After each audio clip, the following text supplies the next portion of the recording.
and some of the collab events. Well, I'll update you guys in 4 minutes. I'll make an announcement and see if we can get some more people in here so they can listen to the updates. And I'll begin answering the questions as usual. So hang on. And some of the collab events. Well, I'll update you guys. Make an announcement and see if we can get some more people in here so they can listen to the updates. And I'll begin answering the questions as usual. So hang on. And some of the collab events. Well, I'll update you guys. Make an announcement and see if we can get some more people in here.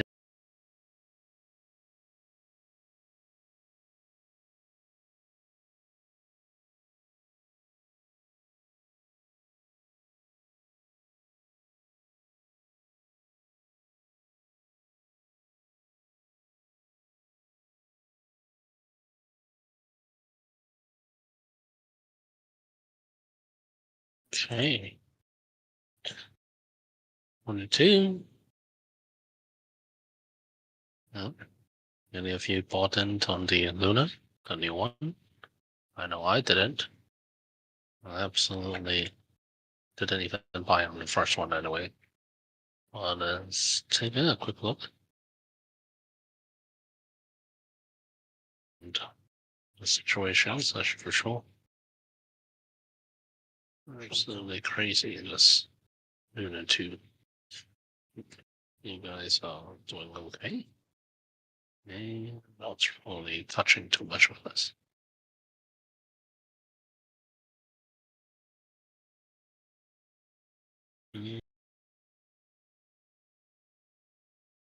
See, still people are coming in more and more. 2 more minutes before we start. I'll see if the numbers begin to slow down. If yes, we'll begin. If not, we can wait a little more. Okay.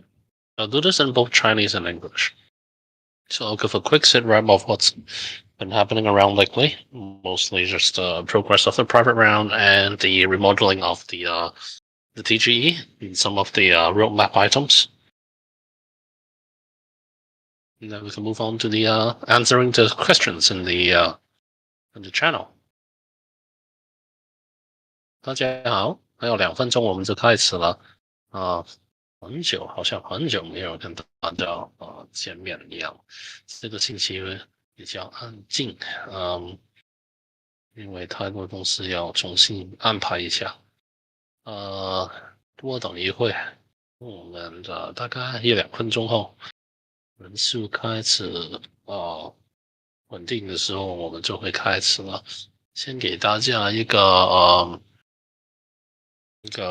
最近的发展，主要就是这个最后一个投资轮的发展，还有就是把这个币的上市的时间推迟的这个方案，还有一些对最近这个投资环境这个 crypto 的环境的一些抽析一些计划，哇，都很久没说普通话，普通话这个1-2个星期没说又退步了。我们先等一等，应该大概都可以开始。Okay, almost there. Let's see if a few more joiners will come in. 60 people. Not bad, a good size. A lot of you forgot to write jokes and your questions. It's okay, easy on me. Give up rewards. Don't give me last minute jokes. Keep it when you guys are out. Try to answer all the questions as usual. See how long this AMA lasts. Some questions are very long. So we'll see. Okay.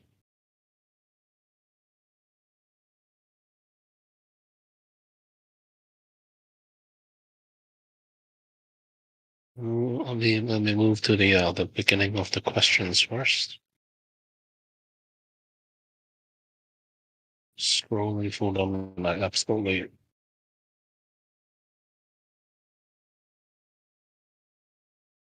Lost the point. Where's the beginning? Oh, there we go. Hind. Okay. Okay, let's start the AMA. Let me take a quick look. 64 is growing. It's all right. We can begin. Just a quick sit rep of the recent happenings around the area on Apeiron and the office. And okay, where to start? The private round, which is supposed to end at well, around this time as well. I closed around 3 million. So originally planned to do 5 million. We actually have around 8.4 million in the wait list, and I only closed three of them, 3 out of 8, because a lot of them are from really shady, small, mid-sized community-raised funds and overlapped crypto funds. So we picked 3 million first, and most of the SAPs are out this weekend. With small to mid-sized gaming guilds, I'll be introducing a lot of them in these coming months. They'll be joining in on a lot of the game nights we'll be doing, and events we'll be doing, and then some other crypto natives, and quite several Web2 developers and publishers. Though maybe most of them are actually investing on more personal basis, and not officially because of the location they're in. Most of them are from the States, some are from China, and but they are the pretty big developers and publishers, higher management positions or founders themselves. And the rest of the 2 million, I'll be deciding between several of the top exchanges, labs, and venture arms, as well as still meeting even bigger Web2 crowds. So we'll probably close that next month. But the bulk of the meetings and everything are pretty much closed all fundings for Web3. So only for Web2 partners we're going to look for the remainder of these private investment round that can help us along the way beyond crypto. I think we got enough exposure in crypto in terms of investors and connections already. Okay, that's pretty much the investment rounds. We'll still continue to meet new people, but yeah, we'll spend more time around the server now. I'm remodeling my calendar to fit more time for community or for game development work. It's good. And then, oh yeah, we're in great position. Just a quick notice that so far in total around 21 point something million dollars has been raised for Apeiron from the investment rounds and the planet sales. Didn't make any investment into Luna or anything, so we're good. Holding mostly UST, USDT, USDC, and cash, and we're converting a lot of them into fiat into the main company's bank account, because much of the development is taking place in the back in Hong Kong. We expanded again to refurnish part of our new floor, so there's more space for more dudes to come in. The refurnish work should be done in 2 to 3 weeks. I'll show you guys the new office next time around, especially to the daddies. And on the other end is the remodeled roadmap. Well, I'd say actually nothing much has been remodeled. It's just the TGE. The TGE moved from next week to the late August is our plan right now. We actually got past much of the due diligence from OKX and KuCoin and FTX. And but we are still waiting for Binance and Coinbase.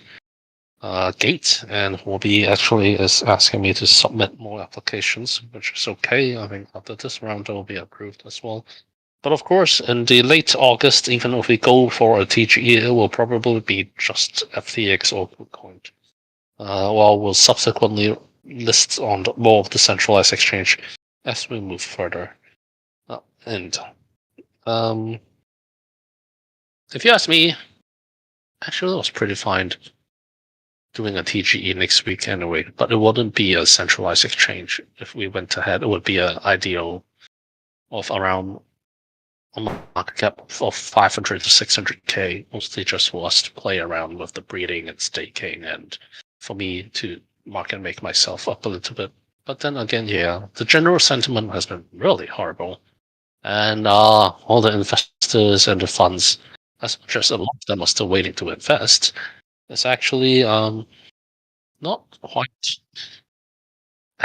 Was quite adamant on any listing in these 2 months, and even in the events we held, and I was talking with most of the other projects, the response has been very sad for most people in crypto in these few weeks.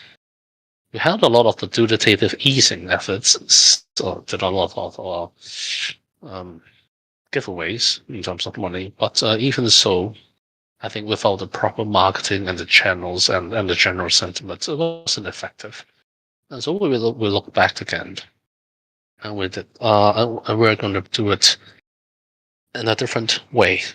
After all, good marketing, in my eyes, is one that is coupled with good sales. So when is the next sales, or when is the next push you have to go for in marketing? Well, that's when breeding holds up. Originally, it should be around this time when the TGE goes, but if the TGE is delayed, there isn't much of a sale or much need to push the for example, floor price of the planets up that quickly. What we really want to do for the next marketing push marked in the calendar is around mid-June, around the time of the abiogenesis events. We'll begin to do airdrop campaigns. As much as a lot of you may hate airdrop campaigns because the idea that rewards can be out to people who are not OG or planet owners is sad for a lot of OGs. But honestly, if you want new dudes coming in, you need airdrop campaigns. But we have bot destroyer campaigns now, and we have the council to give us more advice and to work with the community on how to make it fair for everyone. I think it's going to be quite different. But still, acquiring more dudes and getting more attention is the ultimate marketing technique and point to push sales and floor price. So there'll be airdrop campaigns, and there'll be we'll be giving out Planet Edge planets and events coming up in mid-June. Why do we want to push there? Well, breeding begins. What we really want for the floor price of the NFTs to go up will be when breeding begins. You'll hear quite a lot of different events happening in the coming up calendar. I just recently revamped it with the team. I'll have them updated in the active events in a proper calendar, so you guys can all take a look at what's going to go on. The acquisition events will begin in mid-June, but from now until then, on a weekly basis, there will still be events happening around the server. So there'll be around one event per week. The next week is coming is a Duty Quest campaign held by Shadow Sound. And then after the Duty Quest events will be quite a big revamp on the Mi6 token shops. And before that happens, we're going to do I call it a dichotomy war event. It's thought up by the council. And because most of the tokens right now are in prototype and stuff, so we don't want to waste it. So we're going to do a quick event before we wipe cleaned all the tokens that has been farmed so far to officially launch the official version of our Mi6 tokens. So next week, Duty Quest. After Duty Quest will be the Dichotomy War. the usage of the M6 tokens to get yourself some awesome rewards based on the good and evil factions. Well, I wouldn't call it factions, the good and evil play. And of course, every Saturday from now on, we will be hosting special events, either for specific groups or other communities that we would do collab work with for. If it's not a collab, we'll be reporting back to our OG role dudes, or the Primeval Planet holders, or the Omega Club individuals, or the Zombie Club token holders. So there'll be happenings every Saturday.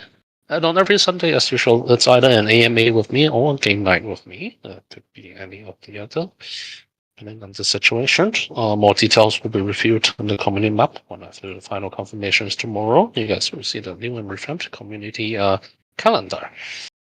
And well, what else are there? Well, not much. More lore material will be released in the Medium articles. A lot of new dudes and new workers are coming in on the 1st of June. You'll be seeing other people other than Ben or Bookworm writing on materials. Then we'll go back to a full writer mode to help us usher in the finalized story material we'll be beginning publishing. So back on the roadmap. What's after the breeding? Well, the star sale still goes on, but it will be broken up into multiple phases instead of selling all the stars just like the planets in one go, which in hindsight may not have been the best thing. We're going to break up the star whitelist into multiple phases. With or without the market conditions, this is actually the plan. But with the market conditions, we'll probably further break it down into more phases. Let me talk about that in a bit.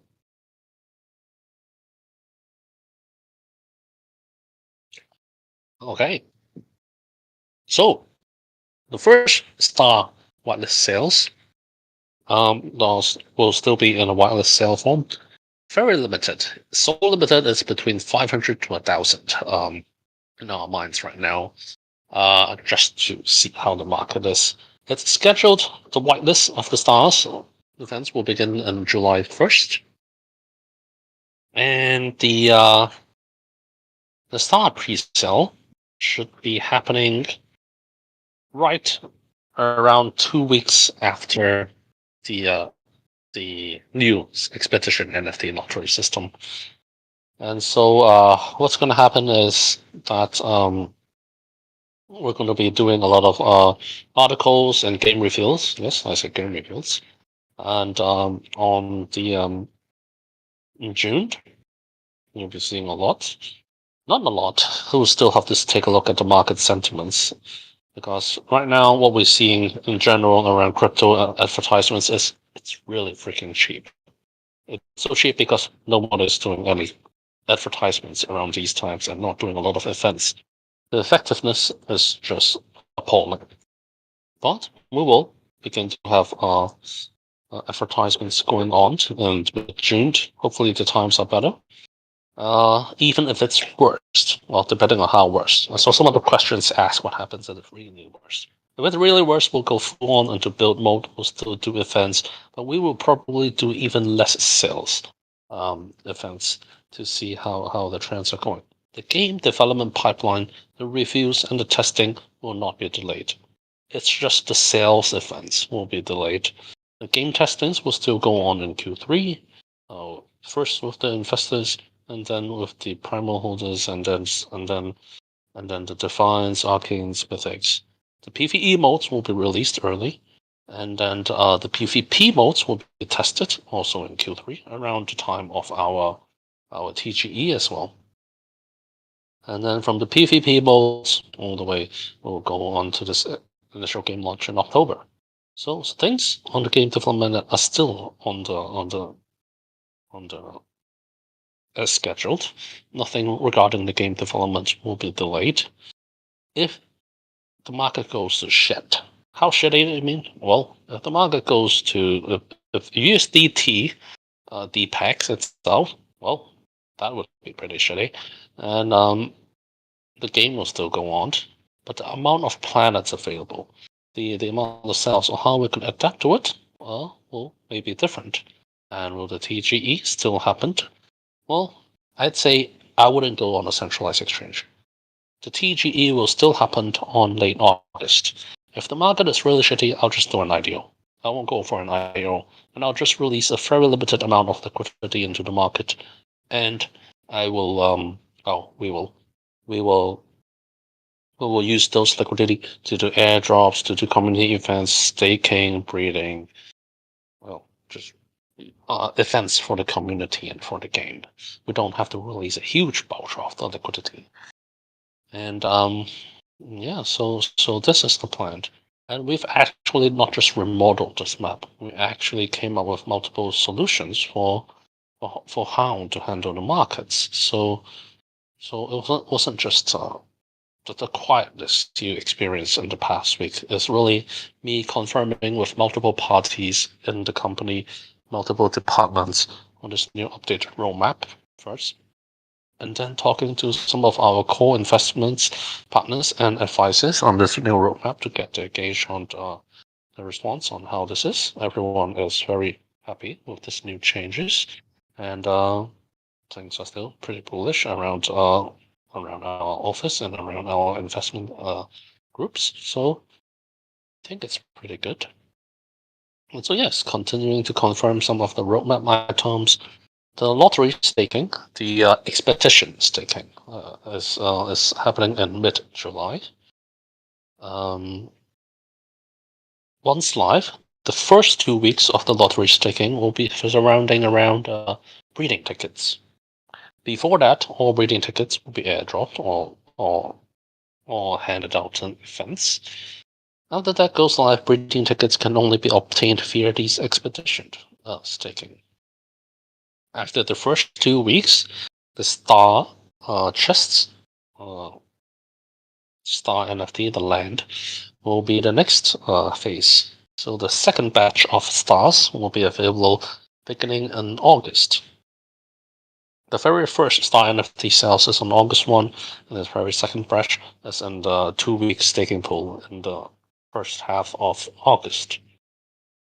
After that, we'll be preparing for the TGE at the end of August. The community rounds will go live in around the 3rd week of August.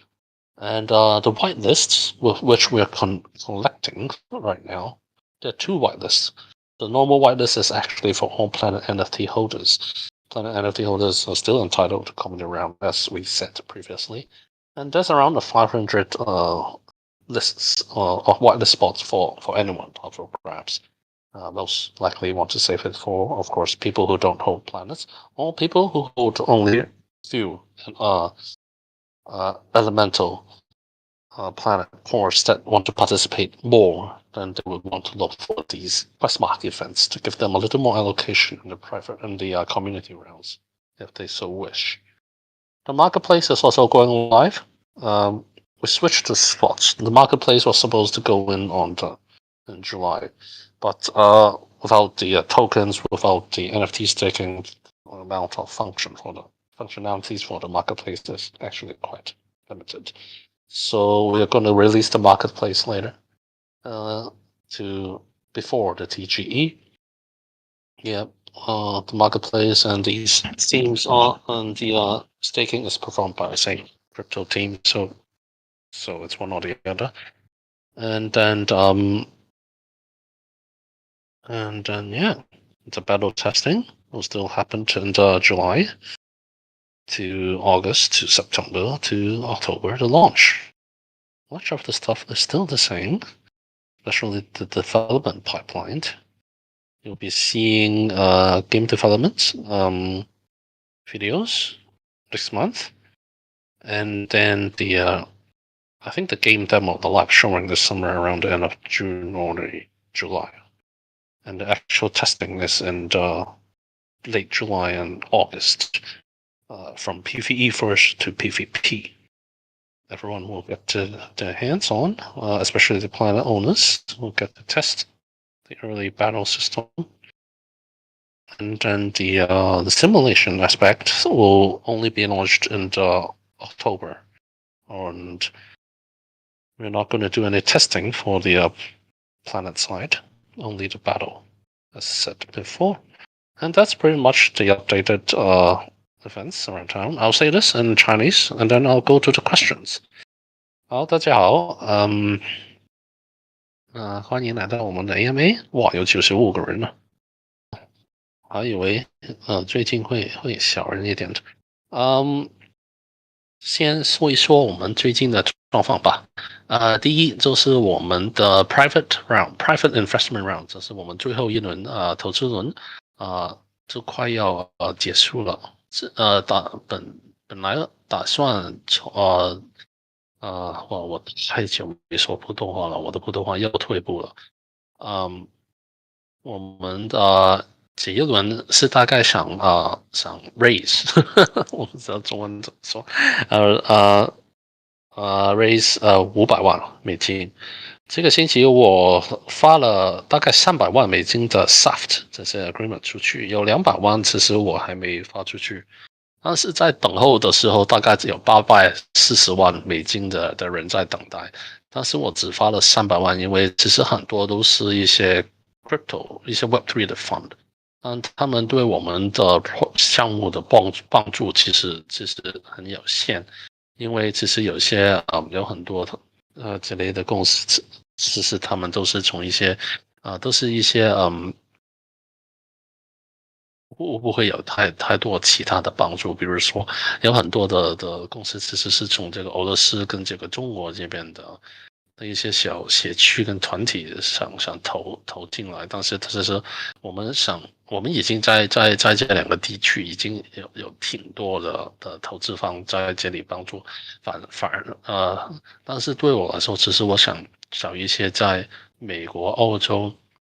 或一些中国其他地区的，或其他玩家群找的一些人来投资。如果都是同一批人来投资，他们认识的人，比如说他们很多投资的人都会说，我们可以帮你connect，帮你联系上不同的 exchange 或比较大的一些 fund，但是我都已经有类似了，所以不太想太多这类的人。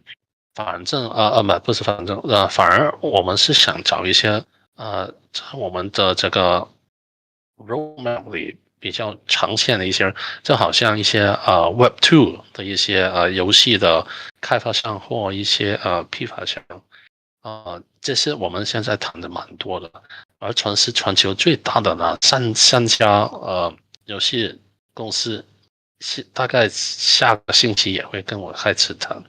所以我是留了大概$200,000的这个 allocation，是给这些比较后进来的我后认识的一些投资者，或一些比较需要长时间的才去投资的一些公司，比如说Beyond 的 Venture Listing Arm the Venture the Binance Labs Coinbase Ventures。FTX Ventures 也是最大的交易所的，他们的投资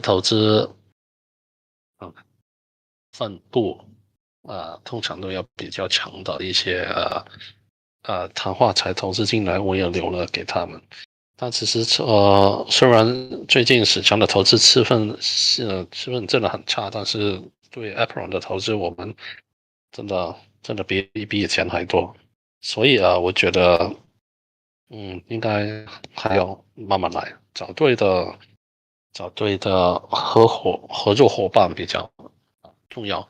但是会见小很多，比如因为我 Web3 我应该会不再见太多了，一个星期可能留一天见 Web3，花其他时间见 Web2 的投资人，或是做回一些游戏的开发跟这个社群的一些性级吧。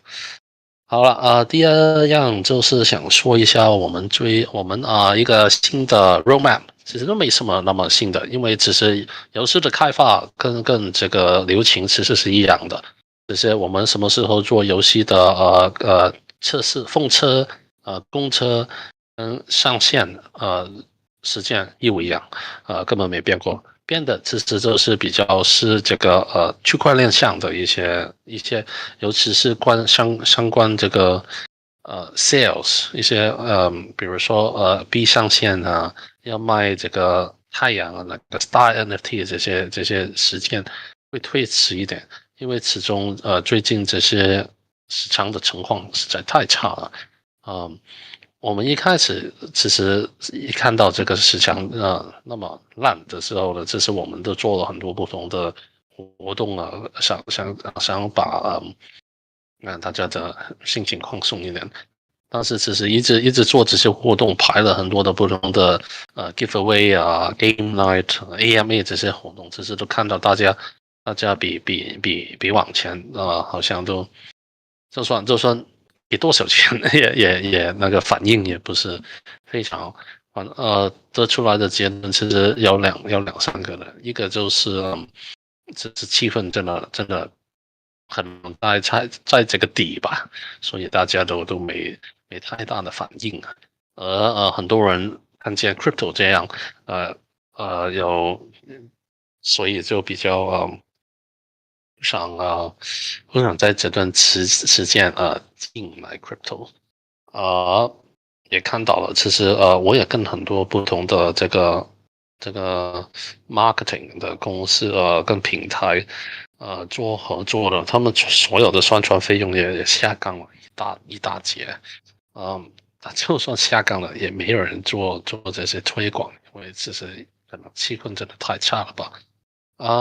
所以呢，我们呃这个币的上限呢，有看这个也其实所有最大的交易所也直接跟我们说这2个月不想做币的上限我们就把这个币的上限退后到8月底的时候才上，那个时候应该就是跟我们这个游戏的封测都应该如火如荼了，我不知道是不是这么说的时间去上。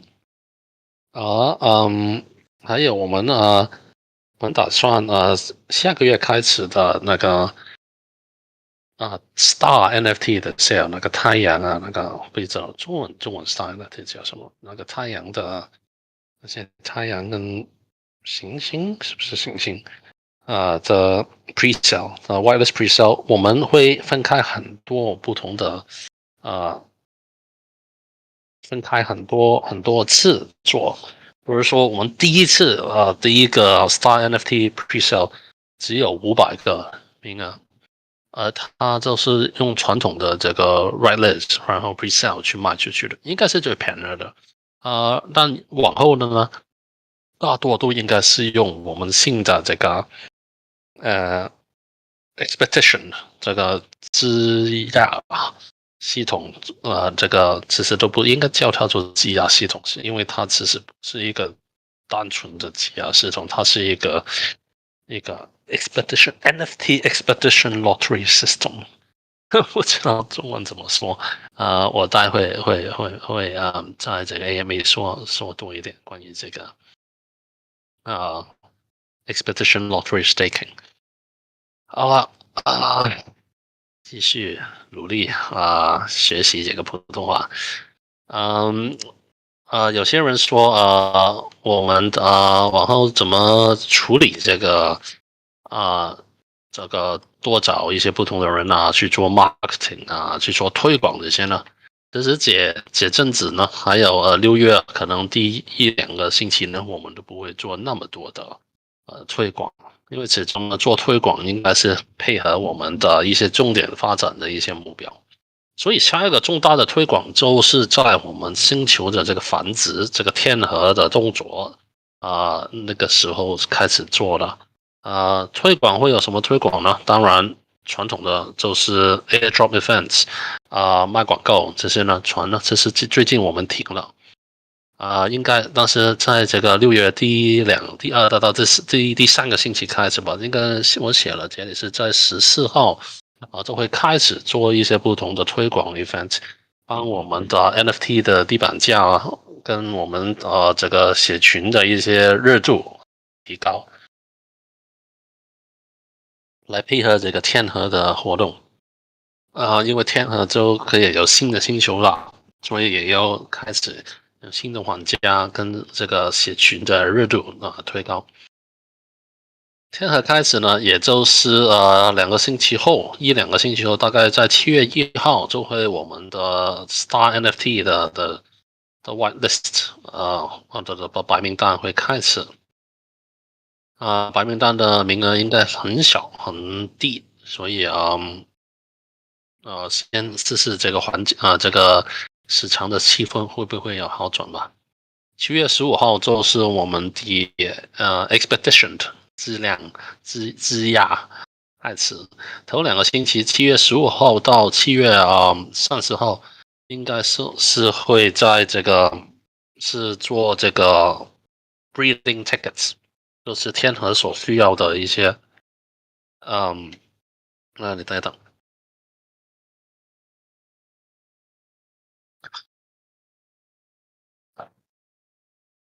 啊，sorry 这个天河的嗯，就是天河的时候要用这个叫异动的一个道具。这个道具呢，在这个7月15号以前，都是我们会 airdrop 给你们，或放到这个一些社群的营运活动送给大家，都是免费的但这个7月15号以后呢，这是小黑洞，就只有可以在这些expedition 的 NFT staking 才可以拿到。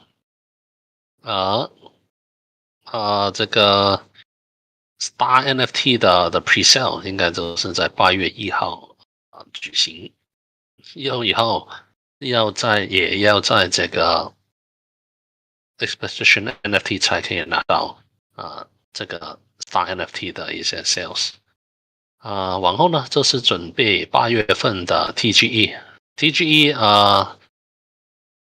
市场如果是好的话呢，或有好转的话呢，我们就会直接在这个FTX 或跟 KuCoin list 或做一个小型的 IEO。如果市场是非常差或不好的气氛，我们就会做一个 IDO，在29号放出去的这个 liquidity 跟 volume 会低很多，但是也会如常退出。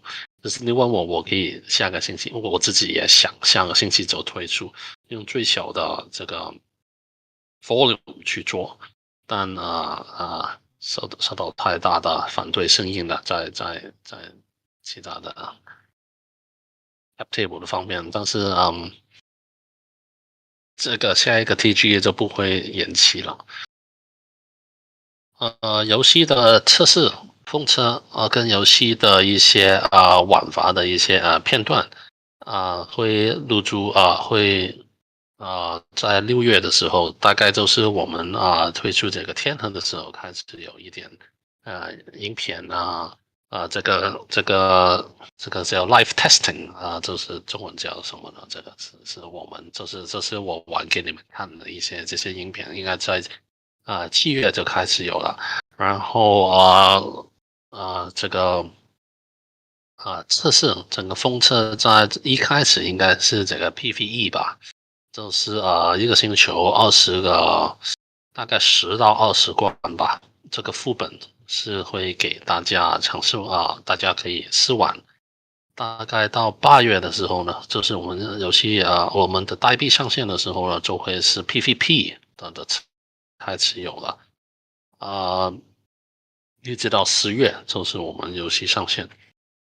其实这个跟我们原先的安排是一模一样的，所以啊你们可以放心，就算这个市场的反应差，我们也会如常推出我们的游戏。嗯，当然了，在这个那个这个多少星球多少可以玩这个游戏，这个要看市场的情况而定。我们最近做的改动不仅是为了这个区块链上的一些营运的活动而改变，而是一些游戏根本的一些更币的价格定的一些活动，我们也做了一些改动，让这个就算市场的状况真的很糟糕的时候，我们也会继续我们的开发的流程。大概是这样的。我就可以开始答问题了。有多少人记得只是要开玩笑才可以拿奖品，不是问问题？Okay, well, back to the questions. You guys are okay? Oh, a whole bunch of people left already after the updates. Well, anyway, let's go on to the question your watch channel. See if you remember the right jokes.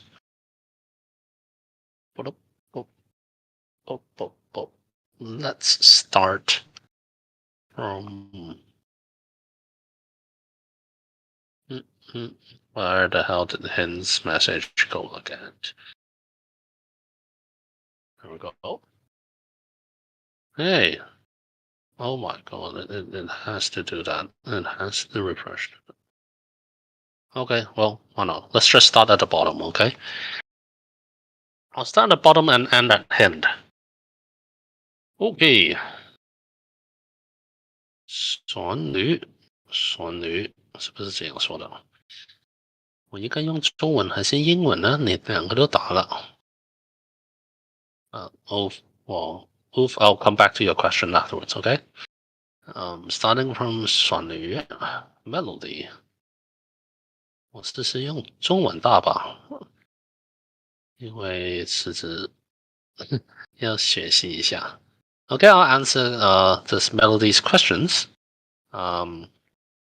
Chinese need some practice. My Chinese is really lagging behind. 鸡鸭就起多久？现在的鸡鸭呢？这个其实有几个鸡鸭的系统的。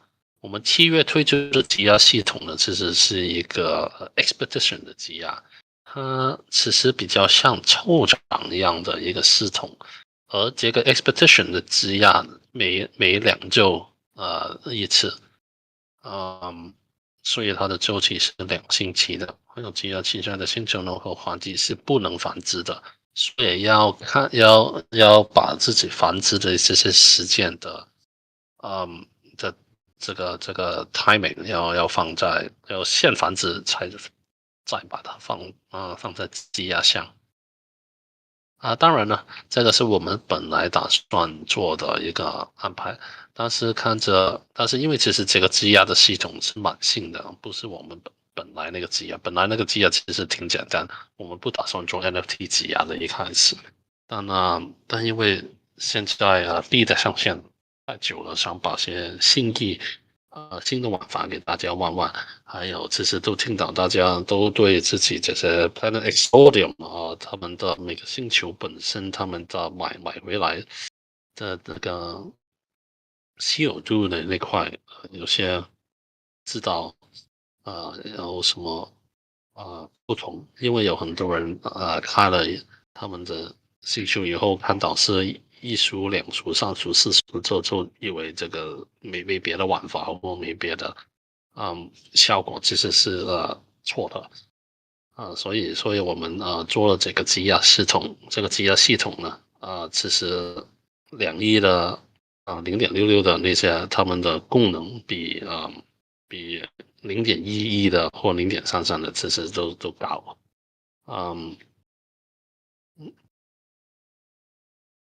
吉亚得到的皮肤有什么效果？我们有说吉亚可以得到皮肤吗？其实是会有的，但是我好像没公开，为什么你会知道的？但是皮肤这些 cosmetic generation 的 event 呢，其实有皮肤其实都有这个稀有度嘛，高稀有度的，他们其实是对游戏那个神兽，他们都是有效果的。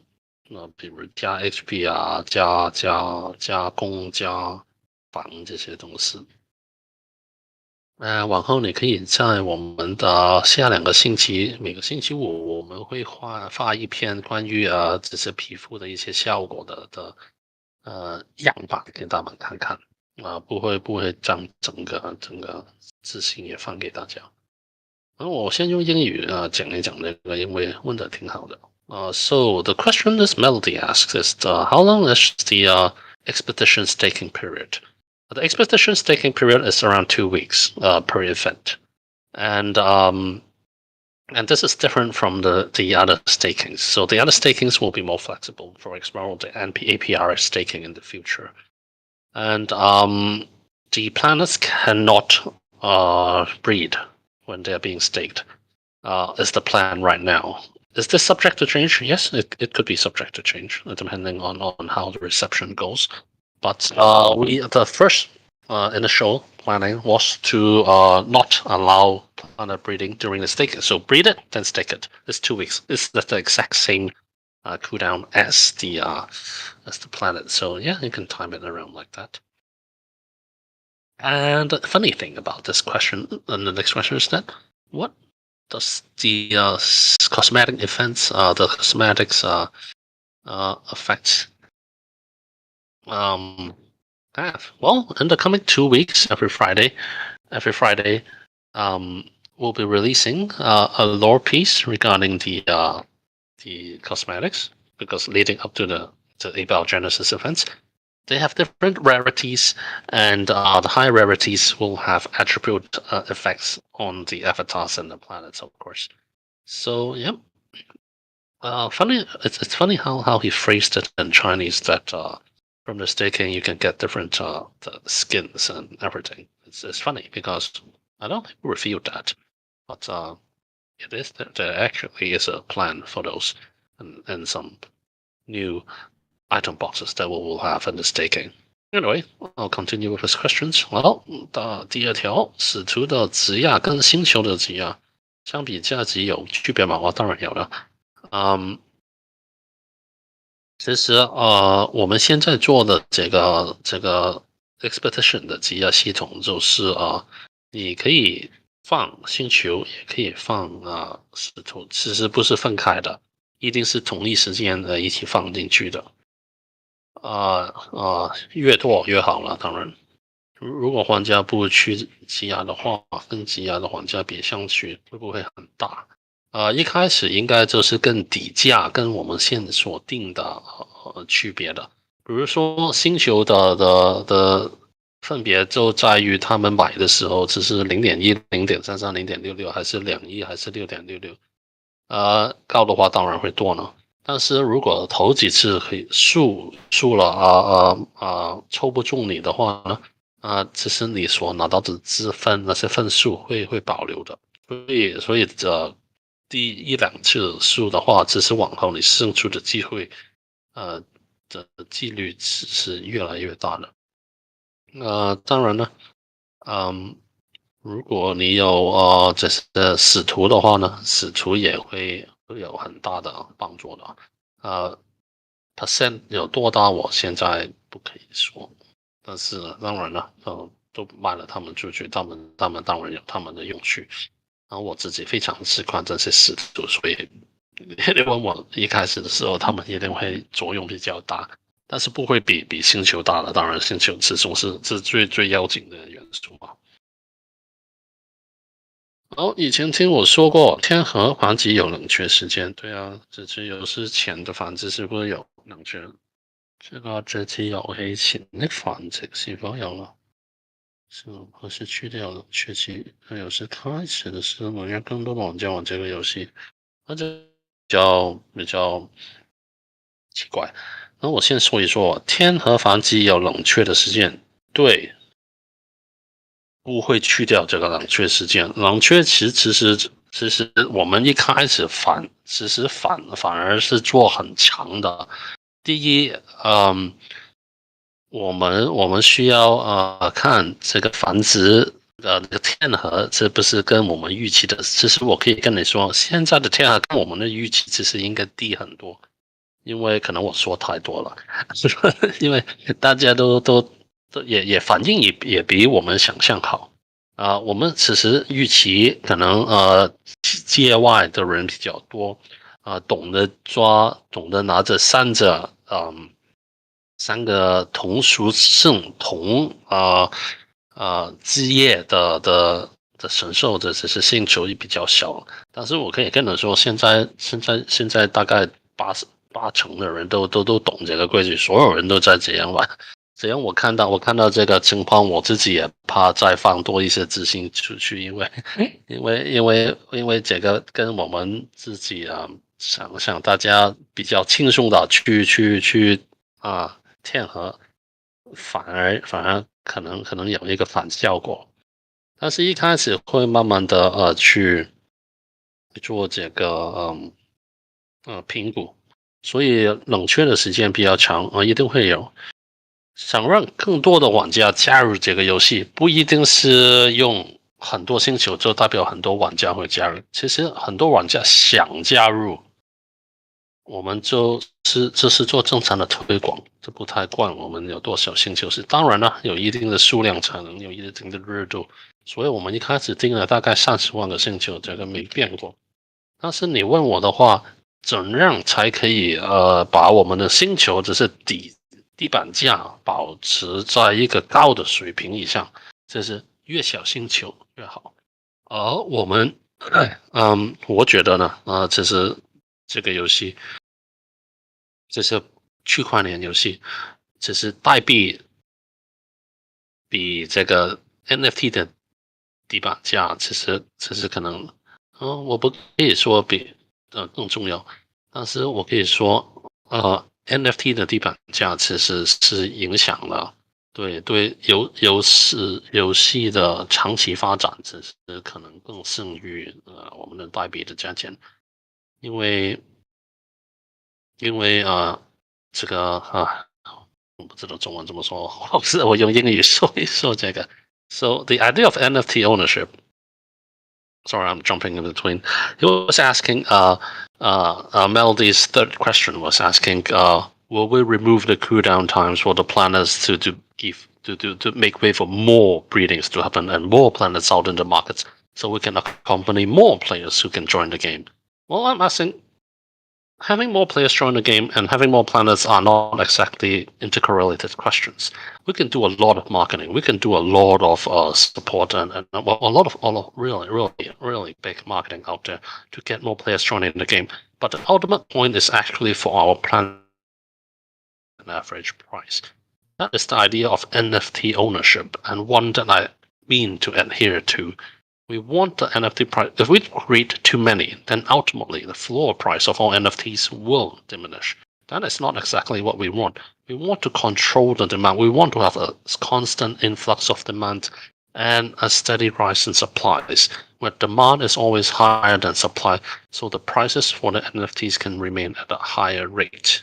We will not loosen our planet cooldowns or to raise mass adoption just by lowering the price of our NFTs or creating more planets out there. I think that's actually not a good way to look at it. So yeah, 回去这个中文答一答，就是我们会根据市场的状况定我们这个冷却期跟这些天可以多少，因为始终要看这个，我真的中文不知道怎么答这个问题，英语很会答这个问题，嗯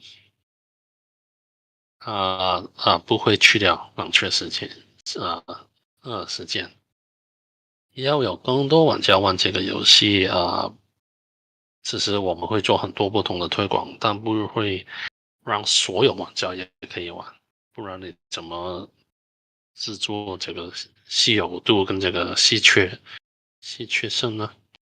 因为要有这个价格才会高嘛。OK. Another question. Oh my god, the first question took me 15 minutes. 第一个问题答了15分钟。Okay. Hunter of Crypto Bounty. Will all NFTs in the game be sold on OpenSea? Until our marketplace opens, all NFTs will be sold on OpenSea. But after it does, around mid-August, before the TGE, everything will be sold on OpenSea. We're actually talking to multiple other platforms that host NFTs, but still, volume of OpenSea is undeniable. Question 2. How will the game be affected if an NFT in the game is sold on OpenSea? That could be a really, really long answer. Um, well, I'll give you the really short answer. Uh, that means one player's items are will move to another player's ownership. That's the simplest answer I can tell, Hunter. Not sure what really you're asking for, but it's just the transfer of player ownership, and tokens are given to the owner. Will take around 4.5%. If it's on OpenSea, I think OpenSea takes another 2. That's about it. The tokens goes to our treasury, and a small portion goes to the developer. Most of it into the treasury, where the treasury is just used back on the community and future community events or community events. Question 3, into today we were used the 2 tokens to manipulate tokens. Are you planning to use 3 tokens? Or with the benefits of the 3rd token? Oh my god, I've answered this 3rd token many, many times. I'll give you an extremely quick version. So the 3rd token will be released in Q1 of next year, when we host our giant esports events, leading the way to the first giant expansion in Q2 for Alliance gameplay. So in the beginning, we'll be releasing the single-player gameplay experience, and then leading up to the giant esports. Sorry, I should restructure it. The first token will be released at the end of August. The second token will be released with our game launch in October. And the 3rd token will be released in Q1 next year. And these tokens, why the 3rd token is because we want to work on player retention. And we have a huge content coming for Alliance and multiplayer combats. We can't use the first 2 tokens to reward the players for these 2 for Alliance content. I talked about that on many of the other talks. If you want to learn about it, feel free to ask some of the other wranglers or the daddies, or DM me if you can't find the answer. I think my community is very ready to answer those, especially my OGs. If not, well, yeah, get back to me. And question 4, will there be a price link relationship between the tokens to be used? The price relationship should be determined by the market, because both the anima and the regularity is created by the public, by the players themselves. But the fake relationship, of course, the play turn token is more on a single player generated basis, while the regularity is on a multiplayer alliance basis. So the Alliance one will be more premium and hard to get, because in order to get the Alliance one, you have to win giant GVG events or destroy world bosses or complete Alliance challenges, which is super hardcore in my eyes. So yes, those will be more valuable, and they will unlock more valuable staking mechanisms or liquidity pool staking mechanisms. And so yeah. Hope that answers that. Question 5. You stated the supply of anima coin will be unlimited. Yep. Would this be similar to SLP? Yes. In a solution causing massive depreciation? No. Because SLP don't have the sinks. I don't know why they still don't have the sinks. But they're still only releasing breeding. Well, actually, they have more coming up. I know in the Project Origins for the trinket systems, and the Project K for the. But yeah, the development release has been really slow.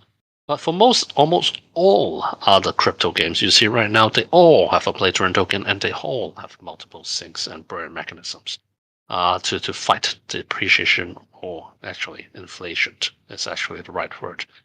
And so, yeah, we actually require and encourage our players to level up and to enhance their accounts in order to earn efficiently. So there is a huge incentive to use our quote-unquote SLP compared with others. Bye, Forder. Nice to see you again. I've been told the Star Cell will be similar to Planet Cell, the box system. Yeah. Is there any proficient one? How many tiers and the cost for each one? There's 12 tiers actually, in the game design document we have, and the cost for each one we are only doing, I think, 2 4. suddenly forgot how many. The cheapest one was at 0.5. It may move up. And then the most expensive one is at 3. These are both discounted prices for the whitelist sale. After the whitelist sale, they'll move up probably around 30 to 50%, where the cheapest one is 1 ETH and the most expensive one is around 5 ETH in terms of loot box. More will be released. The Star NFT sales will be broken up into multiple phases, where only 500 will be available in the very first batch. To test how the markets react back on these ones. And maybe more, depending on how June goes, honestly. And yep, that's that. Right? Still no jokes so far. Note， 请问星云探险就是星云探险两种钥匙的定价是否一样？是多少？定价是一样，是多少？应该在6月中6月尾的时候会有更多资讯放出去。星云探险是否为分期举办？展期不同，每2周就会有一个星云探险，同时这样可以有几个不同的奖池。但是因为这个其实蛮新的系统，我们一开始可能只做一个，但是其实这个星云探险它的 potential， 它的潜力其实蛮高的。一开始只用我们的 NFT 跟我们的代币，但其实我们把它做出来的时候，其实可以接受其他不同的项目的 NFT 跟他们不同的代币。所以发出来的奖励也不一定是是用我们自己的 NFT 或代币或自己的奖励，所以其实是可以用来做很多不同的合作活动跟营运活动。所以你都说对了，会分期举办，大概每2周一个，可以有不同的。近期的 ETH 行情不是很好，我知道1800现在好一点，如果市场反应应该还低一点，我想要到7、8月吧，见底线应该大概1500吧，希望不是，但是看一些分析是这样，来看看哦。是否会考虑其他稳定币进行行性的预售？问我的话呢，我们一开始选 ETH 不是因为它心情好或不好，只是一开始我们在做这个星球那个 NFT 的 presale 的时候呢，我们是在 ETH 那个时候比较低的时候定的，在那个时候 ETH 应该在2500、2400，但是我们的决定就是其实都想跟这个币圈共存亡吧，是不是这样说？好像很严重的。ETH 好，那就大家可能受过一点哦。但是 ETH 不好，也是继续用 ETH，因为始终我们是一个区块链的游戏，区块链行情好，行情好，那就多一点。反正都是应该是拿着嘛，所以但是我们就比较幸运哦，那时候我们定在2400的时候呢，到我们真的推出我们的 White Sales 的时候，那时候 ETH 大概3000，当对我来说好坏都应该用 ETH， 因为这样好像比较有底气吧，如果都是用稳定的币做的话，好像只是用来收钱而已，不顾市场状况。我要做的话，我可以在市场好的时候卖掉 ETH 就行，不一定要用稳定币吧。这个我们自己的一些想法。Okay, Apeiron. Hey dude, where can I get the dude plushie? Oh, the dude plushie. The one I leaked in OG and Zombie, not sorry, in the OG and in the Divine Club, the Omega Club is It's almost the final version. It will be the final version with this. So we're making one final adjustment for the butt cheek to be just a little bit more round, and the head to be just a little bit more huggable. But we won't request them to send another sample over here. We'll just push it over there to do mass production. Around 3 to 4 weeks, producing around 2,000 of them. And we will begin the raffles, the sales of them, I think in June. Yeah, together with one of our major pushes, of course, for marketing. And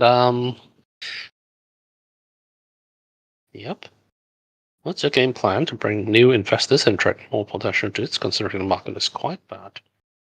Well, actually, the plan to bring in more potential has always been, well, just doing marketing advertisements on multiple venues. There's Coinzilla, there's Brave Browser, there's Google Ads.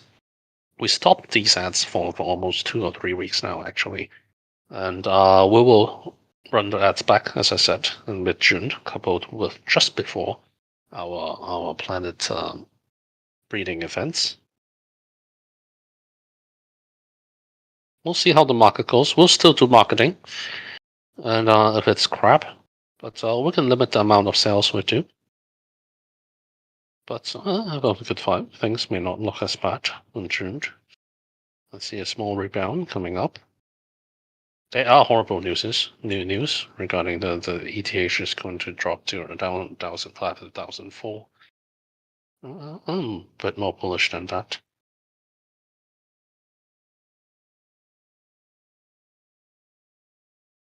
Weapon. Usually staking will generate a tradable currency. Review that staking will generate untradable currency. What's the rationale on this?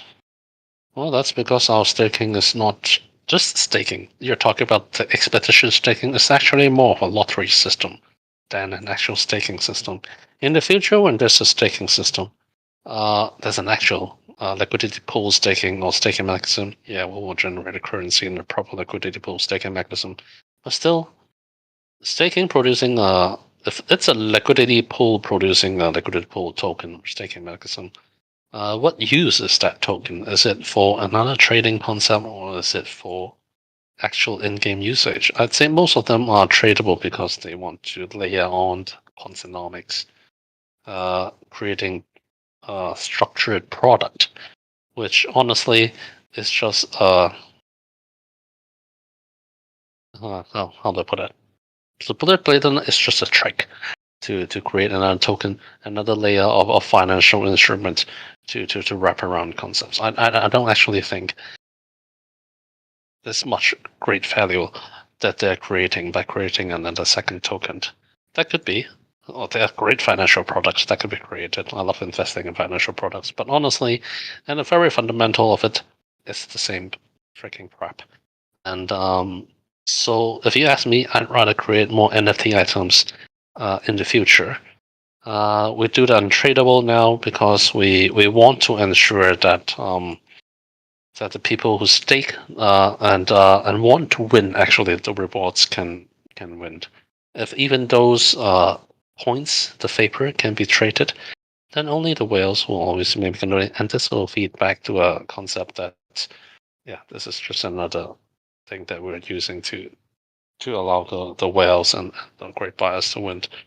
And there's a lot less gameplay that could be created and interaction created if it's tradable. But if the general sentiment is for other people to want to trade it, I'll opt to change it.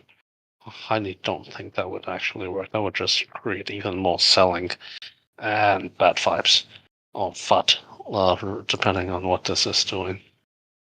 So yeah, non-tradable is actually better, I think, in this case. How do you make sure that people will stake contract that will need to pay for the keys? Well, of course, the rewards will be enticing ultimately, and the rewards can be sold.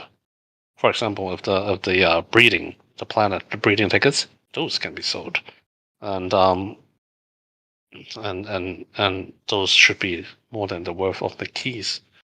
So that will work if it's another item on the store. And honestly, people need to breed, and as long as the items are useful, people will pay for them. If we are throwing in random crap that's absolutely useless, well, that would be a real problem. Not I. Why was the robot angry? Because someone kept pressing his buttons. Considering a credit market shit, how about having a channel dedicated to mental health? Alright, there goes the first prize of tonight. A job, finally. Adhering to the rules, not I. Very nice. 50 US dollars. That is awesome. That's a good idea. I thought that would be the Mimi channel.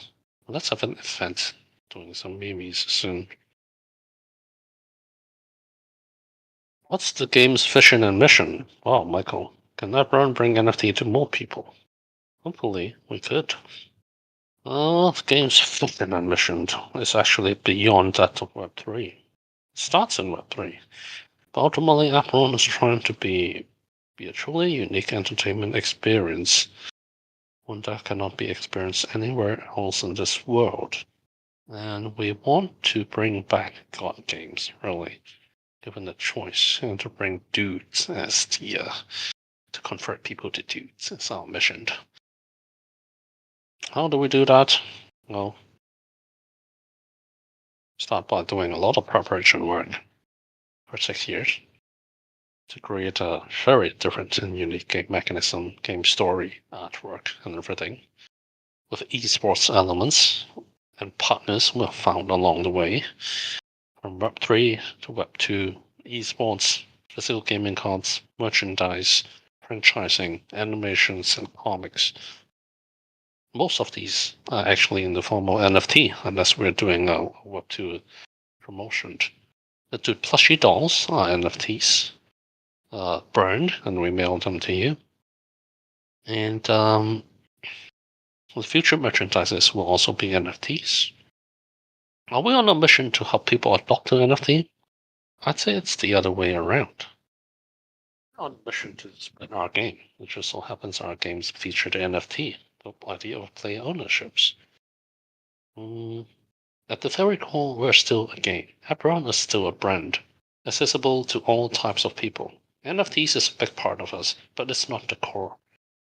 I actually had a really deep conversation with one of my friends regarding this, and he actually isn't part of the company.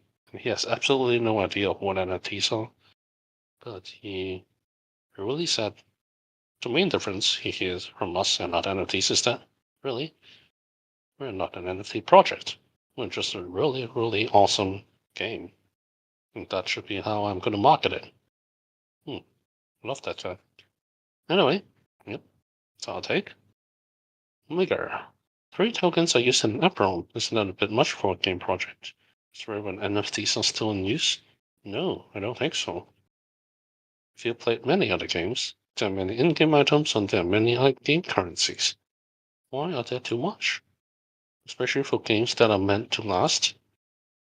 It's not complexity, it's depth and the multiple game modes and usages of these three. What games, especially in such a young industry, the 2 tokens and NFTs is definitely not going to be enough to retain any uses and to provide other game modes. And we're not trying to release everything out at once. Of course, if you're just reading the white paper, that's all 3 tokens, 4 NFTs out there. Around 7 assets, tradable assets in Apeiron. But there's always more. For a game designer, for a game, having more assets and more resources is always having more tools to play around with. Different game modes, different rewards. The less you do, well, it may seem and read easier for other people. But the game experience has always been one that's about releasing things in stages, having more utility on from one asset to another. the way we're presenting the game is not the same way we're presenting the white game. But I could really go on to do much deeper mode on this description, but I've answered this so many times. I think I'll skip this one time so I can focus more on the other questions. You really want to intend to let me know, I would love to type you an essay on this, which I actually already have templates. So, yep. What are your plans for attracting new users in restaurant and keep them there for the long haul? Ooh, these are some questions that I have answered before as well. But how do we keep people here for the long haul?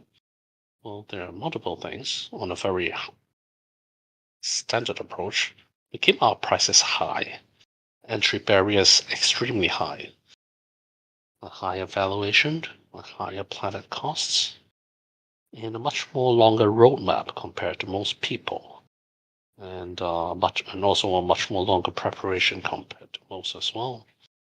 And on the rewards, we don't try to go in on like 50 times or 20 times or price discovery, TGE, those sort of things. We stay away from the hype-based model in crypto actually, and we want to focus on lower but steady and long-term rewards. I think that's what attracted a lot of investors into Apeiron, even with such long unlocks and vestings, and that's such a high valuation with 3 tokens. We also turn a lot away, but those who understand the vision and buy into the vision, and are not just here trying to flip valuations, they understand. And I hope one day our planet holders and our community understands too. Is the core method earn an evident effects in game performance? Yes. Just explain to us what is it. Well, HP bonus, strength bonus, speed bonus, elemental bonus. Yeah, you name it. Standard attribute bonuses. 2 articles will be out next week and the week following, explaining a bit more examples. We won't list everything out. I don't really like listing everything out. But you'll get the general examples coming up. TKWN. Why did you name it Apeiron? This is so cute. Can you tell us the story of its birth? Apeiron is a Greek word. Apeiron means limitless, infinite. A really overused term in crypto today, but I actually came up with that term 7 years ago. 7? Yes, 7. Well, 6.5 years ago. And back then, infinity was not as used as much. But anyway, yeah, it was infinite. It's a god game. Any possibility is there. Dudes are cute. Yeah, I love them. The birth is from the Cantonese word dude.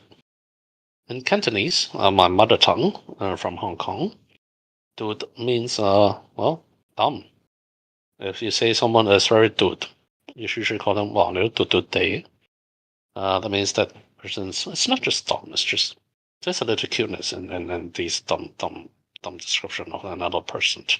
And, yeah, it's not that derogatory. It's more cute in our eyes. And the actual artwork stems from Tony Koo. Tony Koo, TK, is Final Fantasy, one of the first and only art director level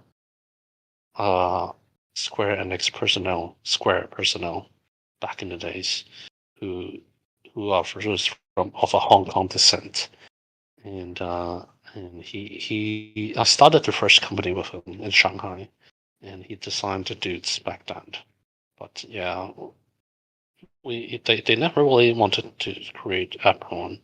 They preferred to create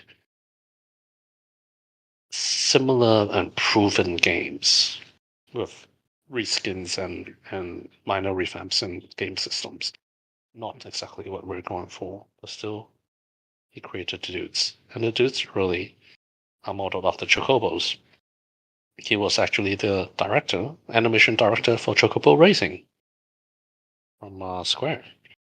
So yeah, there are similarities. Yeah. Okay. It's interesting that your name has TK in it as well. TK. Okay, moving on. Nothing. Nothing.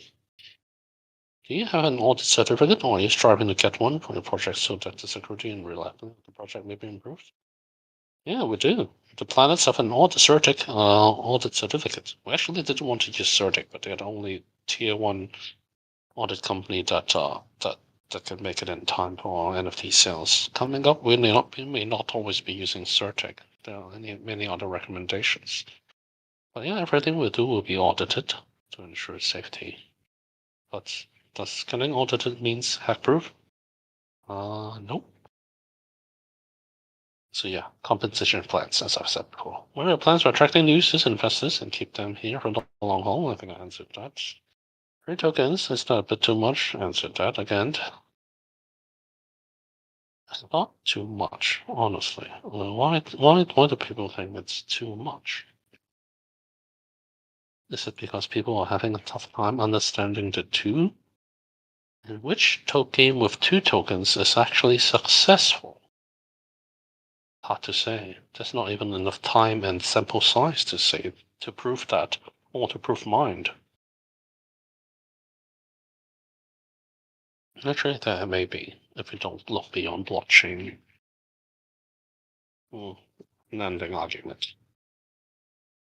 Kawashika. Dating first? Oh wow. What's a dating first? Sounds hot. Anyway, from my exposure, I've seen that most NFT games rely on 2 tokens. Oh, same questions.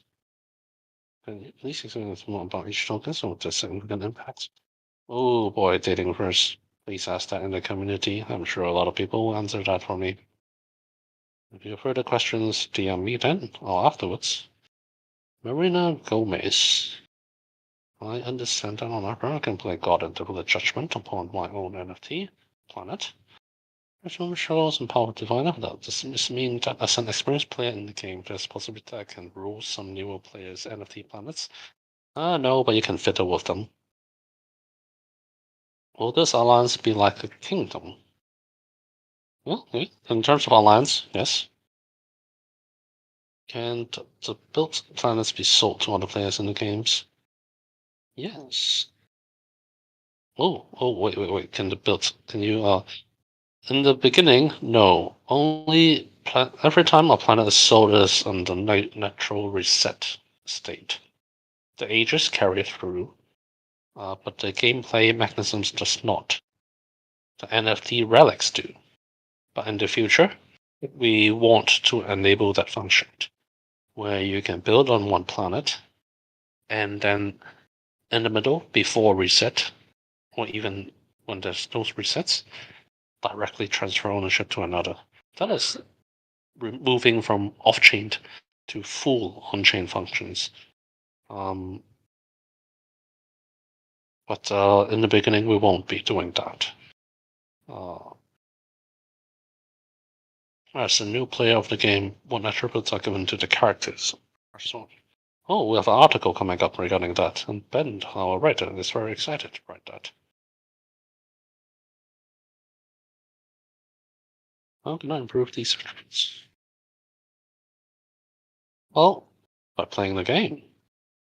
The more dudes you have, the more buildings they build for you, and the more epic resources you build on your planet, the more epic wonders you have, the more the stats will improve. So take your time grooming your planets, taking care of your dudes, and your stats will improve. Acquired NFTs. Well, you can acquire apostles, or you can acquire wonders, relics. Apostles actually the ones you can take into combat with their own skill decks. You can bring 4 of them to battle. That's pretty standard. The other wonder relics are attribute bonuses or passive skills, some of them. So, or usable in combat or enhancing other parts of gameplay. So, yep. Shawnee. Ooh. Nice frame. Good evening, Shawnee. Here's my questions regarding the incoming expedition. NFT staking for primeval planets and apostles. Are there any difference in the points apart from the exordium trait? Well, the exordium plays the most different multiplier and difference in the vapor generation, and but yeah, of course, uh, per planets, 2 element planets and 3 element also comes into play. But compared to exordiums, they are all really minuscule. The two main factors that come into play is the exordium and apostles, the number and the variety of apostles you put into these expeditions. And in the future, when we allow other NFTs, it will be determined by the other NFTs that we collaborate with, their rarity and their floor price. Yep. On the upcoming Genesis event, will there be any rarities of cosmetics? Yes. Also, will the cosmetic buff on any of the opponents? Yes, as well. Been holding almost everything since its shit market, like holding tokens. Holding my stomach to avoid food expenses, also holding that. Oh, yes, I got that joke. Thanks for the joke, Shawnee. And the second USDC price goes to you.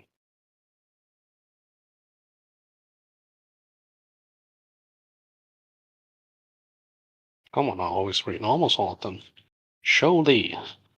现在晚上晚日常的朋友们会为了凑词属性状而去挑单价比较低的星球来繁殖。例如0.1开出了3个善属，或0.3开出了2个来的两属之类。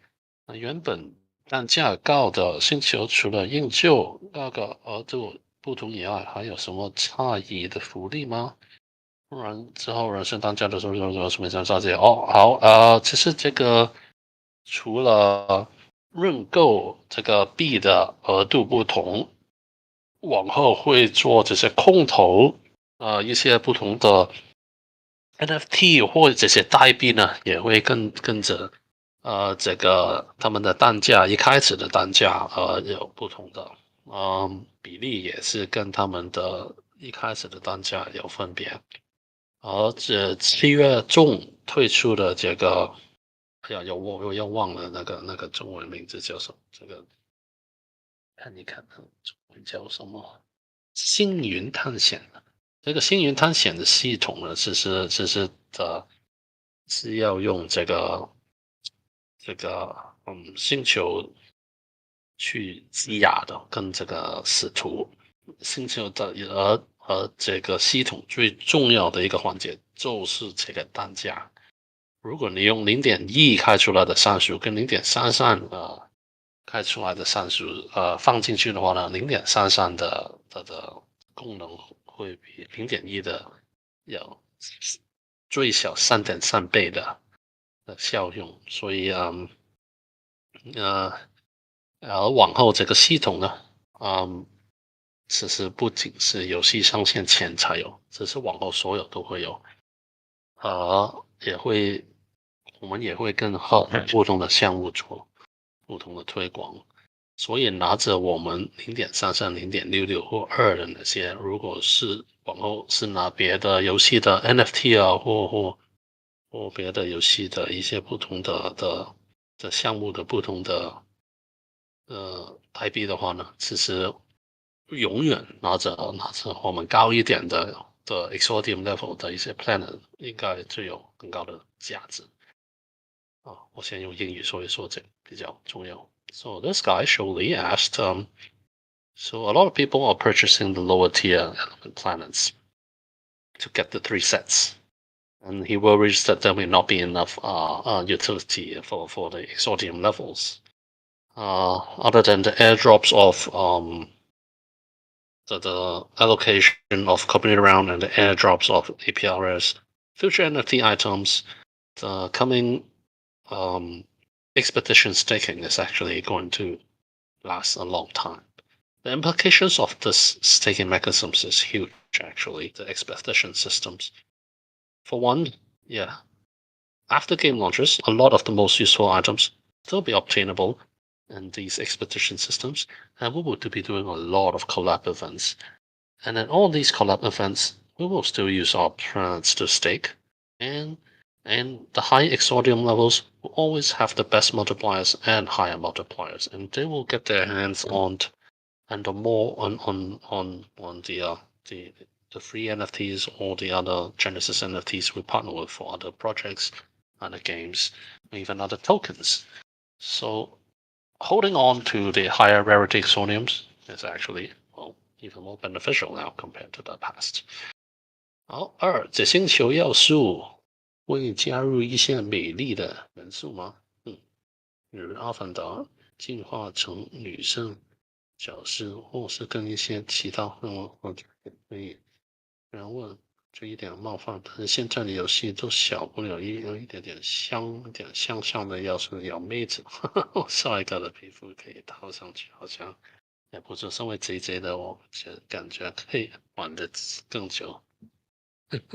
啊，这个有明白的，有明白的其实有分性别的这些 avatar，但是往后会不会用一些art style 呢？去更塑这些漂亮的妹子的话呢，这个可能真要探索一下。有玩过 Mass Effect 吗？里面有这紫色的外星人，可能那个是最能达到最现实的一个 merge。但往后我们应该会做很多的不同的合作，而且是合作但是在 art style 上其实是不适合的。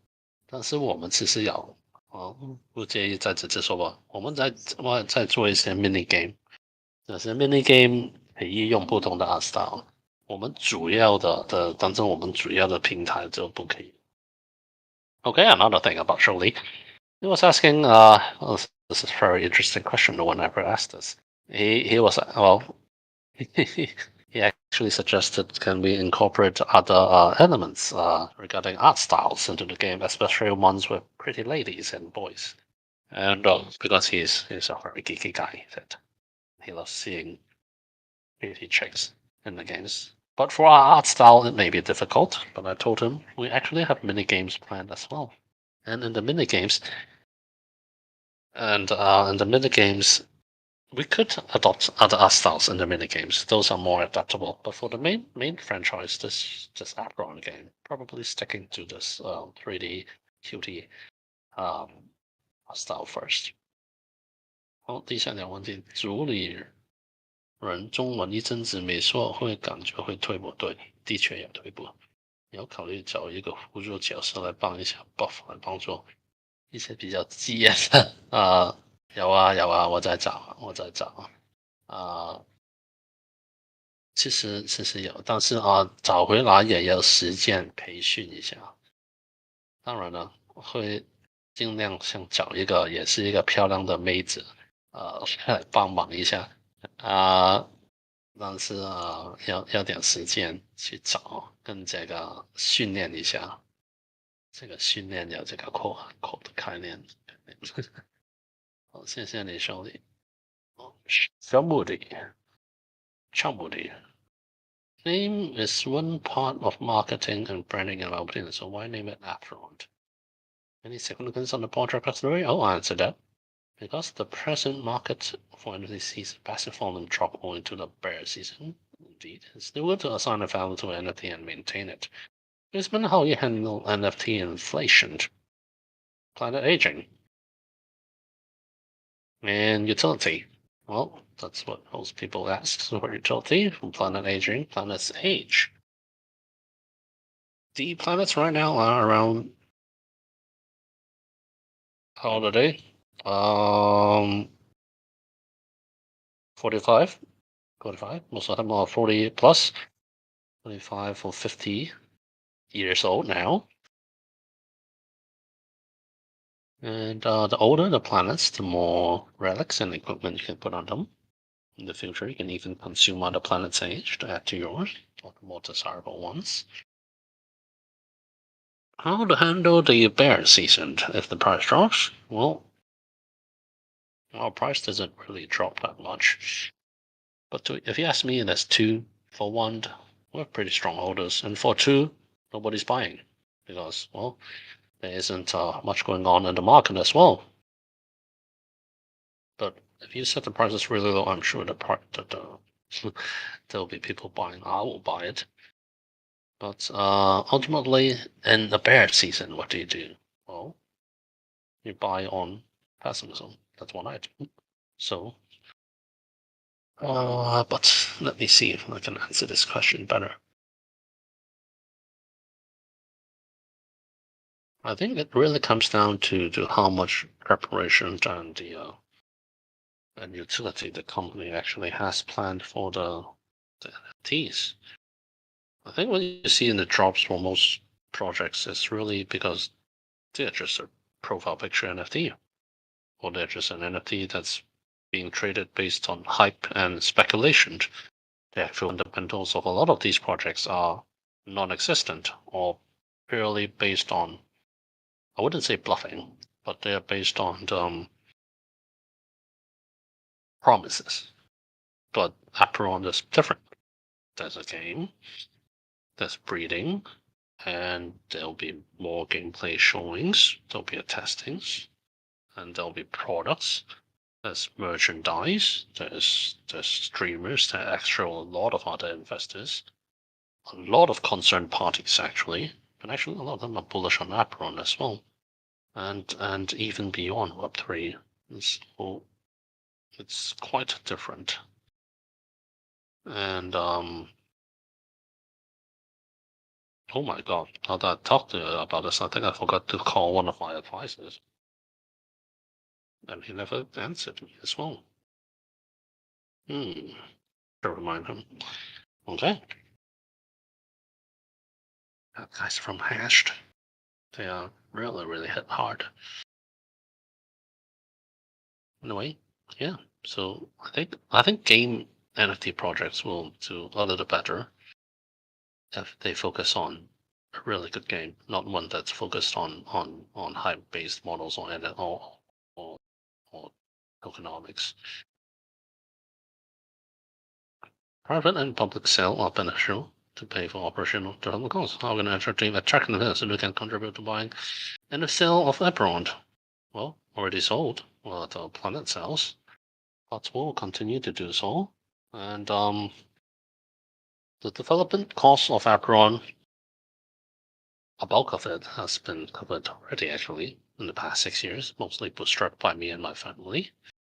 Spent over $10 million US over the 6 years.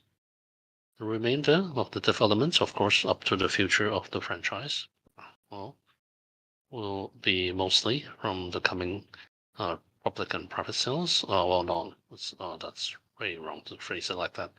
But up until our future equity round and until the game launch, we're pretty well covered in terms of expenses. Most of the money we raised, 20 million, and coming up would be 30. Most of it will be used for marketing, actually, to attract future users and investors or public investors into our economy and our NFTs. So yes, you can expect a whole bunch of marketing efforts being placed. If you ask me, the full effort of the marketing have yet to be measured because the KOLs have not even begun to work. We're signing on the KOLs now. You'll be hearing quite a lot about them from mid-June all the way until TGE. Some of the biggest KOLs out there in crypto, at least, will be on board. They signed in on our private rounds. Courtesy to Morningstar. This is my first experience about AMA. Oh, nice. Oh, well, hope you'll join for more in the future. You're quite notorious for very long AMAs. So bear with me. Let's see, 76 still listening. And, oh yes, the second question from Goodman. Okay. 请问内部市场交易是什么时候可以开放？最好支持星球交换服务，我们都交换到自己的星球反击。其实我们不会这样开放的，我们自己的时长会在8月中开放，但是要交易的话，其实也鼓吹大家要交易。第一，其实我们有写下往后什么是支持我们的开发费用？其实就是星球的买卖。如果大家都自己直接交换的话，我们其实在游戏的经营跟费用里可能会小很多。所以这也是一直我跟他们说，其实不应该开这个星球交换的那个频度。但是我们的 mod，我们的人员当然知道，大家都只是想用这个交换，直接跟其他玩家互换的这个星球是很方便，所以我没把它删去。只是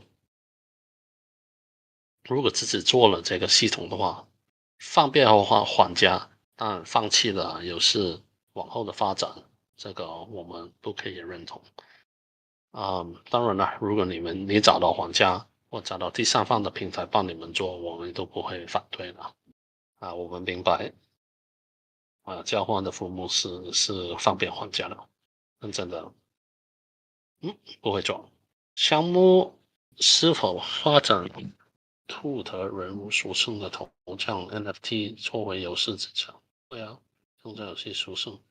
也是账号独一无二的 ID 增加些，就是会做这个 PFT NFT，其实我们叫这个 Spirit Core NFT，我们在大概9月、8月的时候就会出。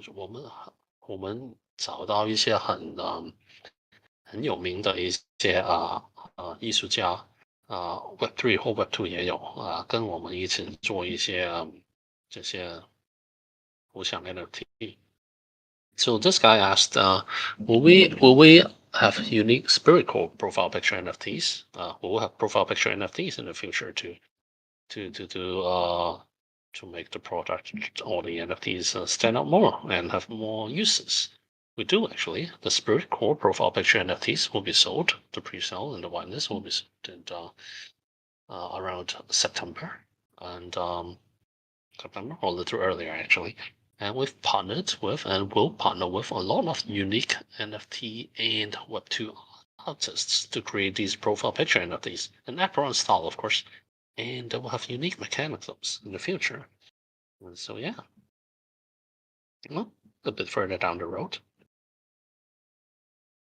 游戏中分几个大的信息，歌语总是取其分配到各个信息还是按语种分配？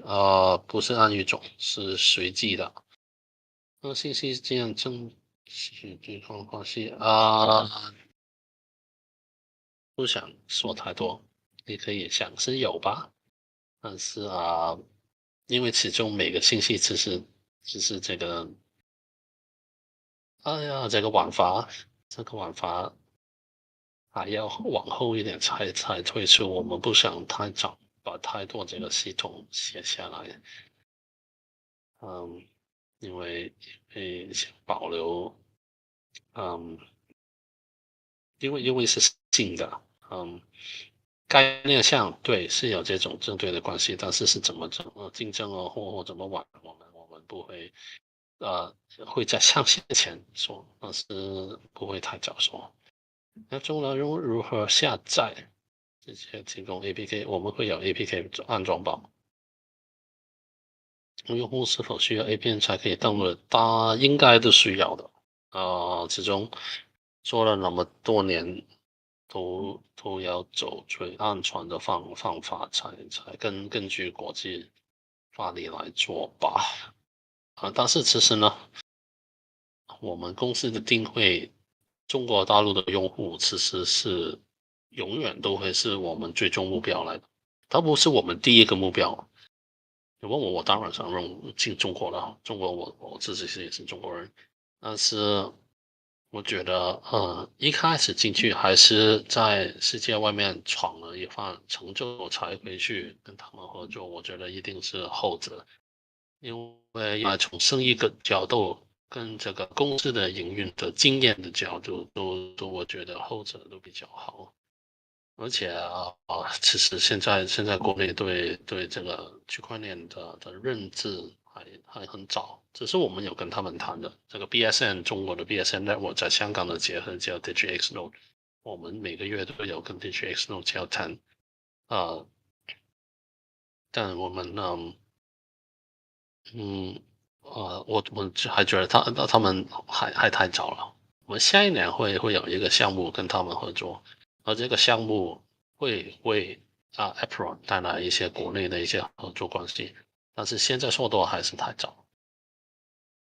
当然了，要找到一个方法跟国内合法的去一起做事是最理想的，但是在那之前就是 APK 安装跟 VPN 能比较安全吧。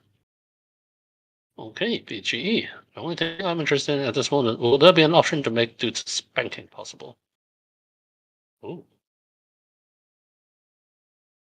Should this count as one of the jokes?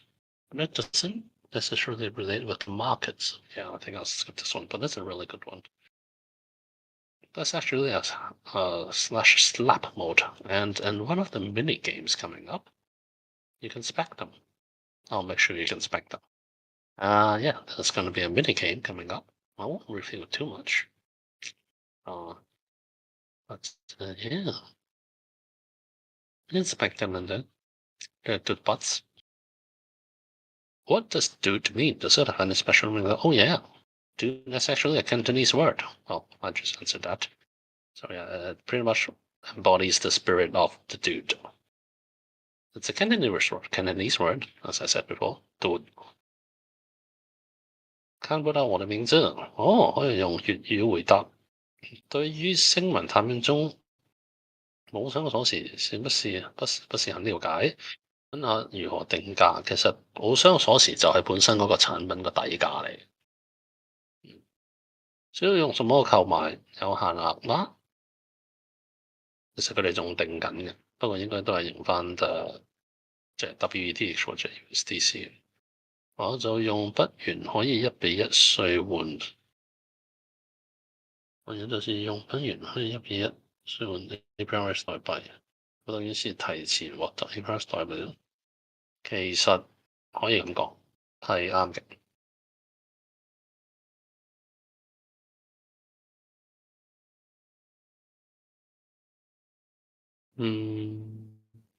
Okay, I think this I can answer in English as well. It was saying what price are the keys? Well, we can't say right now, but in a way, I'd say the number of keys represents the floor price of the items we want to sell. So you can judge the floor price based on the key price, while the lottery is taken in favor is really the lottery method which we're going for. And the keys themselves can be converted back to APRS or cryptocurrencies actually. So does it mean that you were getting APRS early based on those keys? Yes, you could say that as well. Nami. Will the guild v guild battles engage multiple players all at once in the same fight? In the long future, yes, but in the beginning, yes, it will only be 1v1s mostly. Uh yes, and yes. So all yes to all the questions, but the first yes is a little later than me. No, we can't open up everything in the beginning. The main problem with co-op modes and multiple modes is actually the server and the battle style,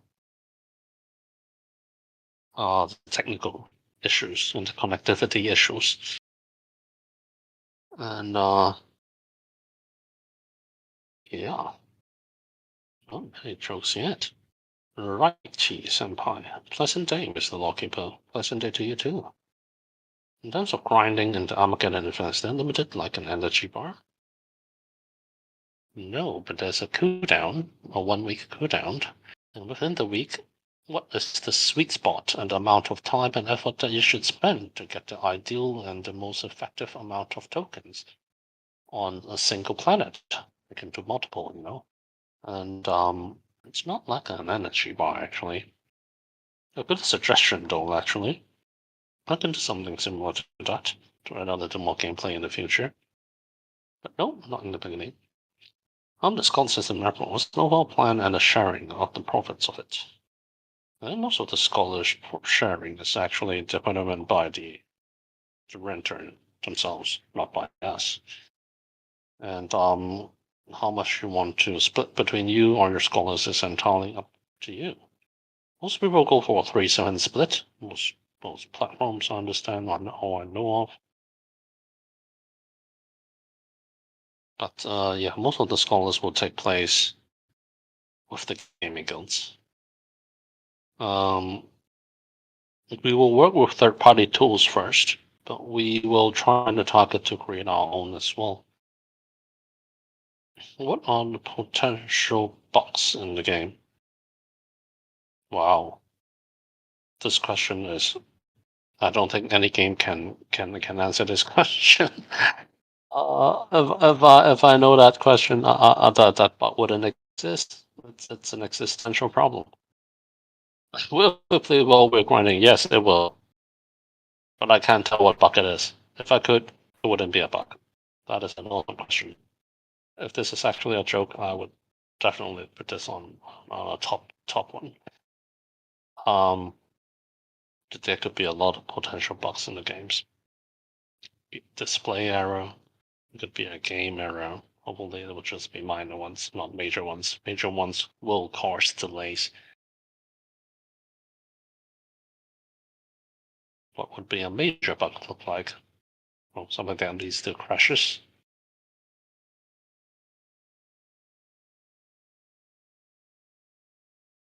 Is the cosmetic earned in the about Genesis events have an effects game components? Yes, I answered that. All blessings to come and Apeiron up to the moon. Thank you. On to end.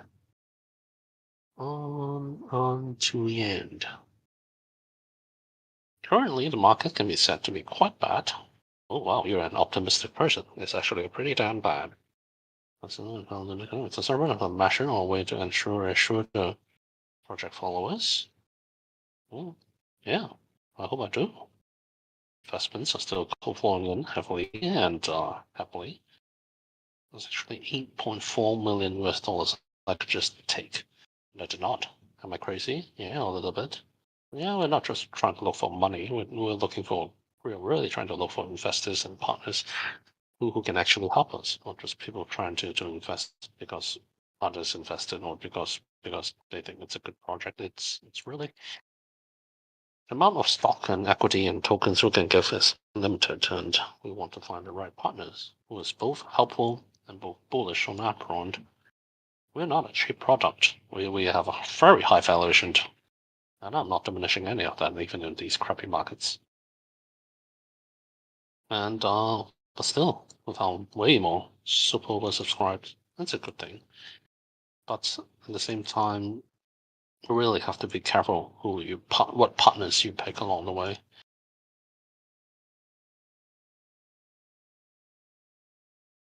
As for the game itself, we remodeled the roadmap to fit. It's not remodeled based on the fact that we want to get more money or anything. It's actually remodeled so that our game mechanisms and functions will be more independent from the market conditions. So even if the market goes to shit, our game development pipeline wouldn't be affected, and the game economy itself wouldn't be affected. Well, I can't say it wouldn't be. I mean, the token price, of course, affects. But even if the token price drops to really low, the game will still run.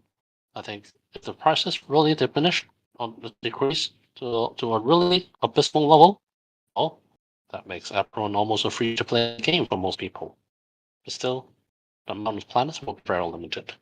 They wouldn't be able to purchase it even if they want to. It would be a cheap entry slot, a limited entry. Well, the project will consider the Apeiron token launch date when the market is better and the fear index decreases. We'll move earlier, actually. All of the contracts and everything, I think. So CTO, law scripper have been ready already.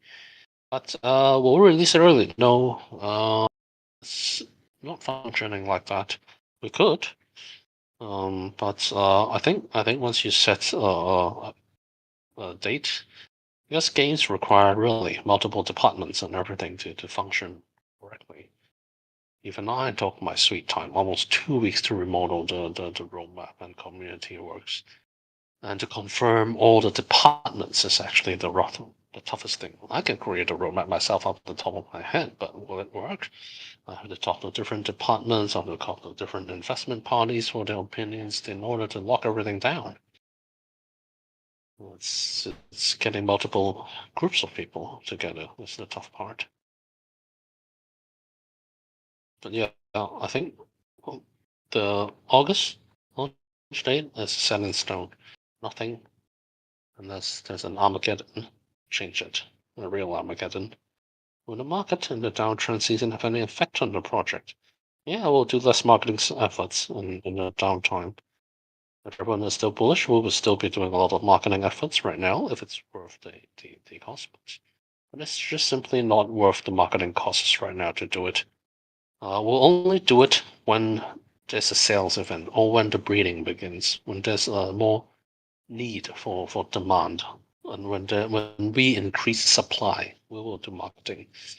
But in horrible seasons, we won't release too much marketing efforts out there. It's not worth it.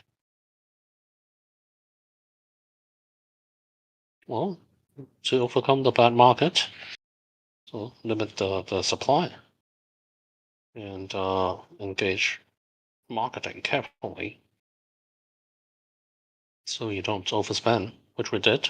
We overspent 2 weeks ago with the due-to-date easing efforts. But really, that was not exactly a user acquisition event. It was more just a happy event to keep everyone happy and engaged. Not to think about the markets too much. Was it effective? I'd say it wasn't really that effective. Even giving out USDC, 1,000 USDC every night per night for almost 3 or 4 or 5 nights. Engagement levels have been dropping and dropping and dropping. Really, if you ask me, people just want to take a break from crypto. Discardy. What is the amount of Apeiron tokens that the holders need to have the right to vote and make decisions in the project? And to be members from the beginning of the DAO? Oh, I answered this a lot of times. How important is the community to Apeiron? Will the equity of the asset holders be considered?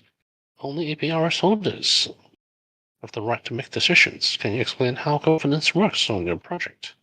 Cool, I've answered this many times. I'll answer it again one more time here. So, in Apeiron, the APRS holders will have the right to propose. How many votes do we need? I've yet to decide, actually. Great question. Also, I think there should be a streamlined system where everyone gets to propose. But what is the minimum amount that you need to initiate a proposal? I actually have never thought about it. Usually, in the normal world, I'd say around 5% is required to motion in a proposal. I think it functions differently here. Anyway, let me get back to my governance structure. In terms of voting, everyone gets to vote, not just APRS holders. All asset holders and even non-asset holders that love Apeiron, the game, and the community will get to vote. Of course, weighted and in different measured segments, but ultimately, everyone votes. I think this is more important for the game and the brand itself, and to avoid the well-controlled the idea of capitalism. That's how governance, how DAOs should work. But my standing on the future of the project, I think most governance proposals can revolve around the usage of the treasury, how it's spent back with the community, some fundamental decisions on on the direction of the game, but the ultimate survival and central governance of the game, I think, should rest with the company itself. I wouldn't put it directly in the hands of the players. I think it's a good dream to realize this ultimate form of democracy for a game. But I think Apeiron's not that one, not in the immediate future. I think I can release certain parts of the games, of the brand, especially the ones generated or created by the community, can go over there. But the core project, this core franchise, Apeiron, the game, the planets, its ultimate development line should be rested with the company. When you make a decision in game development and everything, it's not just how you wish the game should be. Sometimes favoring the players ultimately puts the project at risk. If you ask me, of course, it's easier for you to breed with other players. You don't have to own 2 planets, or I can allow you guys to do direct swapping of planets. But sacrificing the longevity of the game and the designs for player accessibility is actually not very sound. If we put that decision up to the players, they would all allow that to happen. And I don't think it's actually up to the game developers to create against player elements. That's how games work. So it's a bit different, I think, for games to create ultimate DAO, but to select what kind of aspects of our project can be determined by the public would be great.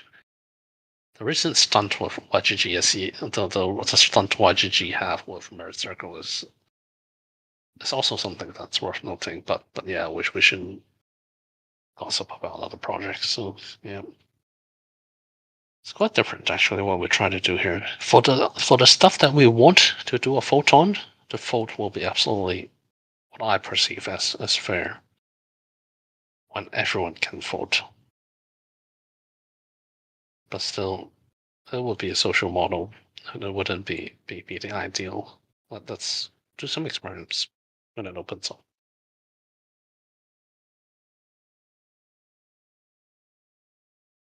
Apeiron offers a free trial to all customers who sign up, which includes a free balance to experiment with it. What the hell is that? How much is this balance and what actions can be done with it? Did I write that in anywhere? If I did, someone please DM me. I am very scared of this question. I certainly hope this is just a copy and paste from another game. Don't have any free balance. Well, free-to-play balance, which I'm assigning to the gaming guilds. People can sign up to. Yeah. No free balance. Which Apeiron will give players the power to make decisions about the flow of the game's narrative. Does it mean the whole narrative of the game is not yet described? And the future of the direction of the game? Yes, and yes. The future narrative of the game is actually decided by the aggregate choices of all players both in-game and in Discord. So yeah, we're monitoring all the good and evil actions in Discord now. Well, there's not much right now. That's the duty quests and the initial player selection. But there'll be more in the future in Discord and also in the game itself. The overall good and evilness and the choices you make in the games when a choice is allowed to be made will be tallied to determine the way the story evolves and how the ultimate gods will decide, well, together with the players, the fate of the universe. Neo clerics. Well, does everyone make money? What strategies do you employ to generate income or profit? Yeah, but what are your short-term objectives? Oh my god. What are you focusing on? I've read these questions in quite some time. Only ran into these questions in the text-based databases back in the days. Yes, let's try to answer this one. Knucklearks. Apeiron makes money in terms of mainly, hopefully, the franchise in the future when the products are sold, and the pre-sales of our planets, our stars, and future content. The trading of players' planets between each other in the marketplace, would take a certain percent of as a commission every time the planets exchange hands and get sold to other new players. And what else are there? The pre-sales, the planet trading, in-game recycled mechanisms. The treasury would take a small, very small, or I think around 0.5% goes to developers. That's about it. Way more than what we need, actually. If it goes according to our plans. Long-term vision and mission. What is the short-term vision and mission? Well, if it's short-term, it's not a vision. It's more a values and our also our values and our goals, short-term goals. Short-term objectives: get the game out, man, and get the testings done. What needs to be tested? Reading and battle, and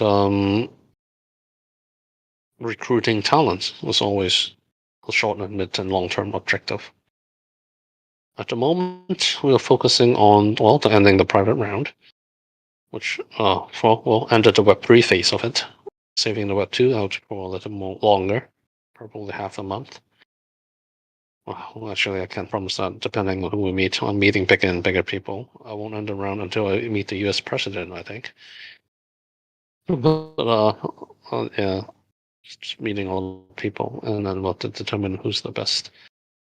And but at the moment, if you ask me, after Web2 round after the Web3 round is closed, I really want to go back to the community. I haven't spent enough time with the community. The daddies, I've left them hanging for another 3 weeks again. Originally, really wanted to do a weekly roundup of the sugars and everything, but things keep piling up, and I have been getting back to them on a bi-weekly basis, which is something I'm really sad about. And really want to fix up the community. It's still a bit messy in my eyes how the community is structured. The new roadmap hopefully will give more clarity, and then they will help around town. We've got Delete, we've got Minami, Hanami. These guys are great, very passionate about Apeiron, and more is coming with more people around. It will take time for everyone to get on board the schedule and to identify their roles here in the company. But I hope I can spend more time with them now that the private rounds has ended, and we can work on a better schedule. One each of our overseers can oversee a different aspect of the community, together with the council and the wranglers and the daddies, ultimately forming the ideal community. The hostess behind this bustling community. And when all these fundamental pieces are ready, which I hope is by mid-June, we will go back into user acquisition. And with a stronger community, with more members, with more experience, we can adapt to a huger crowd and streamline the events as we go. That's the plan. And yeah, two. In order to start, one needs to have his own planet, and how better than Eden? Okay, what is the purpose of having an Eden? No, Eden is just the headquarters. Every planet has it. Well, there's a backstory behind it actually, but it's up for you guys to decide. But yes, gods are. Well, actually, I shouldn't say that. Okay, well, yeah. So you can treat every celestial object, every object in the universe has an Eden attached to it. And it's the Eden that allows you to access various life streams and manifolds of the planets. What kind of spirit core is talked about in your talk? The spirit core is actually the profile picture NFT. Every player account is represented by a spirit core. It's the hand you see in the trailer, and so yeah. Also, the players can start by having a seed planet. The seed planet thing is going straight to the gaming guilds. So there'll be a limited amount of seed planets available per month or overall, and And initially, we wanted to host it ourselves, but we are sending it to our gaming guild partners. Will this planet help one learn the basics of the game? Well, yeah, you can say that, but all planets can help with the basics of the game. These 8 planets is just easier. They're all elementals. They're all not elementals. I mean, they're all 4 quad planets with all 4 elements. The quad planets have access to all 4 elements in terms of gameplay and content, and so they're pretty easy to learn and easy to adapt to different requests. So yes, they're the better trial planets. But the sea planets cannot be traded, cannot be bred for much longer reset time. So yeah.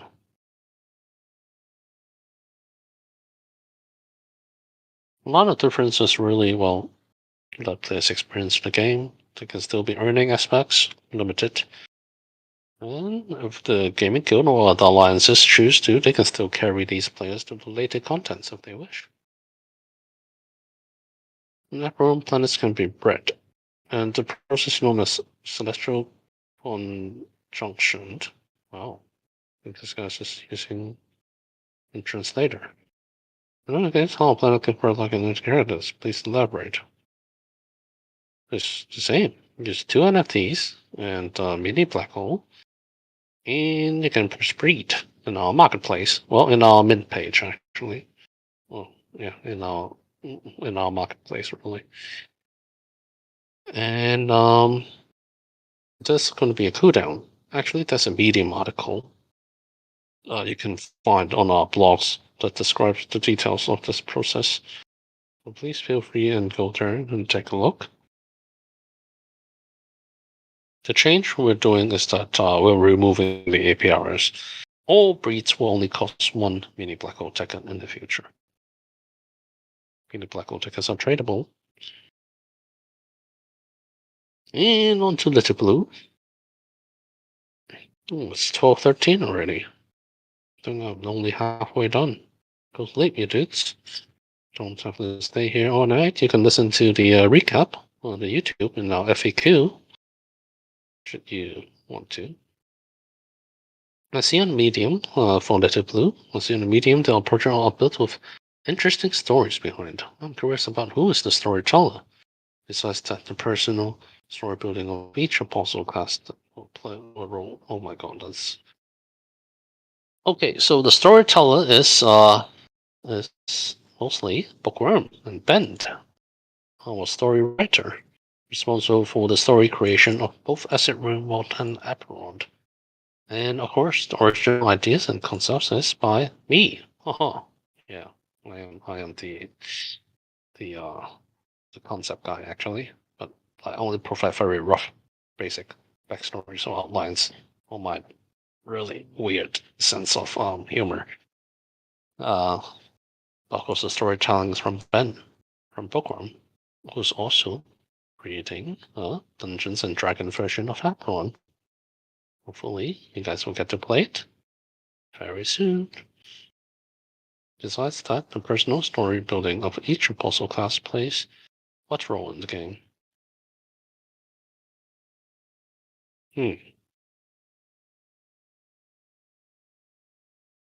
Besides that, the personal story building of each apostle plays what role in the game?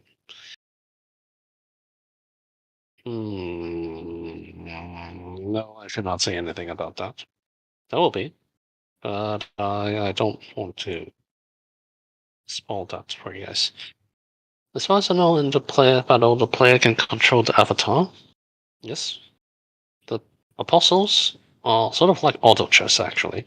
You can place the location they start. You can use skills that affect their targeting or movement. And can I talk more? I can talk more here, or have you wait a little longer? Oh, there's going to be a white paper update in mid-June. I'll write it up there. I think more can be released now. But the skill cards, we are holding off until I think mid-June, around the battle testing and the marketplace opening up. Yeah.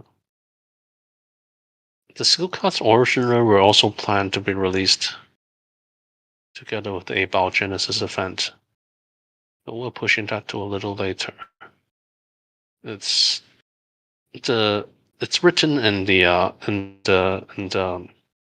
codes, but really fearful of revealing them early because we are really crazy dudes, and if everyone considers the skill cards, I fear that nobody will be breeding too much. Just really want everyone to breed. The ultimate solution for the breeding to work is that everyone breed as much as possible and worry as little as possible, but that is just against players. So that's why we will have information on the skill cards on the skills, but we won't be revealing all of them until the breeding begins and we have data and goes smoothly along to our plans. Before that, yeah, not going to reveal too much of the skills, especially what skills each planet is having right now. 聊聊，晚上好。Apeiron 到后期是否会考虑应用VR 技术？不会。这会是否感受到自己拥有真实的信心？就是每一个动作之间，在很后期我自己非常喜欢 VR 的技术，但是每次我玩完我都会头晕。我觉得 VR 是好的，但是现在还早。如果到后期可能3-5年后有一个好的 VR 技术，他们会在 Apeiron 的一些公用的 aspect 上有用，但是我觉得始终很多区块链的用户其实他们在的国家都是在发展中的国家，在发展中的国家要让这些 VR 的元素更游戏有太直接的关系，会影响到往后的一些 adoption 的用，所以不会在 Apeiron 的 core 游戏有这样的发展。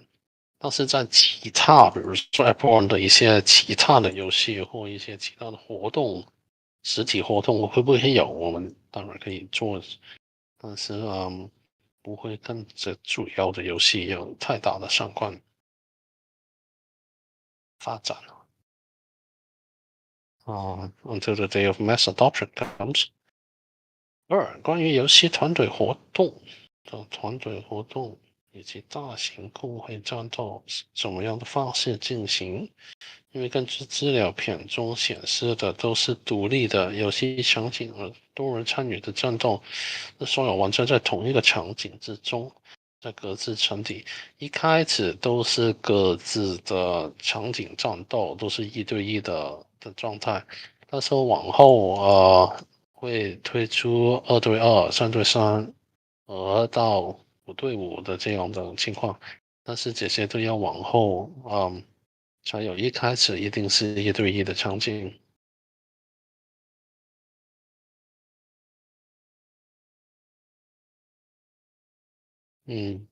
我明白，多人当然会好一点，但是技术发展上其实是很难，尤其在这个区块链上，所以大多都一定是1对1先开始。但是我们其实是支持多人的，但是先搞好这个单人的循环，我们才会发展别的。关于天河不同的行星核心，不同级别的行星，需要的是否相同？现在所有天河都只需要一个小黑洞那个 NFT 就行了。而不同的 exotic 不同的会应该都会用同一个价格统一一个数量的小黑洞去做的。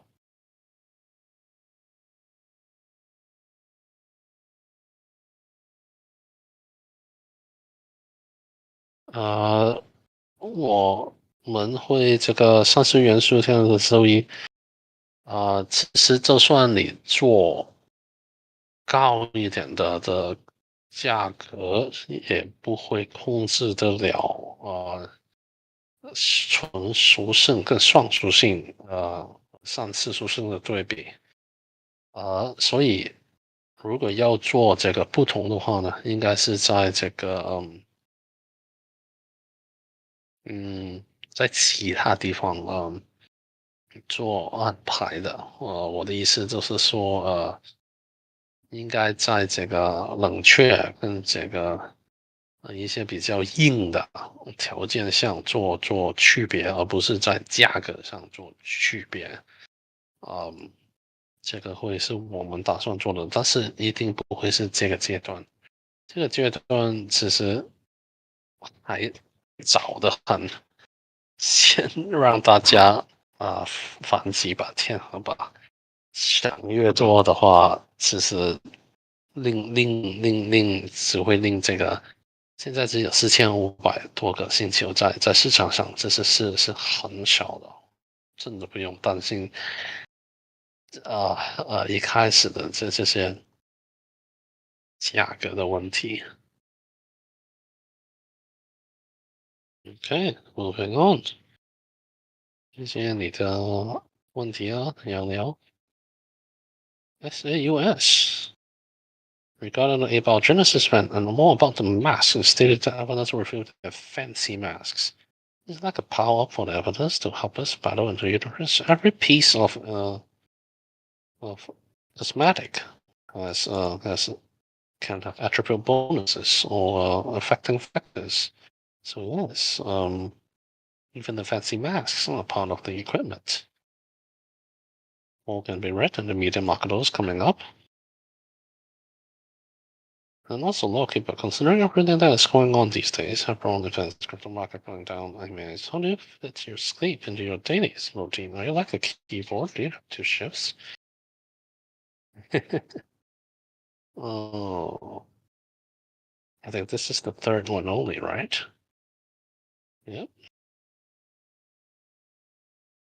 I am getting occasionally. I'm getting a little more sleep. I think I'm having some breakdowns in terms of my psychological patterns recently.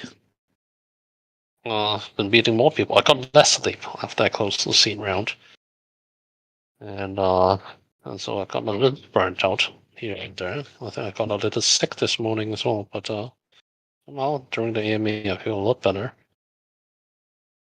and yeah, it's good.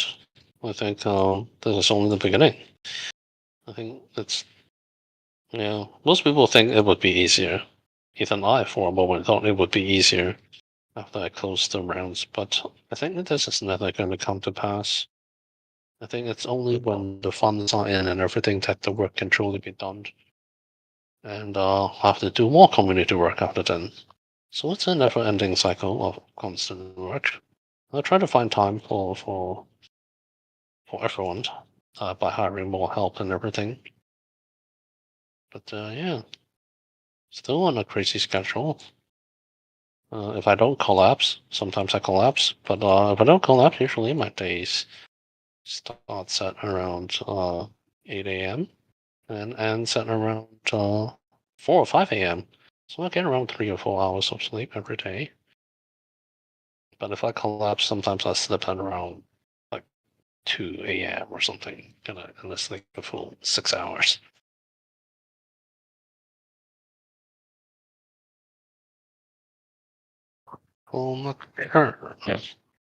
Just about 3 months ago, you mentioned on the medium that Apeiron will be introducing a battle system. So I'm so curious to know, will this battle system be in PvE or PvP mode? Both. The testing will begin with PvE and then PvP. Well, do I enter Apeiron battle mode and do I have to pay a fee? For the Apeiron battle in coming up, you only have to own a planet, or you can be an investor in Apeiron. And you can try these battle modes in Q3 before the game launch, before the token launch. This battle system is expected to be in July. In the cryptoverse, there are still users who are only looking for projects to invest into assets and generate passive income. I want to know if with Apeiron, an investor can generate passive income, earn rewards without the need to play. If so, share the different systems you have created for this type of users. Everything. You can buy a planet, and well, let's suggest breeding, or you can don't breed it and rent it out in the future, or just put it in the NFT staking mechanisms. Or you can purchase the tokens when it goes up and just stake it and earn rewards. Or you can buy a star, a land NFT, and have other players manage it for you as well, or other gaming goals. And every time the planets that orbit around your star NFT successfully accomplishes a last challenge, they generate regularity, and star owners earn a portion of the regularity as like rent. So pretty much everything has a way to generate passive incomes, but really was targeting to have players play the game. Apeiron is at the very core a game, and we want to reward the gamers.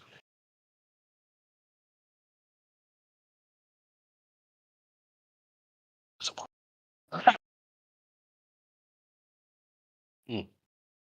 Number three. Understand in order to play an Apeiron, we will need to buy an NFT planet, right? Yep. It tells what characteristics each planet will have. How are they all different? Oh my god. Please go to our OpenSea and take a look and read our Medium articles. A quick rundown is that the planets are governed by the four elements. Any combination of the four resulting in 15 combinations of different elements and three classes.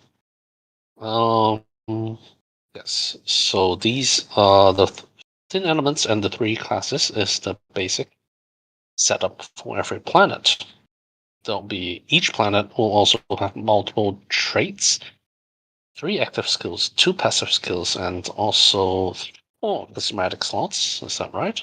And mask, accessory, body shape. Yeah, and that's the slots. And then in the future, you want more slots. The planets have to age, and you can install different types of relics onto it. And yeah, these are the basics of the planets. And what you configure and build is really the additional relic slots. Those will be the ones that you can build and alter as you wish. So it's a half and half. Accelerator. I've seen the diversity of the community in language and in culture. It's a great thing to have variety of people. It gives a small thought. Where's the but? Well, so tell me, our lawkeeper, your highness, or please just call me friend. How great a scope do you intend to have in the community geographically? Everywhere. Oh yeah, I'm crazy. But yeah, so it's more than welcome to all. It's supposed to. We do welcome all sorts of people, but we want to find the right mods and the wranglers for each crowd first. And we're trying to go for, well, if you're a wrangler, please listen to me. If you propose, and Daddy as well, if you propose events, please consider the language barriers. Oftentimes, language barriers is the greatest barrier in this world. And we're trying to host events that everyone knows how to play and and describe easily. So yeah, I think you guys can understand a lot after a few ones. Is that sometimes great events or complex events may sound fun and interesting, but when it comes to translation and it's not as interesting. And so trying to organize events for everyone, not just people of one language group, is actually very tough. What games do we pick? What activities? And how do we translate it to make sure that everyone have the time to translate it and they understand fully is actually one of the missions in Apeiron. Apeiron itself is already a super complex game. Really want our community events to be a bit more on the easier side. Yeah, we'll try to reach as much language as we humanly possibly can. The dude upside is poop. Poop is the Ember Heard. Oh wow. Oh, I haven't followed it up since the last week's court case. What's happening there? Ember Apeiron. Coincidence? I think not. Oh, this is a pretty good one. Does it have anything to do with the market? Half and half. Okay. It's just number 4. Partnership is essential for the project. How do you maintain your partnerships now and in the future?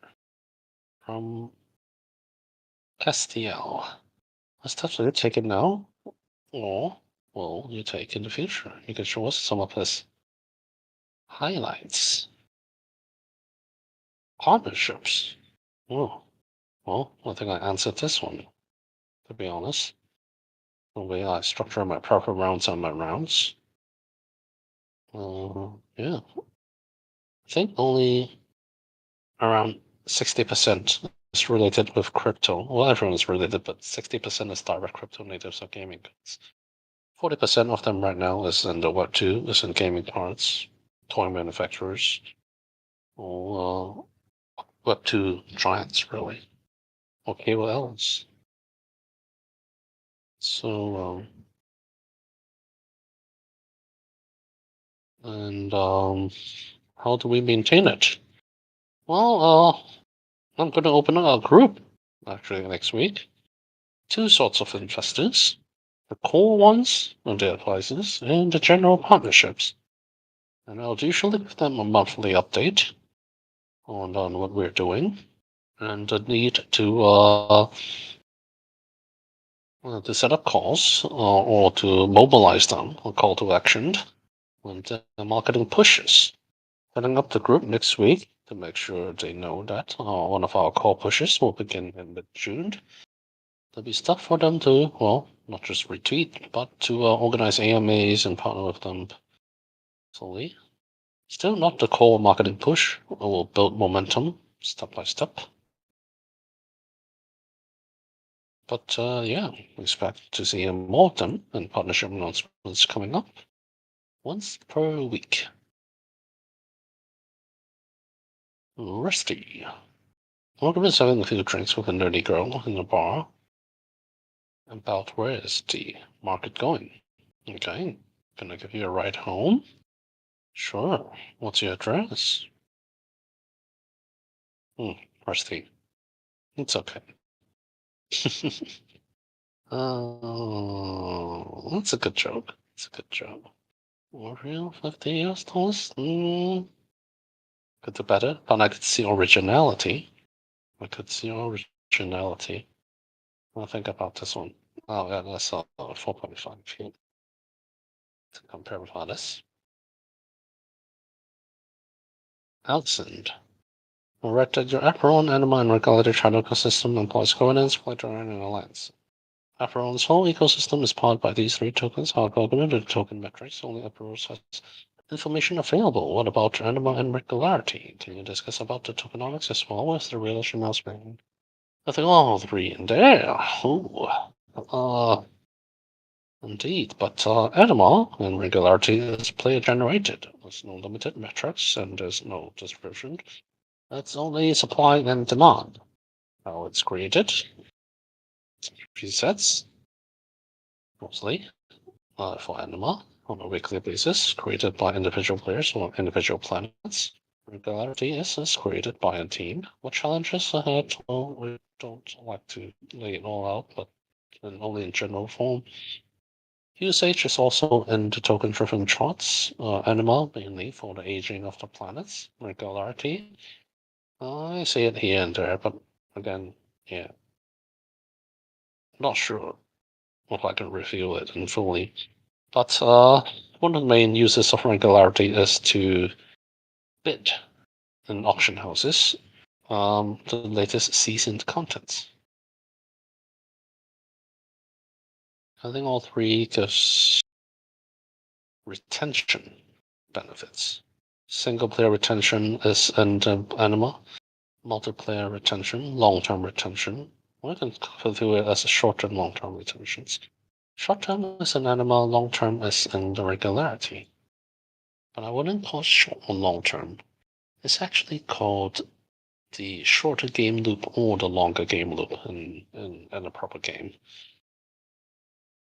So the short game loops, the day to days, the second to seconds is anima, while the week to week, the month to month, and the long term is on regularity. We were talking about listed on Quickswap or another Polygon X because Apeiron is Polygon-based project. If we don't go directly straight for the centralized exchange, yes, but ultimately in the future, probably as well. But I think my CTO favors 1 inch of others. You have to talk to Law Scribble about this. What kind of technology is used in Apeiron for game prototyping and security? Well, game prototyping would use Unity. And security, we well, mostly just Certic. I think we're still talking to other ones. Basically, how a decentralized system minimizes transaction costs. Well, Polygon has been to be rather friendly and fast, and also how it protects users and projects in general from malicious attacks. Oh wow! Well, we'll limit the amount of testings done to a really closed environment, but are really like most scrupulous to answer this question. Is it why is buffering game designed to win in a fun and safe manner? Oh wow! Uh, to haven't answered this question since the text-based AMA.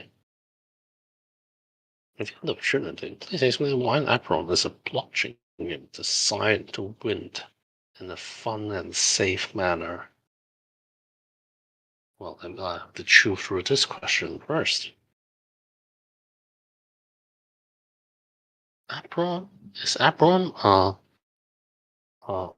blockchain games designed to win in a fun and safe manner. I don't think any blockchain game can answer this properly.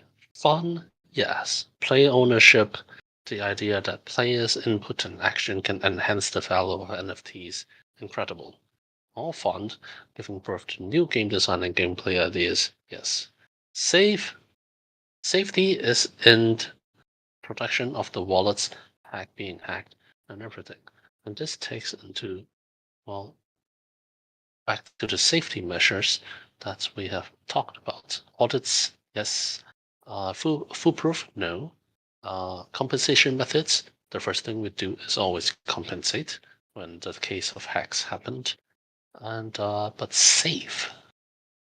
To be safe is what the anti-blockchain is trying to go at about.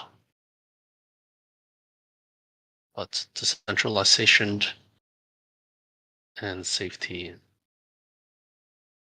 Oh, this is a philosophical problem. Yeah. We'll have centralized servers and accounts. Do we tie that with the off-chain game functions to create more safety? But that defeats the purpose of decentralization. I really have to think about this one on a more objective angle. Yes, but yeah, we try to do that. We're trying to design it to be fun. That's the very step of Apron. And for the safe part, we follow the best practices of the industry in terms of auditing, safety, having our own in-house safety monitoring system. Well, not safety, but our own in-house in-game activity monitoring and on-chain activity monitoring system. We do have that. But we don't try to like innovate this level technologically. We just do what's the best practice out there. In the case of hacks, we will try to compensate the best we can. Honestly, can't promise anything other than that for us. Judging by the information in your social networks and on the website, sales of the Planet NFT are planned for the summer of 2022. Please tell us if you already have an action plan for the implementation of this stage. It's sold. The Planet NFTs are sold. The Star NFTs is coming up. Will be separated into a lot of phases. Be used or search travel in some other way. How can I get into the whitelist for purchase? The whitelist happens here in the server with the quest marks, while the launchpad we talked to a lot actually. Still talked to Binance and Binance NFT even after the past crazy thing he suggested for the planets. They're still interested for the stars, but the fact that we broke them into phases means we're trying to do that ourselves in the beginning. There are many platforms out there that do INOs, but have yet to meet a really good one that gave me a really the confidence to work together with them. And how do we broke it into phases? I think it's easier for us to do it ourselves. Most launchpads are really open up platforms. So not a big fan to work together with them. Not risking my crowds for a sellout. Marina Gomez again. What will be the total supply of the Star NFTs? 11,498. Will there be a limit to the Star NFTs a single user can own? Well, ultimately, no, but maybe similar to the minting. So the minting only limiting to one per account. But if you have multiple accounts, you can get them. But still subject to change, I guess. But for the initial first batch, I think one per account should be safe. The price will be determined next month, depending on how the markets goes. But yeah, I'll just set the rough pricing early. As well will be those prices. Do you have an audit certificate, or you're working on orders so that? Yes, well, audit certificates. You can take a look at the mint page, mint.apeironNFT.com for the planets. Do you have any plans to attract more crypto investors? Yes, that's the merchandising and everything. And also investors from Web2 as well. And those. Mark Lazaro. Since we're still a few months away for the game proper of this project and market this on winter season. What the hell are you typing? Since we are still a few months away for the game proper of this project and market this on winter season, okay? What are plans to keep the players engaged with the project or community? Well, just having community events and airdrop events and different stuff. So you got the breeding coming up. There's weekly community events coming up, and there's game nights, collaboration events, and then there's going to be the staking and the battle testing, and then the TGE, the staking, more battle testing, and mini tournament events, and ultimately the game. Still centering around 2 to 3 activities per week. Keep everyone engaged. Acquisition events will go back into full swing. Not full swing, but go back into action next month, mid of next month, and ramping up as we go to testing, to TGE, and finally to the game launch.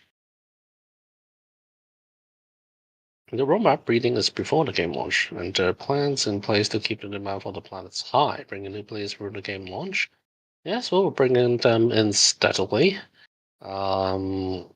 Still, Apeiron is always trying to grow crowds that are loyal and fanatic, I would say, to the cause, not just trying to attract more and more flippers into the crowds. And so I think we will take our time building the marketing and everything. But with the coming KOLs, maybe attracting a few flippers here and there. So Apeiron has been proven to be pretty good at converting dudes. So, yeah, we'll attract them. We do understand the need to attract new users to keep the power prices on a constant demand. Uh, with the latest block, breeding will be on June, then July for planet staking, and August for TG. What were the changes for the breeding requirements since breedings were just regular, and also since TG is on August and within April? In the future, even now and in the beyond, breeding tickets will cost unit black holes only, the NFTs.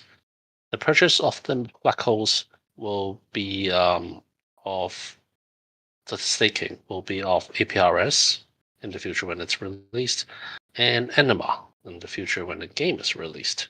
These will be subsequently replaced when they are available. Before that, we'll use other tokens in place. Fine if the pre-sale will be similar to planned pre-sale or different, including planet staking. Both. So it will be similar to the planned pre-sale in the very limited portion in the beginning, but the rest of the bulk will be available as planet staking, the expedition system. The expected date, yeah, recently confirmed it, should be on August 1st, while this beginning in July 1st. And the planet staking starts will be 2 weeks after August, after the pre-sale ends. So around mid-August, August 15th would be the time of the sign of the pre-sale. Joke time. Ooh. Right. Why did you accept only around 3 more private round investors? Right. I don't trust those other trees. They seem kind of shady. Are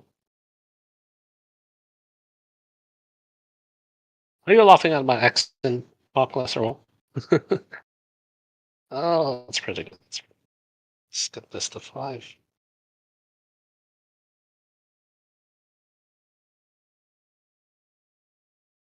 Koshika, dating first again. I'm curious to know more information about your decentralized governance of the many project in the Dallas community-centric most team. What are your sexuals and all the decentralized features related to your government? Okay, down to be a strong thing. I answered that. When it comes to safety, nobody can guarantee smart contracts. We don't know. What did the thing? Yes, yes, yes. Answered that. Answered that. I think I answered both of that. So I'll skip this one. Bukaki. Ooh, fun name. Who writes the duty quests? They are true works of art. Sorry, this is obviously universally known info. I'm a peon. Don't say that. A lot of different people. Sometimes it's Ben, our co-writer. Sometimes it was Mike who left us actually. And sometimes it's Shadow Sound nowadays. And a lot of them are now written by our daddies as well. And next week we'll begin an event where everyone can write a duty quest and have it be implemented and rewarded. What's the reward? Medieval planets. How it's being judged after the recent experience we've learned. Well, we're involving the council and everyone to judge it, to be more fair, give it more time as well for the judging process to occur. So yeah. Thanks, Bukaki. Just dude on for dudes live in this shitty market. Dude on okay, boss upper. Just being a dude in these shitty markets. Dude it out. That's pretty good, boss upper. Not exactly a joke, but thanks. Okay, Nick Pound. Rankle. 晚上好。以下是一些问题与想法。星云探险。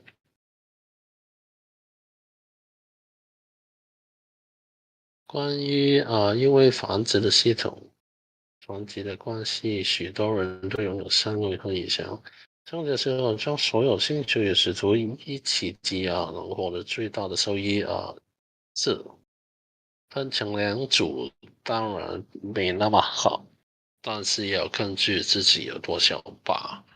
如果肯定一组就已经可以拿到一定的奖励的话呢，当然是分低压组出来会好一点。但是如果想确保能拿得到的话，那都是应该将所有的星球跟石头都积压在同一个探险上会好一点。这个也是玩法的一部分。整个星际探险的机制大致是如何运行呢？每周、每月、每2周结算。嗯，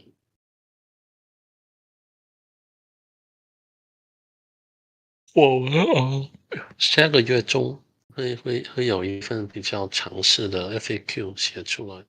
那个 FAQ 会在我们的 contract 那些写好的时候发出，字信会准确很多。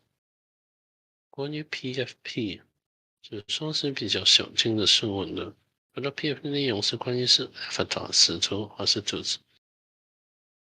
其实它的内容是关于星球的，和整个玩家的用户这个 account 的账号的，这是你的PFP 是你账号的这个 avatar，它的赋能只是错不我们可以公开的是关于正常的质押 staking， 是正常的那个，不是这个新的这个嗯这个幸运探险这块，这是关于正常的 staking， 就是 stake 我们的代币的那个系统。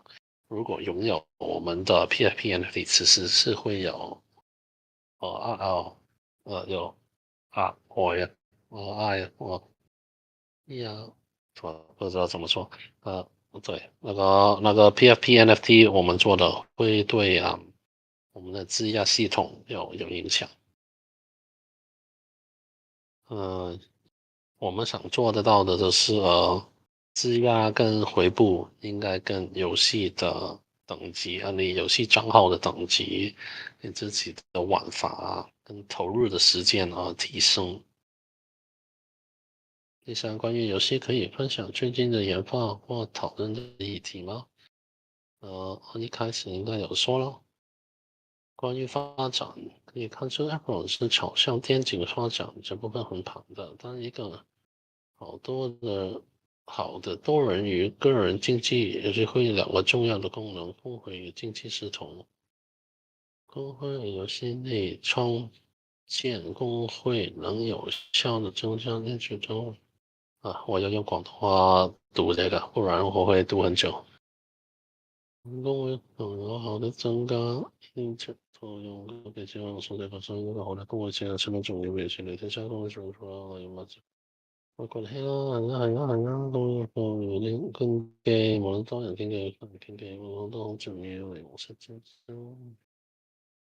不行不行，先就，但是我现在本分跟我给老总先老用我方案吗？OK，接下来的问题问的就是在这个我们一开始是比较走向这个皇室见证的一个方向的但是我们后期的联盟系统里面那些每个 Mythology Galaxy 的公开，他们的玩法其实会达到好像工会内容还会有万国觉醒的一些元素在里面所以两样都有。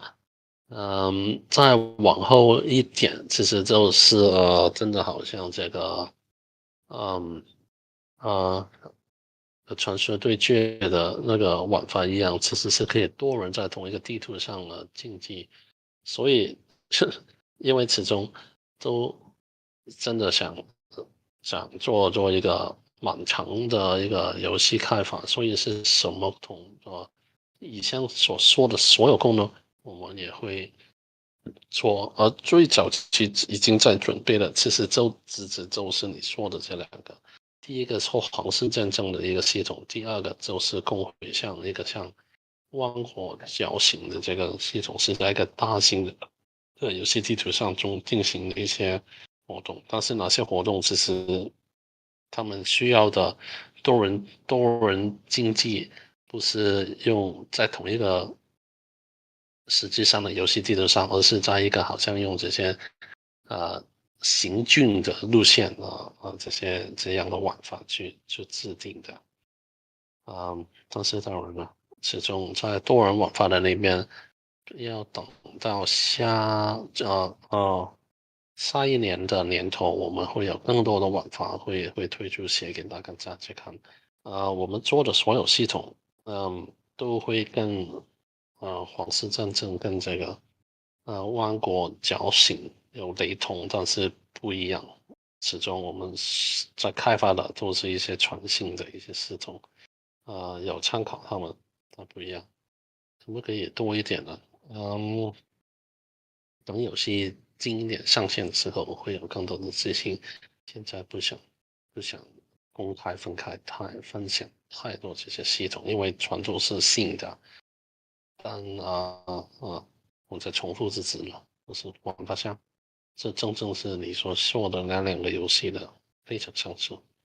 关于大环境，近期大环境身体动这导致必须去说是像这种对于 game 方面的发展或者什么样的想法。其实我的看法从来都是一样的，我觉得 GameFi，其实是很多游戏的障碍，但是这一块不是代币那块，其实是 NFT 那块，因为玩家拥有这个 NFT 最吸引的地方就是有两个对游戏发展上未来的前景来说，一个就是当用户自己可以拥有游戏里面的一些资产，他怎么能跟游戏开发商互动，跟连成一线吧？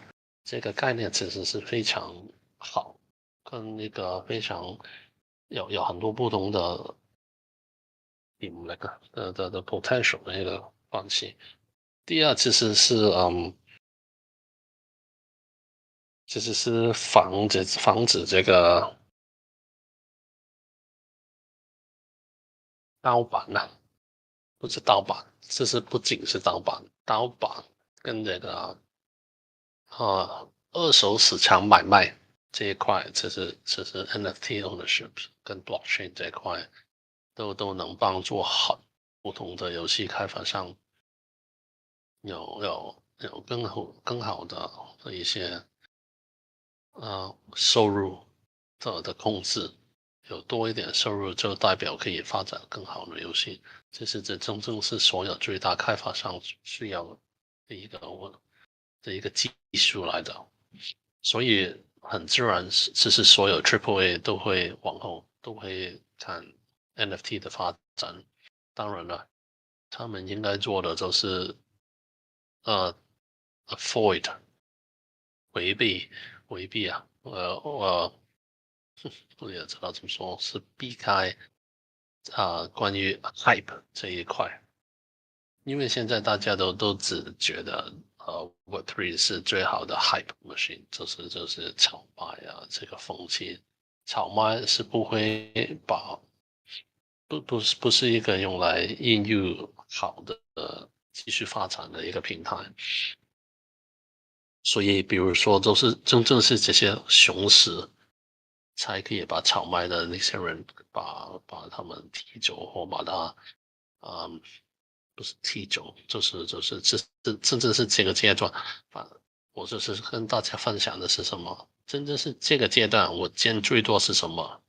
就是传统的一些游戏开发商，Fun Plus、Green 还有一些更大的，都在跟我谈，他们其实都对 GameFi 是有兴趣，但是对我来说，我真的很不喜欢 GameFi 这个字，因为 GameFi 根本就是代表了其实是想用游戏来赚钱，或游戏来玩代币这个概念，其实我个人认为有两个市场的，一个市场叫 GameFi，第二个市场真的叫 Blockchain Games。Blockchain Games 那一块是真的是用游戏来发展，而 GameFi 就是融合一些玩代币或炒卖的风气来，真是玩炒卖的一些游戏概念，把代币的炒作用游戏系统来变成一个游戏。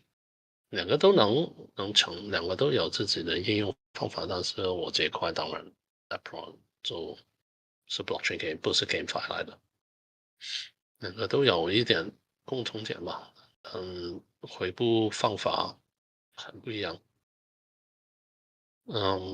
blockchain game 会是一个长线投资吧，GameFi 是短线的，自己想怎么玩就自己决定吧。然后是嘟嘟说是放请大家都说那个知道哦，要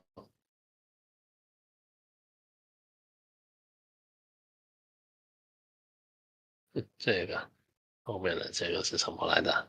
那个什么嘟，你自己打开你的麦克，说一次给我听。嗯，最近有个香港人唱了一首嘟嘟歌，我想找他做一些搞笑的合作，但他没回复我。One, your replicas will reveal their holy accessories to find bodies, smiting weapons, and fancy masks. I don't understand this sentence yet. Does Alberta have a mask? Yes, they do. I thought that Phaeton Gigas has no face. Yeah, but they could have a mask. Can you tell me more about the next about Genesis event? We'd like to know more about the event. Oh, we'll get from that event. There's really two medium articles coming up. Every Friday is very focused on these about Genesis events. They will review the types of rarities uh, and the not just the looks, but also the possible attribute bonuses you can get from these different parts of the accessories or the cosmetics. These are all traits on top of the 3 active skills and 2 passives you'll get. And so yeah, save some for Ben for the right amount. And none of the story pieces regarding the world can be found there. You can find them all in the Medium articles. They'll just be snippets of the whole view. But in the future, when it comes up, you can read more on them. But I think the actual can only be done in our own marketplace. I have to confirm that with Lore Scribbler. But yeah, we'll have more lore pieces coming up for these items. As for the others, let's save it for the review. How was the community around for Apeiron changed since the media market launch? Oh, it hasn't changed much. I really intend to actually collect the whitelist for the community round, and then the actual investment on the community round should be in mid-April, mid-August. The steps to which we want to do this, I'll I'll do a community vote on this. I think that's more fair. Because the star whitelist begins on July 1st. So for this month, in terms of the whitelist, we could do the community round, or the community round comes later. But we're not taking exactly the money in. We're just confirming the whitelist for those who are interested. But yeah, uh, I should probably write a Medium article on this to clarify this point. And but in spirit, nothing has changed, just the timing. So we can collect the whitelist first. But is that good practice? Well, I think we'll talk to the council and I'll do a vote with the community and decide on this one. What are the issues with the ETH price issue related to the game? What are the issues with the ETH price issue related to the game? I'll be sure on this one.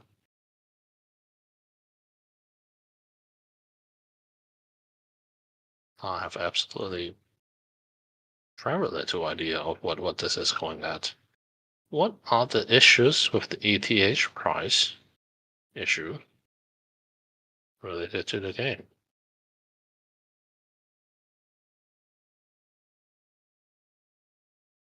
So how are the ETH price affecting the game?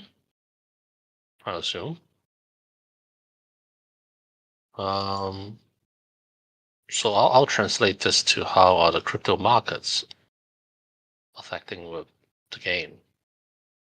So pretty much there's two folds. One is on the general reception of marketing events and reward events. The engagement rates and the engagement rates have lowered a lot. So typically, one wants to keep up engagements and user acquisition when the times are good, when people are looking. And when people are not looking, no matter how much money you throw into it, the rewards may just not be enticing, not effective. So we will do less marketing in these times, unless there's a need to call for it, such as the breeding. When it comes, we will go. But in other times, we will do less marketing. And also, when the breedings or the sales comes, we will break it in phases so that we don't sell it all at once. And so if the market is super bearish, we won't be selling too many of our star NFTs. We will still be selling some of them. But it depends on the price. It's not on the price. It's really on the general market sentiment. If the environment is good, if the people are engaged, we will still go ahead with the sales. But crypto is driven by the price. When the prices are great, you get more eyeballs. When the prices are crappy or falling, people generally tend not to. Not everyone is happy about investing on the falling market. Actually, I am, because I love buying on pessimism. But still, I do it in phases. I don't go in all at once. But yeah, generally that's what you do in the face of a dropping market. You proceed and approach it carefully. That's the issue. Whoa, that's a really long question. W Junkie AMA 提问：游氏未来是否制作类似 DOTA 一样的可替换外形，制定自己的使徒？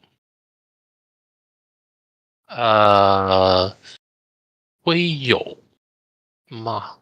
我知道这个星球的 avatar 一定会有，那个神兽一定会有，但是在这个使徒上，他们会不会有一个自己的换画营的系统呢？这是本身是有的，但是会不会比如说有一个第三方的游戏合作，或我们这就会不会是内部做一些这些使徒的外观转换呢？要跟 Law Master 谈一下，其实是有计划的，但是放在后一点。但其实我们有看到很多人都是很喜欢这些 Dude 跟 Apostle，所以如果反应真的很好的话，我们可能把这个时间推早一点。商务如何看待一个 IP 的文化重要性？像早期 Riot 的 Game 的 L2 一样，他们只是简单的 mobile 游戏，而且他们自注重书写故事以及世界观的背景。其实我们看不看重 IP 的文化重要性？其实我们一开始已经看中了 IP，这也是我们为何要花6年时间制作这个游戏一样，因为其实就是想做好一个游戏。而真正做好一个游戏，其实就是要做好它的世界悲观更长写的故事。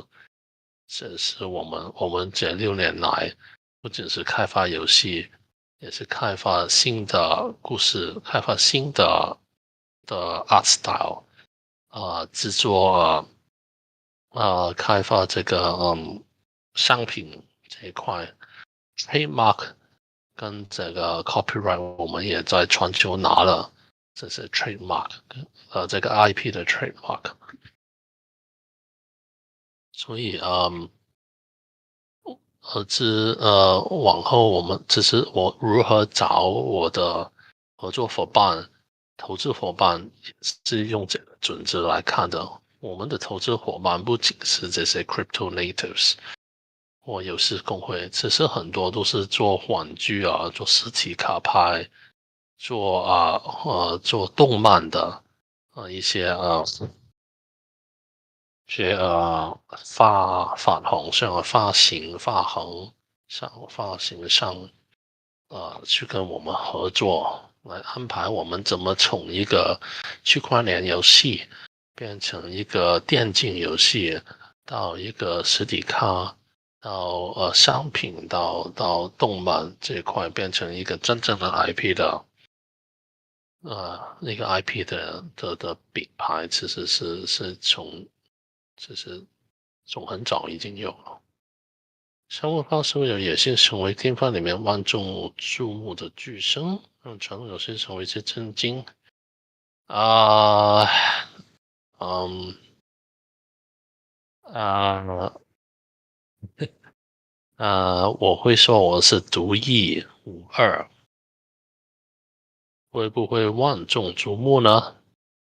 希望会吧，但是逐步是始终我觉得低调一点是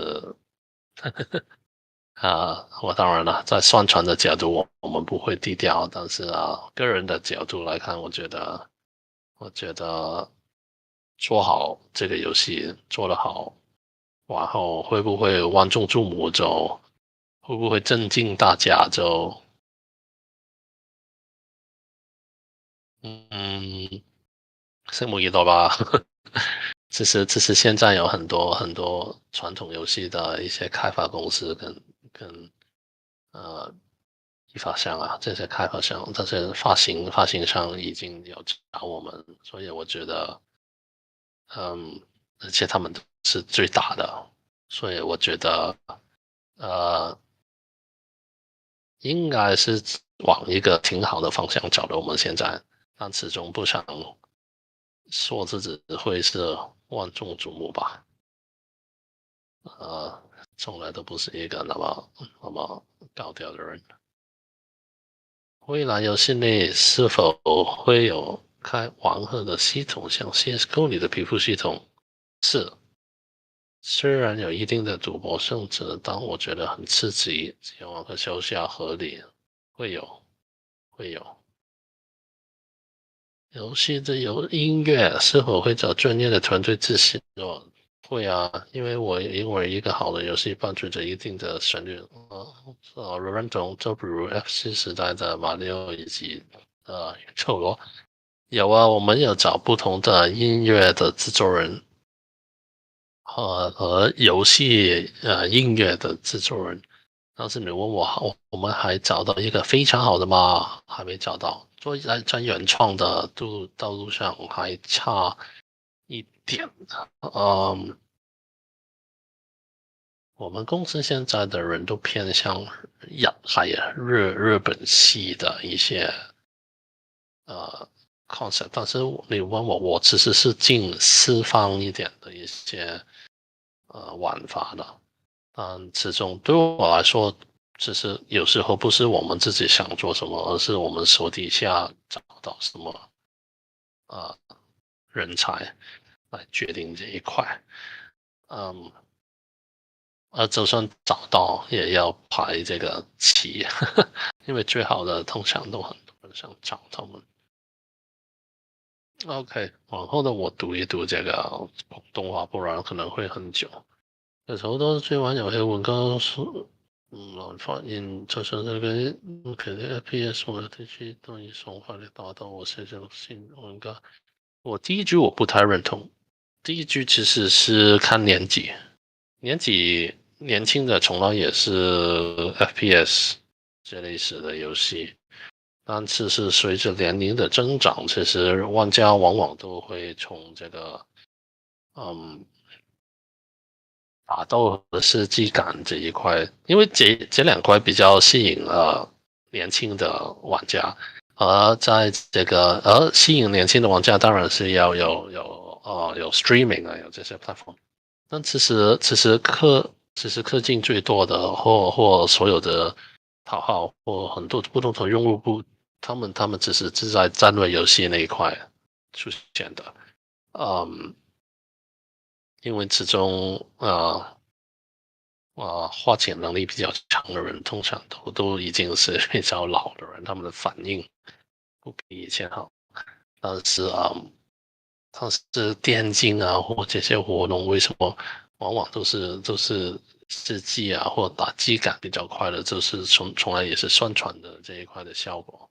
我觉得两个都有不同的优势，不应该因为短期的这些宣传效果或一些好像比较是容易宣传的概念，便以为只是一个趋势，这个要分得很清楚的，我觉得。嗯，再继續看下去，我覺得時代人要做更做空的動畫，演出足夠支撐起劇情的演繹。這個時候早期沒有劇情或者爽快的遊戲，瞬間在市場上失去競爭力了。但我最愛的 Xbox 遊戲中，Halo 就憑着優質的故事、劇情和小說來塑造中豐富一個世界和足夠的空間。當時包括很多動畫也是如此，總係呢兩種專業劇情，如果能有背後讓某人熟悉的字幕操作，很容易就會讓人放鬆慎重。這樣這讓朋友衍生出動畫並且創造成話題。最後回歸到一啲定義，如果有很多難做的項目，例如需彼此保持社區穩定的狀態下，他們很明顯把專注放在一個事情上，對世界穩定操作。人類終極虛擬世界的是生命甚至中的，所以到最後完成的這個人偶支持。通常所述我用而家知道嘅做開始一個自由愛者 NFT 這個世界的本身，愛上它的故事，我睇到這個哦，OK，哦，這個人說得很好哦，我也很認同，但只是做一個好的故事。不僅是時間的投入，還有實際的計算。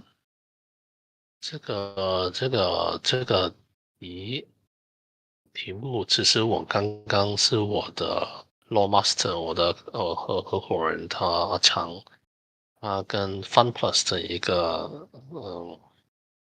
高層 Michael 是他們 CSO 交談的一個分野。FunPlus 是差不多這個世界上做 user acquisition 做最好的一個遊戲。他們他們做的遊戲之前都是一些國戰團戰的遊戲，而他們真的賺了很多很多錢，但是他們想打算發展比較黃道的一些曲途，去方便他們的品牌發展，他們就打算開始走故事IP 這一塊。那怎麼走呢？用時間用價錢開發當然是一個角度，只要做好宣傳，找到對的人才，花時間花金錢進去，是不是就等於可以做到一個非常好的故事呢？可能是答案的一半吧。第二半其實就是我的合夥人他說的，其實有時候也是看天時地利人和吧。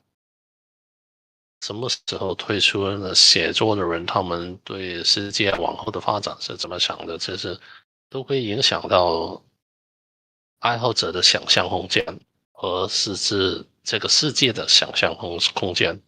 所以我覺得如果你說那些最好的 PFP NFT 這些 Base Suki 他們如果有自己的找到真的厲害的一些開發的團隊，他們真的想投入時間為他們做這個 IP 品牌的話，那當然是好。NFT 給大家最好的一件事，就是因為很多玩家已經投入了很多錢跟資金在這些NFT 上，所以他們比相對外面的人更願意去投入自己的感情進他們這些世界裡面。而當玩家擁有這個對這個品牌產生了這樣好的，其實是不知道是資產感情還是真感情的時候呢，他們往往都會在传销的角度上，或在游戏分享的角度上，有往往更好的一些推动。但这种故事写作跟游戏制作真的不是大家想象中那么简单。嗯，不是有钱有时间就能解决的一个问题。时间可以，钱是基本要求。往后看看他们的发展吧。但是 W 张可以这个很优秀啊，有这样的想法跟答案。希望你将来可能可以为我们多做一些分享就好了。Hey, Alex, hey, let's see. Oh, are we breaking our goal? Oh, yeah, let's break the record for our AMA. But I think I'm at the end. Alex CA. Whenever I hear the word delayed from my wife, I expect something special soon. Since Apeiron delayed some events due to market, there's something special coming soon. Apeiron delayed some events due to market. Let's say postpone, not delay. There's no delay happening anywhere. But something special happening coming soon. Well, yeah, that's why we pushed the expedition. That's the whole idea of the expedition staking is entirely new. It's not on the roadmap. The system is a part of it is, but ultimately how it's structured and created is entirely new. And the reward for exordium levels is entirely new as well. So I hope that's something special. The other stuff that's coming is not done because of any delay or postponement. It's always in the roadmap.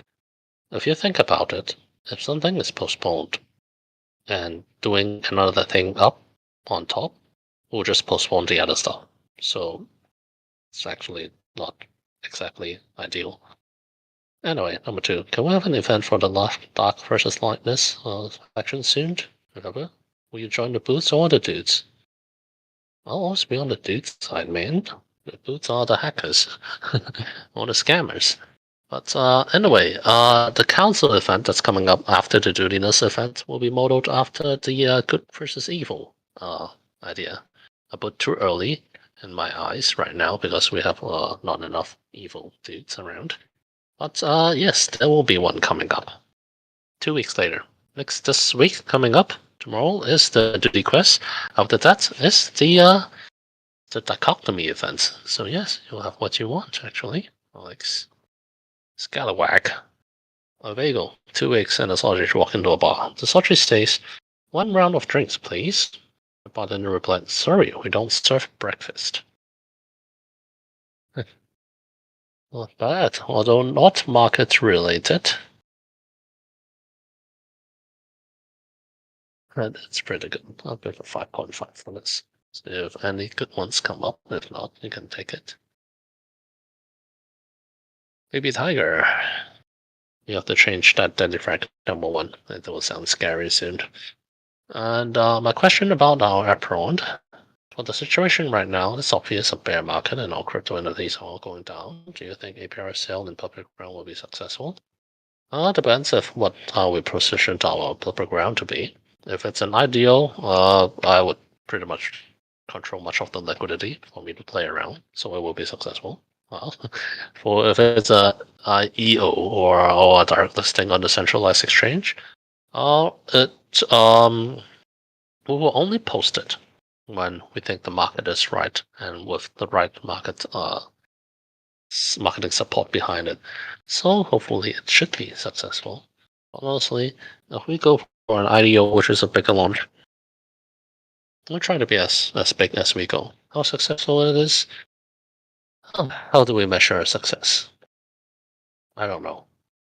If you want to market it by how many times it's going to flip, I'm telling you it won't be successful.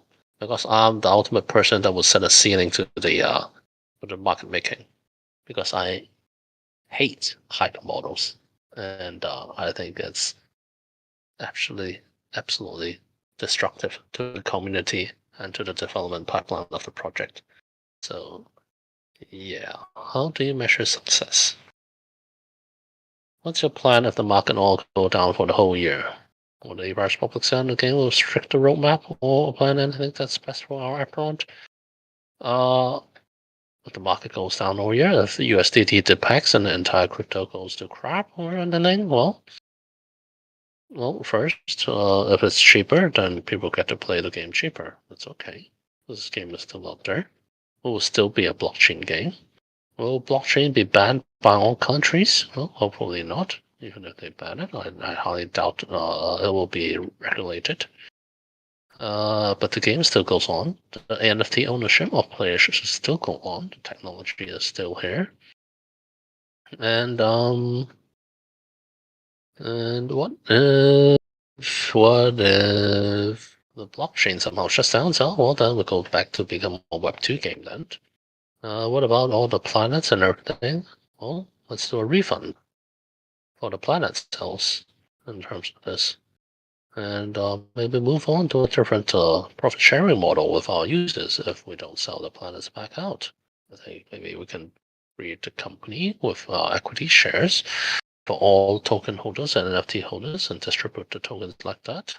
Our company setup is exactly like that actually. In Panama, we have a foundation that holds actually the rights to the company itself. We can distribute all KYCs and companies shares through there to turn this into a Web2 game.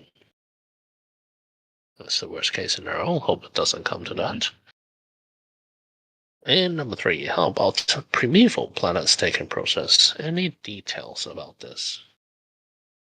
Primeval planet staking, the expeditions.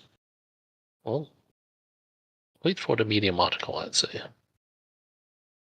And but yeah, I covered quite a lot in this AMA, I hope. Well, my two joke is Apeiron equals ape and iron. Well, okay. For the bear market, ape iron for the bear market. Okay, I'll do the with chopstick.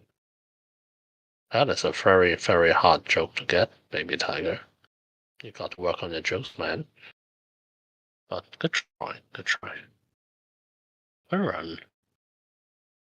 To joke, which planet stars in the Saturday Night Fever increase? Which one? Tundra Filter. My God, Corinne. It's a good try. But it's good that even you yourself gave yourself that emoji. Good try. That's good. That's original at least. So definitely worth a note there. Regarding the nebula expeditions on planets and apostles staking. Good try. Let me take a look. Okay. Regarding nebula expedition planet staking, from my understanding that Exodium can affect the outcome of the expedition. Will bloodline purity also be in order to have successful expedition? So not successful or not, it's more on how much vapor you can generate, and the vapor can will be significantly affected by Exodium rarities. Bloodline purity will also have a factor in it, but much less. Too little, I'd say. They have a little influence on it. The main factor is on the expeditions. In the future, the other generation planets, when they are staked, when they are used in expeditions, they will have an effect. But nothing compared to the ones with Exodium rarity levels. So, all in all, the 4,569. Oh, is it 69? I think I'm affected by this number. But I think it's 4,586 is the number of planets we have publicly in the primeval planets. These ones will always have the much more major function and utility and effect for the expedition NFT staking system. Can you use a planet for breeding even though the set planet is currently staked? No, right now. So you have to time it well yourselves. Subject to change depending on how we play it. Aside from the primeval planets itself, do we need to prepare something else for the upcoming About Genesis? No, not really. Yeah, the About Genesis event is just an event where you guys it's like a review. There's pretty much nothing you guys need to do. Can trade for a cool looking accessory if you want. And thank you for your question, Karan. Loki HK. Does this actually means I can answer in Cantonese? I think so. Frank，你在上次啲 email 會提過發展 Apeiron 的 IP 做動畫及其他周邊產品，我覺得你嘅想法十分好，有好啲 IP 才能遲早會入坑。OK。想問一下，這些 IP 動畫推出時間是怎麼樣？尤其推出時間會唔會同步推出動漫和周邊？動漫嗰一塊應該係下年做嘅，就同我哋我哋做一個 equity raise round 添嘛，我哋會買股票㗎，冇公司嘅股票啦。咁嗰度係將我哋變成一個 IP 發展嘅平台嘅，係想喺亞洲度做。咁呢個動漫咧就會係我哋下年配合我哋第一期推出嘅，應該係第一或者第二期，應該係第一期推出個日係 Galaxy 嘅一啲嘢嚟嘅。咁嗰個時間就係下年 Q2，咁所以你可以 expect 第一批動漫會喺下年4至6月呢個時間推出啦，同埋我哋個 equity round。關於人工，我睇下團隊現在對 IP 內容有什麼想法？社區會有參與故事創作嗎？Core IP 內容咧就一定係由團隊製作嘅，而次同人文化或者任何其他 IP 會唔會同社區搞咧？其實而家社區都有好多好好嘅團隊，嚟緊都會有一啲 event 係會叫大家創作下自己嘅故事啊，同埋一啲星座嘅一啲故事。如果有好嘅話，其實係會同步發展兩邊，一個就係主要故事嘅發展，第二個就係同人文化嘅創作。咁我哋係會一齊搞嘅。咁什麼想法啊？其實我哋個想法都係一開始將一啲創世嘅故事重新包裝咗先咯。就Apeiron 有一個主線故事嘅，嗰個故事係同所有創世故事，其實所有創世故事嘅核心就係嚟自於我哋自己原先呢個故仔嘅推出，係啲奪咯。咁主要 IP 文化內容係咩咧？係奪咯。你將廣東話嘅奪宣揚開去，就係我哋嘅奪文化嚟㗎啦。用啲奪啲嘅嘢就得㗎啦。但係當然啦，去到頭先所講位其實W Junkie 所講咧，其實奪只係一個包裝嚟嘅。我哋探討嘅內容其實都可以幾複雜同成熟下嘅，因為其實奪都係一個神，又有好多生死喺入邊，亦都有好多神同宗教嘅，又唔一定係宗教嘅，有好多神啊同創世同人嘅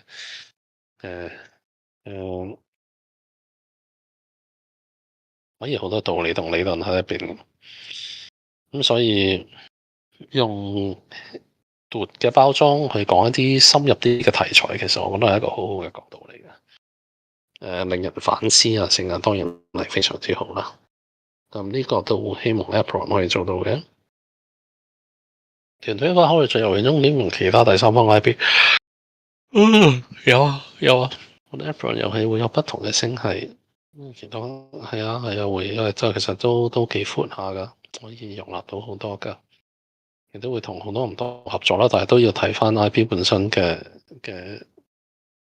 題材同個 art style 啦，盡量係 similar art style 好啲啦，或者 similar 嘅氣氛會好啲，即係搞笑偏向咁樣會係好啲嘅。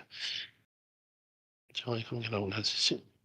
咁可能以後有咩參加者開發 POAP 或者 OAT， 亦都有參加者發 POAP 和 OAT 的項目，社區嘅熱情會大。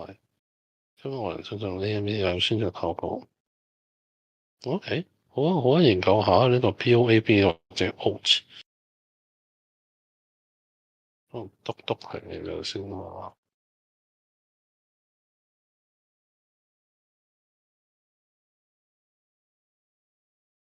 其實 POAP 同埋 OAT 係咩嚟嘅咧？等我撳一撳先啦。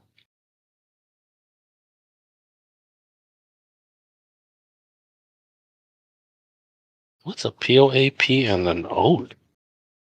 Let's talk AHK said some AMAs incorporate POAP or OAT. What the heck are those? And they say the engagement rates and people are a lot happier. I'm trying to do that next time. As long as someone tells me what the heck is a Pope and an OAT. Is that actually a joke or a pun? Oh, 多謝你嘅問題啊 SimDip. Oh, there's still 55 people listening at 1:35 a.m. at my time. No sleep, you guys. Catch up the EMA and the recordings. Hello, Lord Keeper, Simdip. Hello, Lord Simdip. And your family are well, thank you. It's good to hear your voice again. Thank you. You tease us this with some fabulous prizes from the new community events upgrade. Ooh. Well, honestly, somehow we can only reward you with primeval planets when the breeding comes up, and then we can reward breeding tickets. USTC is always a favorite tool to be rewarded and more practical in my eyes. Apostles, NFTs, there's still certain amounts held by our company, and we can distribute them as rewards. And in the future, collab with friends. There could be other wireless mods and other projects. And yeah, those are the rewards for the coming community events. Later down the path, it could be directly the keys, of course, or the for the staking, and then it could also be loot boxes of cosmetics or even stars in the further future down. Will we be able to stake planets on cooldown from celestial conjunction? Yes, you can. Would there be enough time between the two pickets? There will be enough time, and if it's on cooldown, it could be staked. But once staked, it cannot be used to be bred. So to breed. So ideally, breed it and then stake it. So the 2 time until so you'll be staking during the cooldown. Crazy about the new roadmap, especially Q3, the battle beta. I was wondering what are the testers, what the battle beta in-house testers, or would be a few lucky dudes from the community. Testers will be everyone from the planet holders. If the community have people that want to test out but are not planet holders, there may be a case like that. I never thought about it like that. But let's try to work on that because it's just a build we can send out, so we can invite more dudes to test play it. But yeah, in the first batch, it's always the investors and the primitive planet holders who will be testing them. Yep. I always wanted to own a star, but as I understand it, they are more for guilds or solo casual players. Well, not really. It's alliance owners. You don't have to actively manage your guild. And as long as you can buy it, you can rent it out.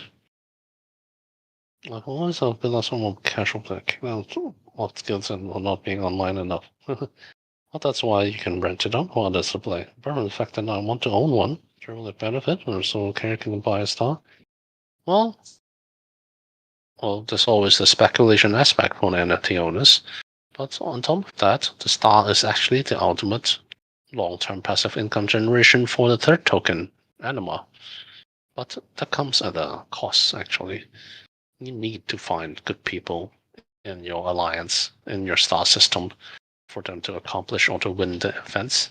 So, yeah, it takes a little effort for you to work on it. But I think if you lower the profit sharing rate a bit, I mean, lower the rent to orbital stars on the renting of the NFT assets, then I guess you can attract pretty good talent. Well, you work with some of the larger gaming guilds and Apeiron and rent the star to them, or lend the star to them for them to generate passive income for you.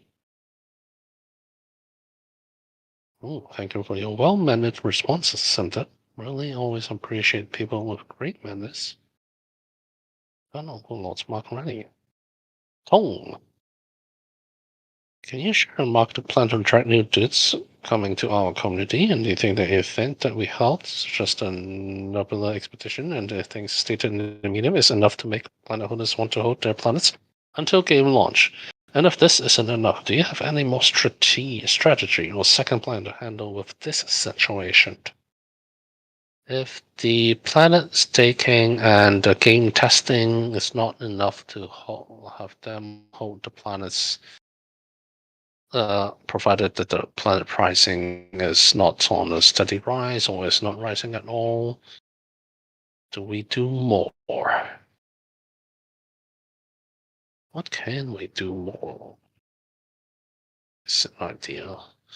I think from a development pipeline, planet staking moving up early is great utility, and how we find different projects to collab and communities to collab with this is a great angle. The battle testing is also one that's, well, what you guys have been seeing. The battle is pretty intense and fun, and is a great streaming platform as well. So we got the development pipeline pretty solid, I think. And then the rest is up to marketing efforts, how much we're willing to spend and to prepare and to garner from the KOLs to kick in a larger support. We are ready to commit a hefty amount of resources in there and to garner the attention we need. And so if we want to do more, then we'll just do more marketing, maybe in different methods to try out different platforms to move up. But other than that, from the development pipeline, I wouldn't suggest anything additional on top of this. Anything additional would just delay the ultimate pipeline. And if the market is crap, then the market is crap. There's no way to fight it. I'd rather save the amount of money to just cover my own floor price if that's the worst case scenario. And I'll just buy the planets back and play it around myself and market make it myself. That would be the worst case scenario. From the medium, Star Sail isn't stated in it. Is that a good level inference? Oh yeah, I covered that a little bit. Yes, I think I covered that in the EMA. How does the reward of the tennis staking calculated?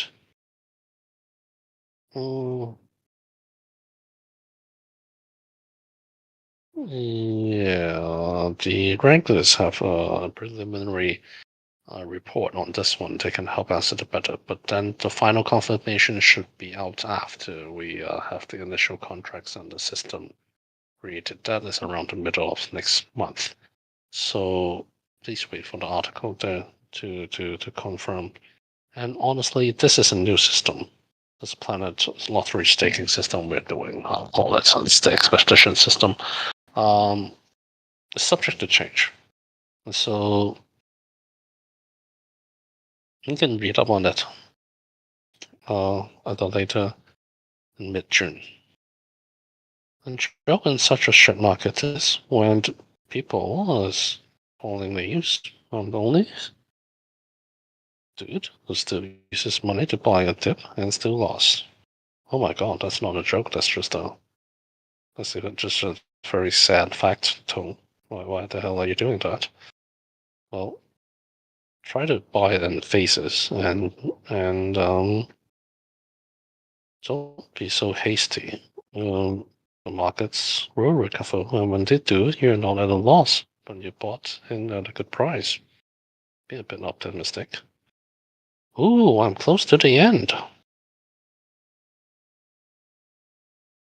好哥，豪哥，你好，Frank 也是。以下是我的问题：如果只有一颗星球的人需要的，因为我用廣東話讀。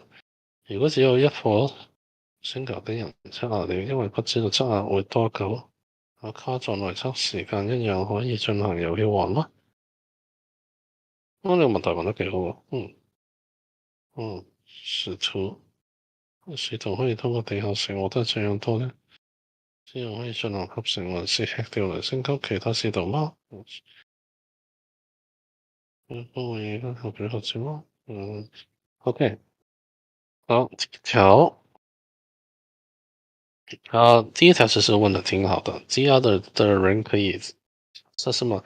他們可以測試，頭端的測試其實是測試一些基本的玩法，所以是跟自己擁有的星球不是掛鈎的。但是8月以後的那個，當我們 Marketplace 開放了以後呢，應該是8月9月的時候，你可以用自己的星球跟別人玩這個 PVP 的測試。這個在staking 的時候會否影響？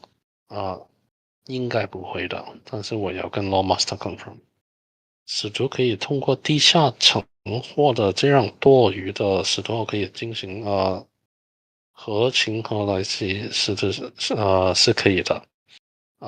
使徒是可以跟其他使徒合成吃掉这样的，这是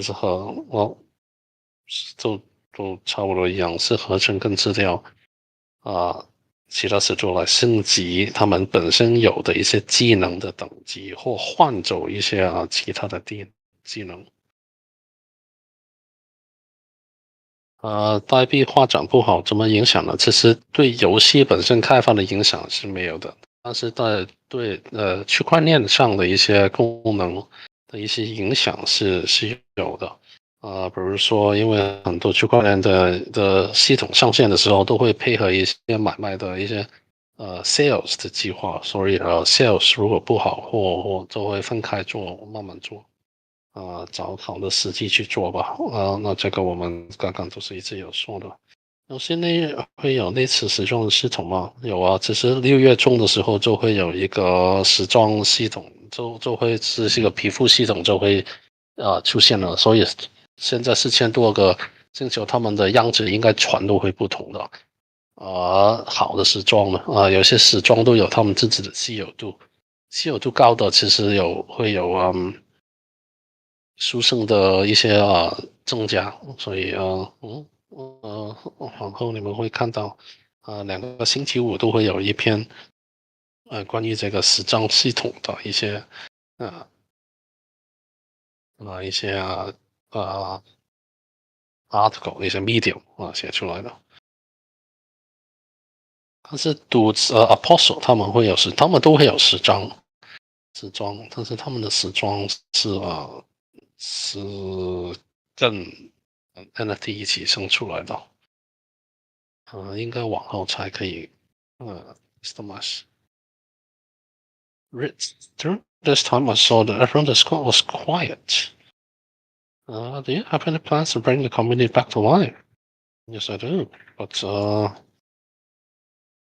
actually, um, this week was rather quiet. I was in the build phase, and did too much AMAs in the week before that, together with a lot of dutative easing events.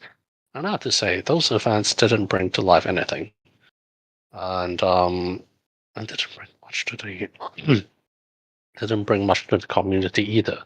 It's just that the market is extremely quiet, and no matter what you do, sometimes instead of throwing money out there, maybe it's time to just sit back and rework the roadmap a little bit. That's what we exactly did. So there's not much events going on in this past week, and we're in the build phase right now. A lot of projects will be undergoing a lot longer build phases, probably in these 2 months, which is a good thing. I think in order to, a lot of projects have garnered a lot of money over these past half a year or a year, and it's time they should really focus back on building instead of focusing too much into creating cinematics or stuff to reward the community to keep engaged. Sometimes for a project itself, it's better for them to build. Uh, we've been building for 6 years, so no, that's important at the time you need. And handling community is a different monster. You need to create different roadmaps and works. And artists are always so gingerly about showing their unfinished work to the public. And and there's and it's easy to deviate from this pipeline. If you ever work on an NFT or game production project, you'll understand that this is not as easily said and done. So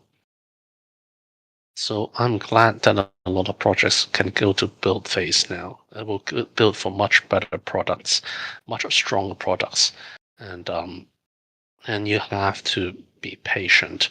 Sometimes it's not about the project with the greatest marketing or the stuff that will turn the market around. Sometimes the market goes to crap, and it takes time itself to recover.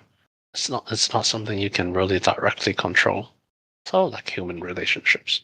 You fuck up, you break up, you're sad. And it's only time that could help recover confidence in something. You can't directly control the recovery. You can't directly do something or pray that the other side would do something. Even if they do it, it doesn't recover the faith or the relationship. You need time is all it takes. And stepping away from something gives you great clarity on the relationship on stuff. So yeah, don't try to rush things in life, man. Anyway, for the community itself, yes, we will do something either way because we do have a breeding coming up, and I still want to intend to stick to the breeding.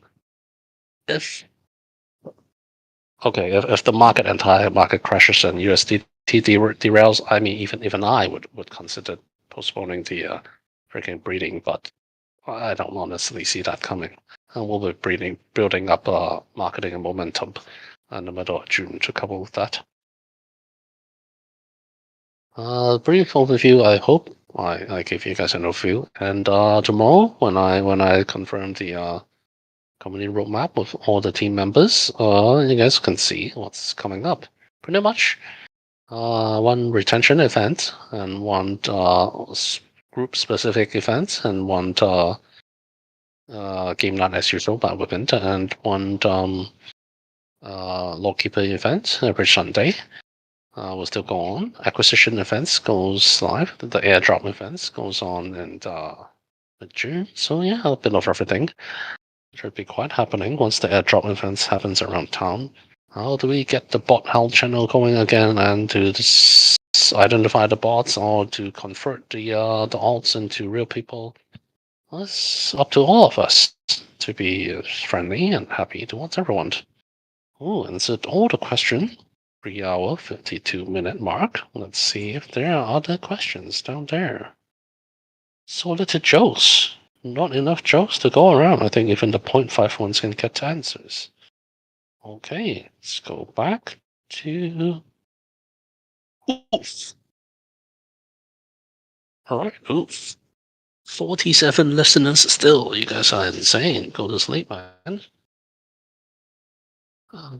Get some more water. Okay. Okay. Oof. Hey, Frank, since people have already asked a bunch of questions about the planet stack, I'm going to ask you something else. I read that we'll be receiving mini black hole airdrops to us, yeah, planet holders, so we can breed in a couple of weeks. My question is, will we be receiving a black hole for each of our planets or just one? For every 2 planets, you get 3, I believe. This is the plan. More will be written up in the Medium article coming up regarding the airdrop event, which is happening on June 10th. It's the mini black hole airdrop event. Medium article will be read, but it's not much to be said. It's just 2 planets, 3 tickets in the beginning. So, yep.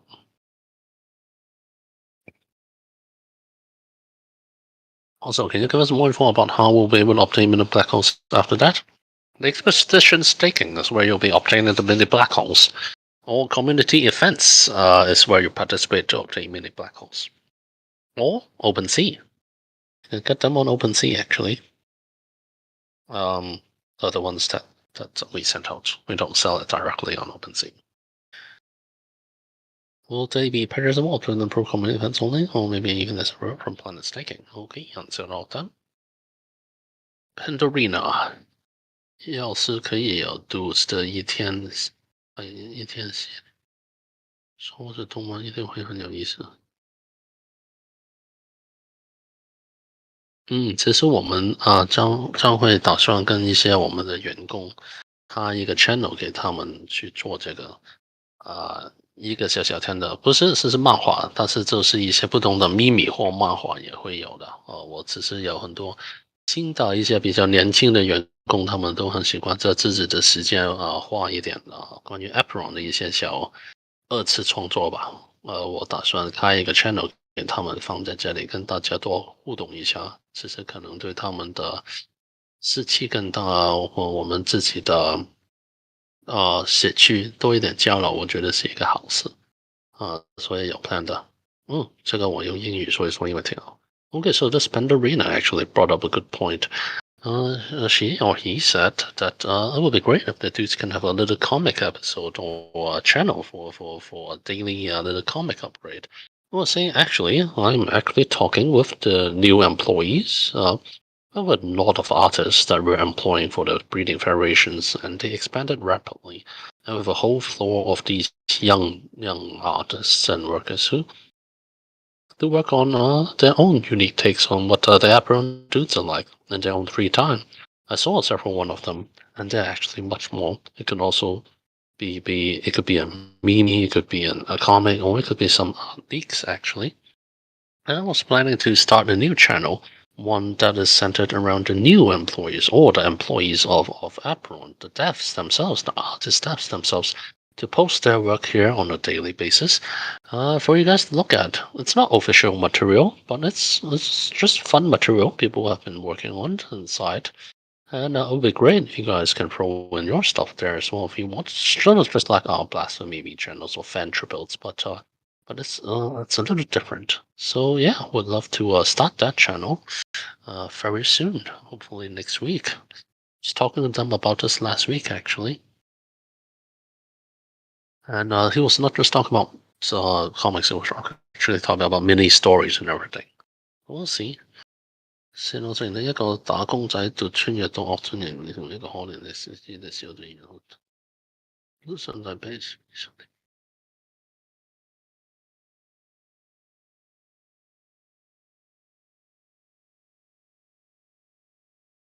其实这个 Pandorina 你的想法挺开心哦，我可不可以，你可不可以做一个 Daddy，然后我给你一些分数，你可以把它写出来。这个观点其实我觉得挺有意思的。Daddy 是 Daddy 吗？哦，你不是 Daddy，我 Pandorina，这不是我第一次见到你了。如果你真的有兴趣的话，我真的鼓励你可以写一写这个故事。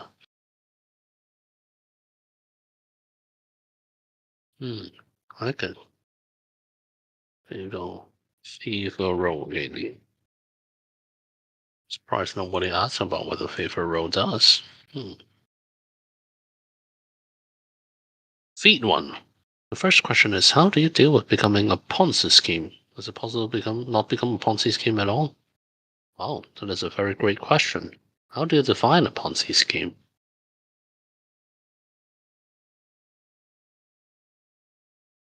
Why is Apeiron becoming a Ponzi scheme?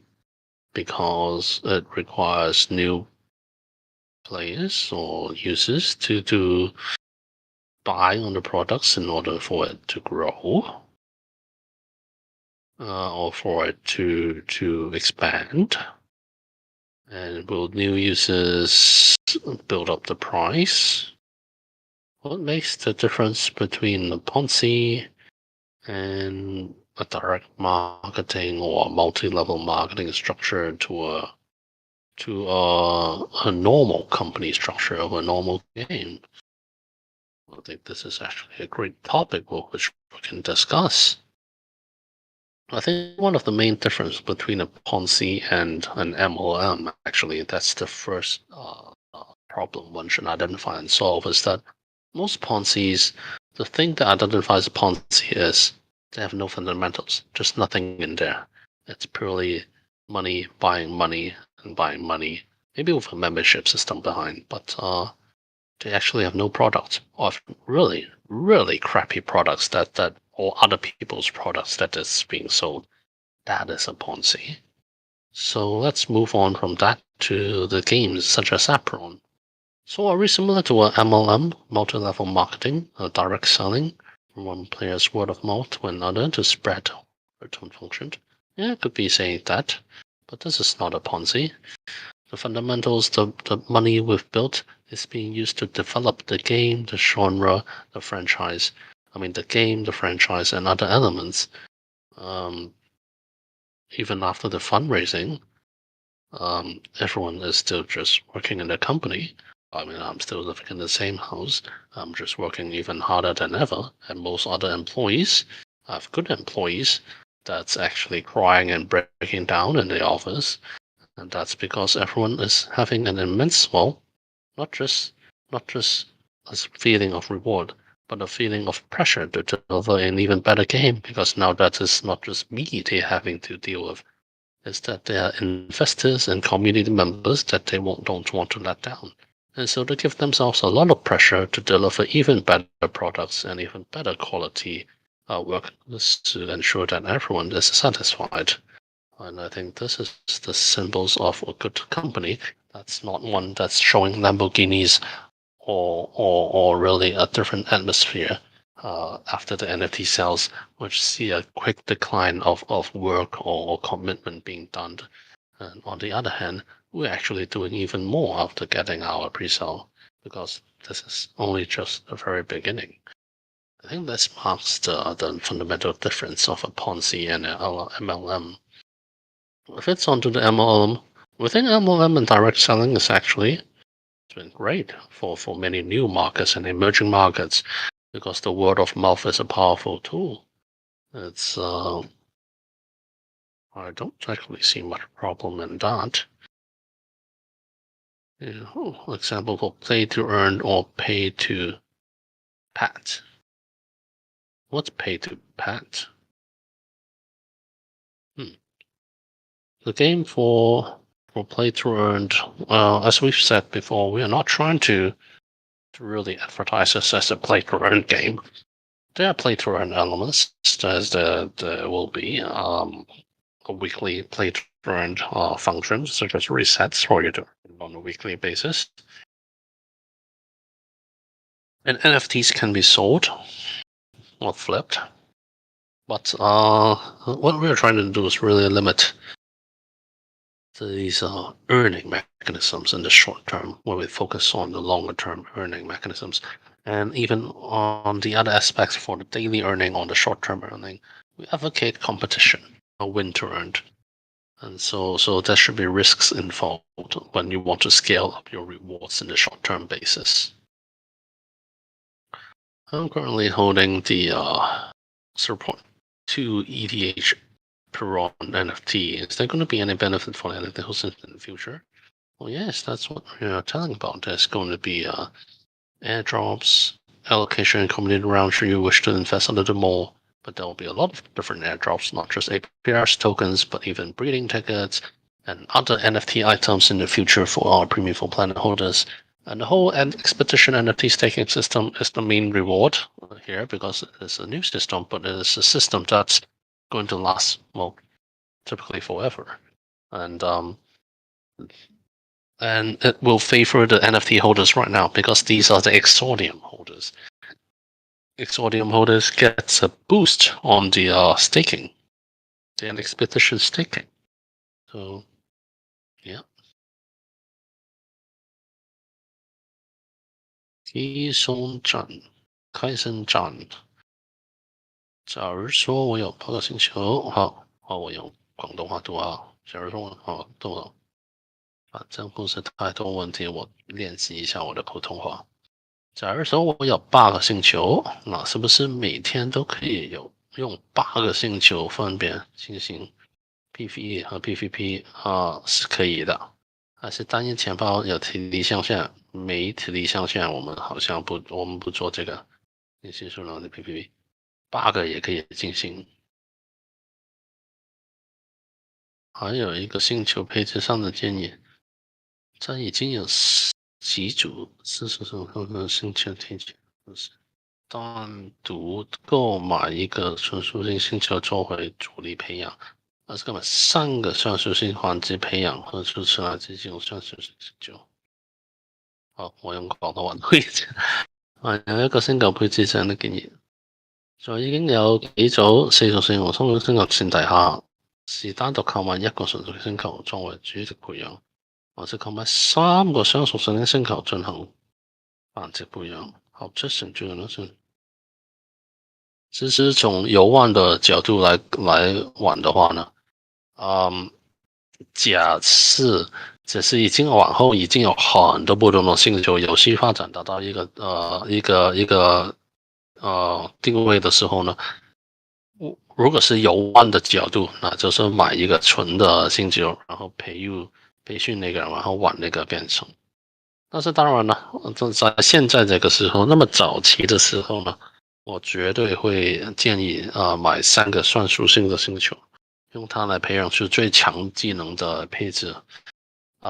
找到了，就不停的生产那个双属性的星球，这样你可以确保两样东西：一，你能确保你可以源源不绝的生产跟卖掉这些好的双属性的星球；第二就是你可以玩哦，你可以用这个玩。只是双属性的星球，它们是非常强，他们是所有后期电竞的竞技跟 GVG 的 content 的最顶级的这些星球都是他们，而他们的玩法其实比纯的属性还多，所以一定是买3个这样的星球比较划算的，在我的脑海里。OK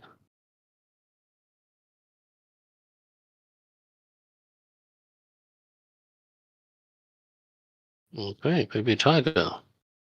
For the situation right now, that's obviously a bad market or crypto all going down. What will make it sell around?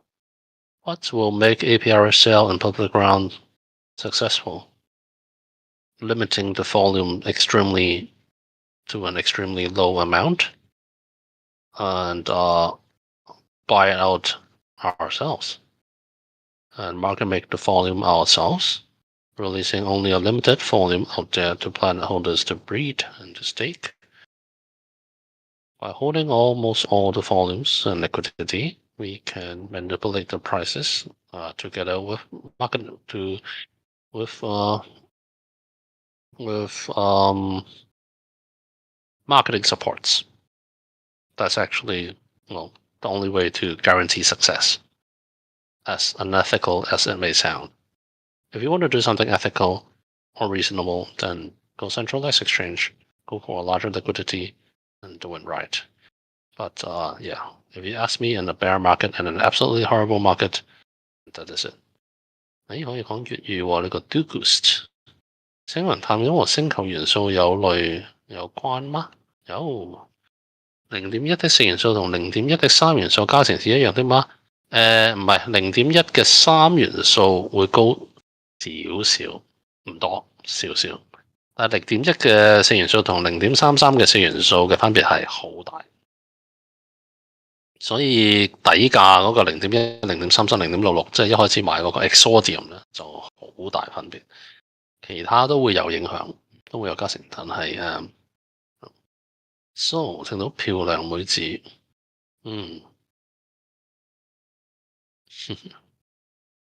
，Forever bullish. How important will Primeval Legacy in breeding? How helpful will they be for breeding from a trio to a duel? Right now, they don't actually have much use, and well, they are there for breeding, but they don't have much important use right now because to fully utilize the functionality of Primeval Legacy, there are two conditions. One, you need a lot more planets than what we have right now. We need planets with a lot more planets with very low elemental distribution in one of the categories. And the other one is that you need gameplay. Simulation gameplay will provide different relics and items in the game on your planet that lowers or changes the elemental distribution. Only by playing the game and creating those or buying those wonders will allow you to move up from one tier to another during the breeding, or to breed a higher tier one, to breed a purer planet. That's the case. Before that, don't worry too much about the premium legacy first, unless you find that ideal pick on the open sea on the marketplace with that benefits from your premium legacy. Other than that, just breed it out first. 可以用粵語回答技能卡會開放交易嗎？技能卡會開放交易嗎？其實呢個係一個好好嘅問題嚟嘅。一啲答你係唔會先嘅。其實之後係應該會，但係好少人問你個問題，幾好。但係唔會嘅，一開始用乜都得技能卡融合掉增強其他技能卡嗎？咦，你講緊邊個技能卡先？但係其實呢個就係合成系統嚟嘅，係天盒同 breeding 系統其實就係我哋合呢啲卡同埋控制呢啲卡嘅咁嘅玩法嘅，同埋殺走唔同嘅呢啲卡嘅。而有啲 relic 咧，第時你玩嘅時候咧，有你個星球會有好多唔同嘅嘢你可以起嘅，或者買嘅喺個市場上。呢啲起咗嘅嘢同市場係可以幫到你唔同嘅卡牌呢啲組合。但係喺現代即係咁早嘅階段咧，即係天立呢一個早期咧，大家合咗先啦。其實個市場小 planet 到一個定位，根本就大家唔好太擔心其他呢啲卡牌組合先啦。係啦。Duty Jupiter. Some info on the relics that alter elemental stats of the planets, please. Too early. Too early. There'll be items coming on that one, but it's too early to do that right now. I'd say please focus on breeding the planets out first and don't really think too much on the other stuff, please. If you guys think too much on it, I will have to alter the entire breeding roadmap to make sure that the enough planets out there, and there'll be needing of enough variations out there.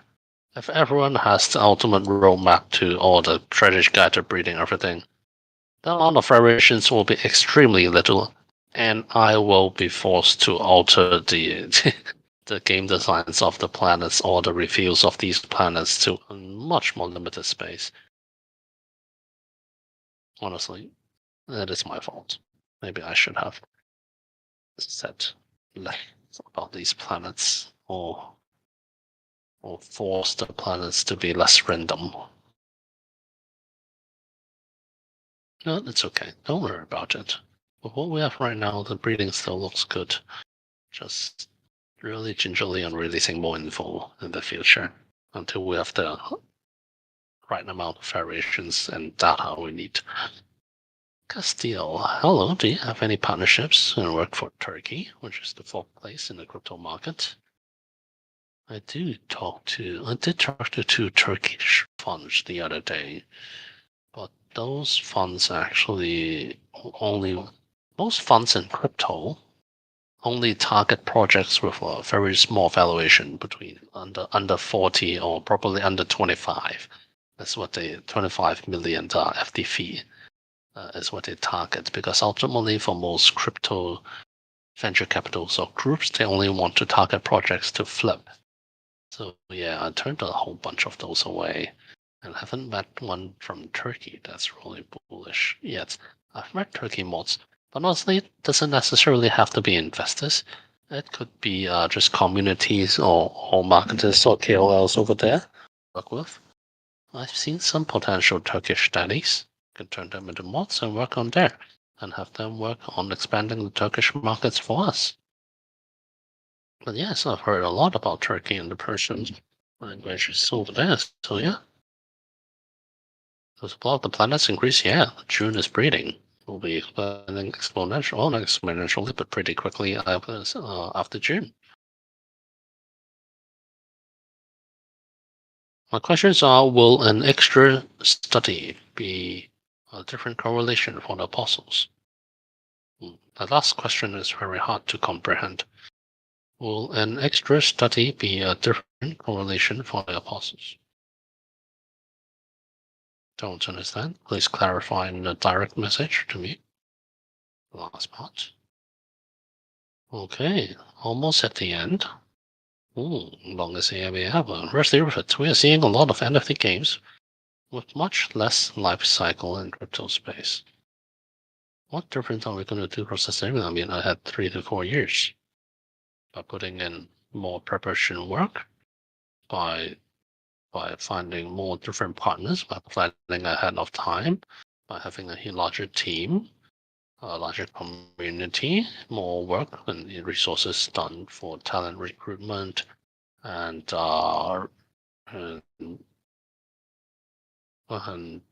external IP growing mechanisms. So changing and different community-initiated projects. That's how you create that for a brand, not just crypto. For crypto, it works on the idea of collaboration. Been talking with a lot of other games. Mostly impressed by the mini games. The other games that are trying to create much more long-lasting projects is very hard to reach out to. But yeah, I'm pretty sure I can reach out to them very soon and work on early collaboration models. So far, thanks for your hard work. He's not an icebreaker for you. Two brokers are discussing their luck lately with the stock market, one moves to another. With how bad my portfolio's been performing lately, I'd have better luck investing my own failures. His companion looks to him and says, "Don't think like that. Failure is not an option." Oh, that is actually a pretty good one. But I think this one is pretty old. But still, not enough people joking around town. They got more than enough to reward. So we got 2.5. So we got 8 rewards out. 2 more to go. Well, it's like not enough jokes around town.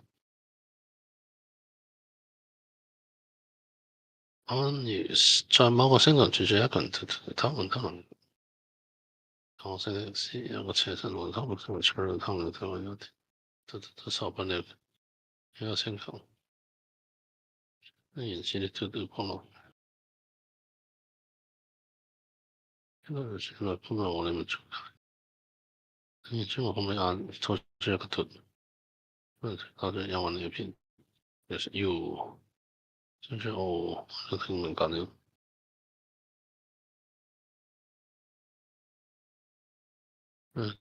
好了，以上會說什麼？我上面現在做。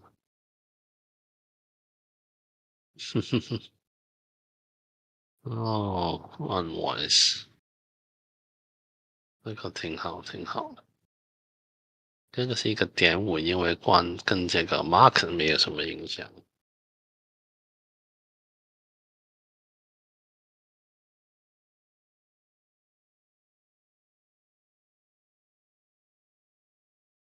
Oh,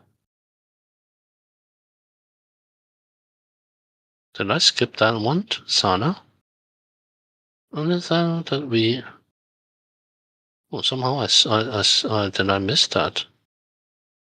Sorry, Sana. I think I skipped yours indeed. Whenever that we compete with others on expeditions for rewards, does this mean that there will be a set list of expeditions we can choose with different rewards, and we will choose which despair we likely to embark in? Yes, in the future there will be multiple expeditions, and you can choose.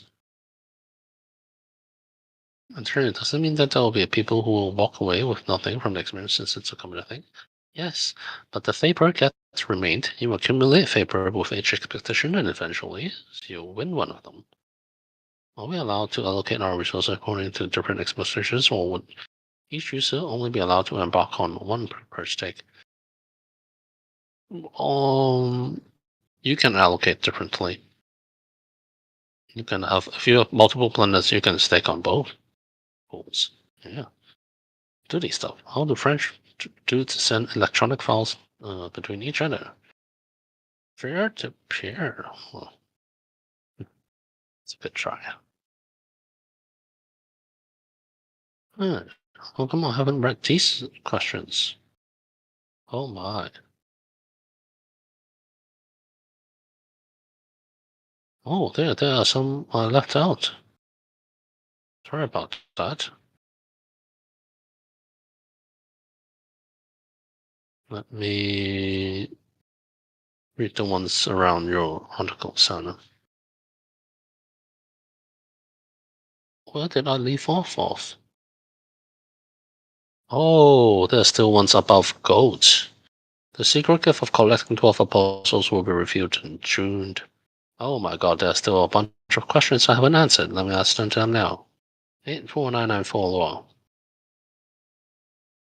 Berta, I want to ask you on the same area. From the new roadmap in the latest Medium article in Netflix in July. Only what kind of started is from the event, right? Also, no, there will be a whitelist event. Yes, I said before, right before that. Expeditions taken. Also, those who hold Anathiel and Apostle can participate. Yes, only those who hold planets and apostles can participate in the expedition staking.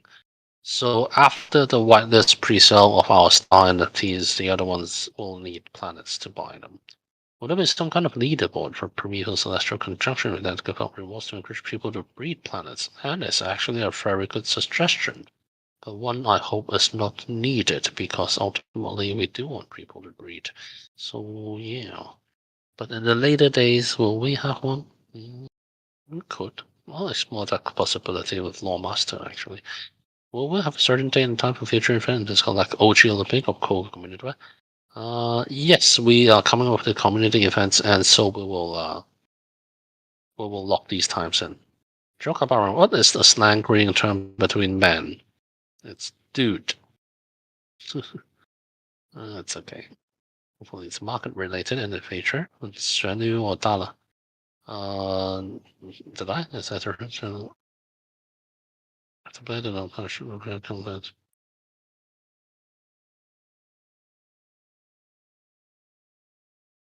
Oh, Dala. Non, you delayed many events due to the market crash. Did I? I thought it's just the TGE. What if there's a long bear market and BTC dropped to 10,000? What will be the solution? You continue to token sell out of it? Yes. If it drops to 10,000 or below, I will, but doing an IDO. Other events will all still carry on. Yes, answer that. Any project died in the bear market will never come back. Really? So soon? The project might keep going on, but most of the investors will be gone. The price on it will be 90%, which will survive the bear market. Well, the money is already in. The contract prevents them from removing the money, unless I offer a buyback. And so we already have 20 million in the treasury. Well, not in treasury, but in the banks or in the treasury. So we have more than enough to finish the production of the game. And if the token price and NFT price falls, well, that means people can buy in on them cheaper. Contrary to what a lot of other projects have done, I would actually personally buy out all the floor prices if it drops to below 90%. I would love to sweep up all of them and market make myself all the way back up top. Honestly, hope that won't happen. I think that's happening for projects that's really not doing anything and showing anything to the community. Hopefully that's not us. Can you explain why fancy masks is important? Well, because they're fancy for one. Fancy stuff is important. And the other one is that, well, they provide attribute bonuses.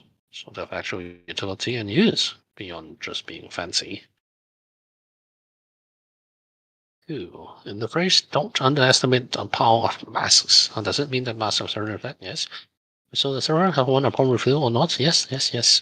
Since the breeding events will be earlier than the expedition events, can we use the hatch planets in the planets again, or is it exclusive? You can use the hatch ones as well. But yes, primeval planets get bonuses, a lot more bonuses. With regards to the new roadmap, what will be the materials for planet breeding? Mini black holes. Only mini black holes. Here's ramen to keep you warm tonight in your daily MA fireside marshmallow. Thanks, Q. Last time it was marshmallows, wasn't it? A5. This article said we can stake planet and apostles. Is the staking just for primeval planets and orchard apostle only? Even the next trainer answered that.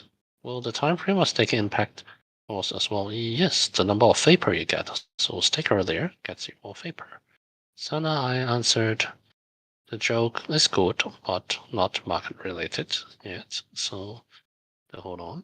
Romeo, dear Lockkeeper Overlord, you can just call me Frank, loosely. That's dear Lockkeeper Frank. Haiku to start this glorious moment. Origins 1, Orange is sweet, sugar, secret fart. Oh, why has darkness covered the land and made all our fruity moldy? Why did strong decide not to be stronger, but a floppy sausage from the deep depths of the deep lavatory? Against these moves would all bow down to your dutiness. Why has darkness covered the land and made all our fruit moldy?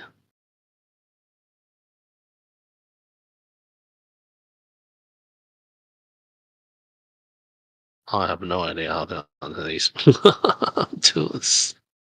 It's too late, and I'm not. Oh, not in the.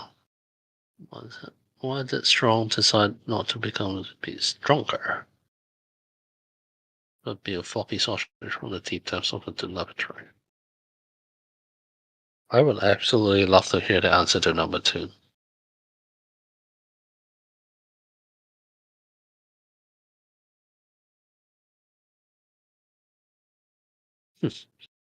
Why have we not had any updates about the aesthetics of the star from the artists Leonardo da Vinci and Michelangelo?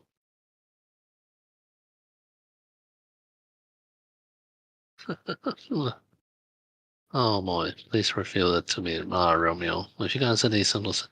Oh, well, my dutiness is not enough. 13th Apostle.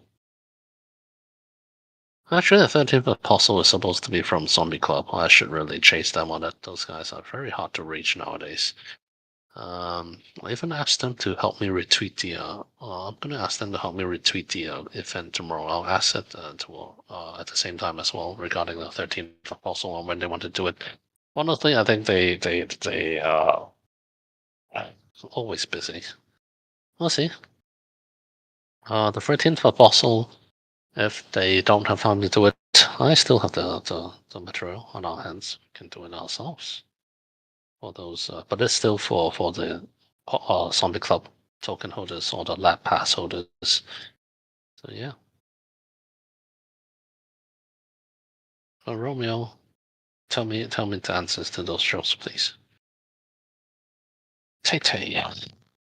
How emergency event affected Olympics if it does answer that as an article so we can stake plan also how does the stake result of each plan exonium are calculated? The special origins were those that have high demand. That's under everything, but the floor price of the apostle should not be affecting the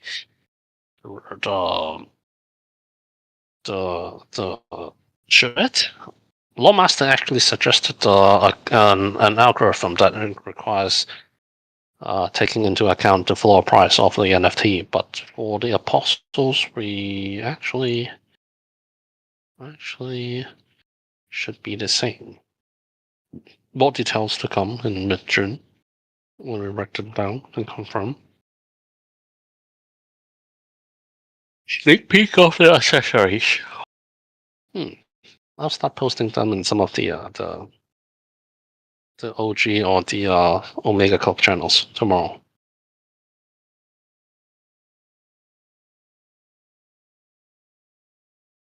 More questions? Maybe not. I don't care and just stuck up the remarks because I sacrifice all my funds to food and cooking stuff. But anyways, it's foodie duty time. Why some dudes have green skin? Because it's avocado. Well, is this the round and sweet? It's a donut. What's a Mexican food? It's a quesadilla. That's a good try, Tay. I think that qualifies for 4.5. Oh, level 6. Slicky. How the scene roadmap will be requirement to breed the planet this June since July will be appears to be delayed. That's the mini black tickets, isn't it? 公宝，我看新研探险已经发布实施的可以通过宝箱开出行星这种处理它，那么这是它新鲜 NFT 的获取上升，所以 NFT 就不制作了还会制作，还会 mint，但是第一批就在8月1号。往后是不是船都是在这个星云探险呢？不一定，看情况吧。但是会有直播的。As thirsty, I saw on the current roadmap that APR is happening of the staking. Are we not going to use any APRs for staking? For the NFT expeditions, they will couple with other standard WETH or USDC, depending on what we want. In the future, it will be APRS or Anima. And no staking feature that requires APRS. All features require APRS going to be removed to after TGE. Yes, the normal stakings and liquidity pool stakings of APRS will be moved after TGE in the marketplace as well. So in the future, after the TGE, there'll be staking, liquidity pool staking, and also the expeditions. All three of them will be live.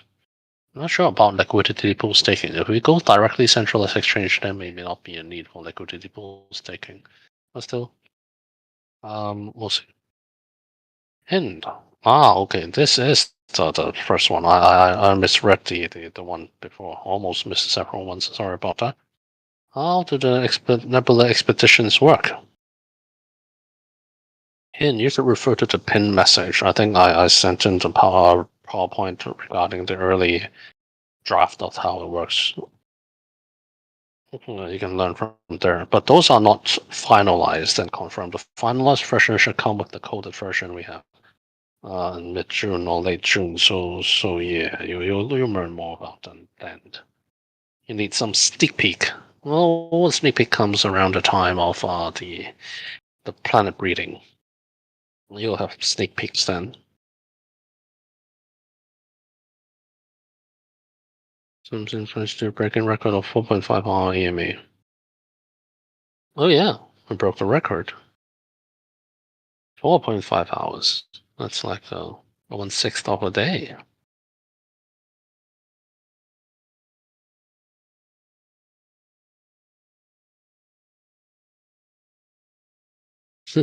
Thanks, bye. This is the longest AMA I've joined. Yeah, I think we can try to break the Guinness World Record of AMAs. Yeah, comes some more question preparing. What's yellow and move up and down? It's a dude in an elevator. That's a pretty good one. Should modify that to fit the markets. Oh, but what the hell? Pump for pond. What about my question and pony one? Okay. Oh, I think that's it. I think that's all the questions I answered on the AMAs. Let's count how many rewards there are. So,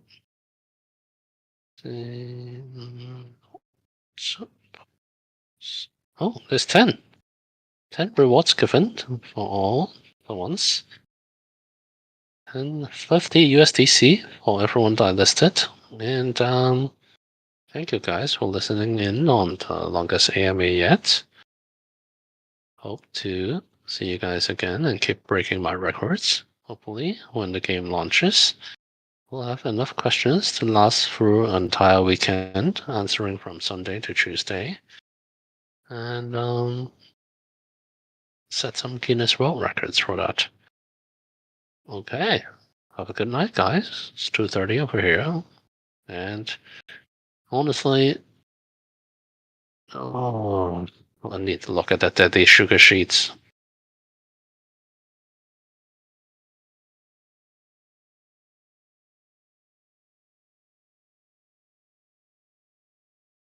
Before I sleep. Not everyone, you crazy people. Let me take a look at who's still listening at this time. The fuck, guys. Most of them should be my daddies and wranglers, right? Got some names I don't recognize.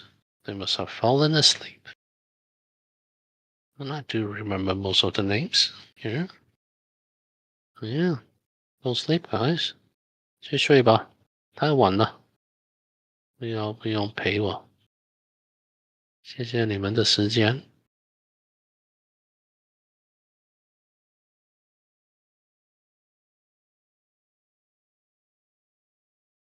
Okay, let me close off the channel.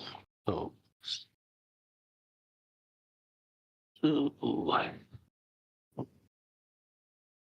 go sleep, guys.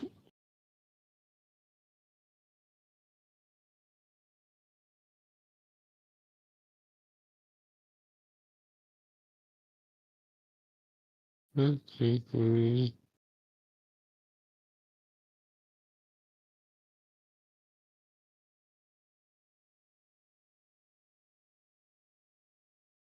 All right. Renault closed off.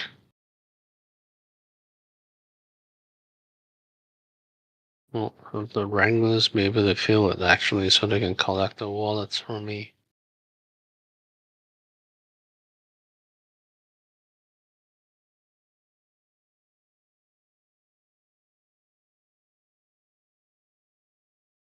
All the familiars.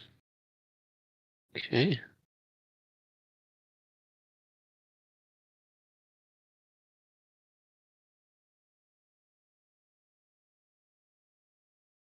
Mm-hmm.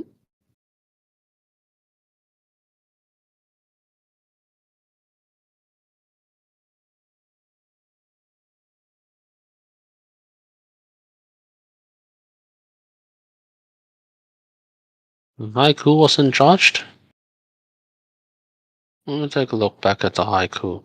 Oh wait! I remember reading the haiku. Is it not included? Well, you guys feel it wasn't fair, always DM me, and I can take a look back. I think the haiku wasn't charged because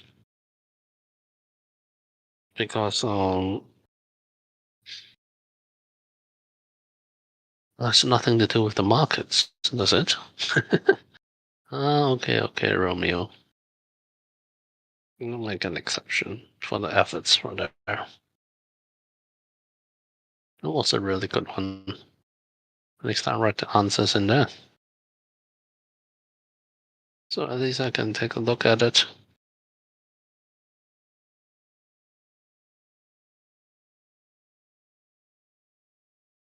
Okay, let's see.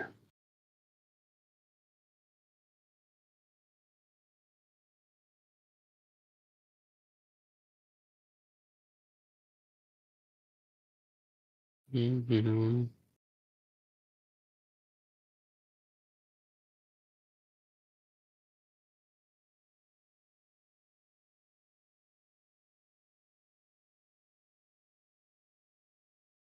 Mm-hmm. Let's see.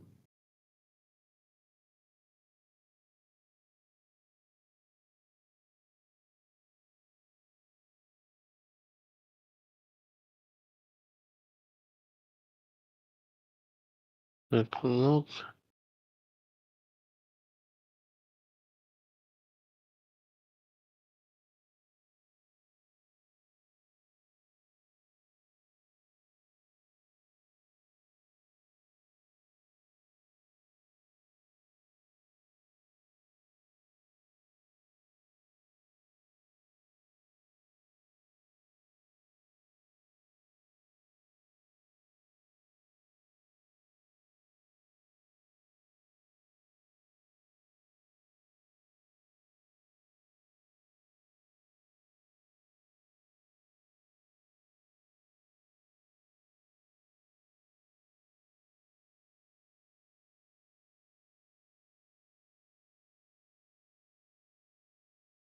Hmm.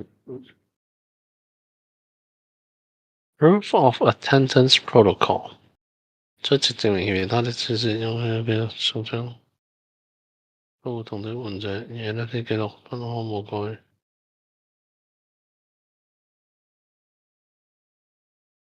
What the hell is a proof of attendance protocol? What the fuck, man? It's an MA. It's not class, man.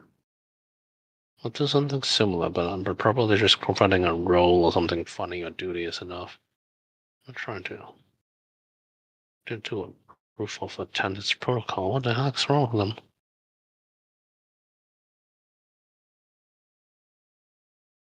Sign my bot? Fuck.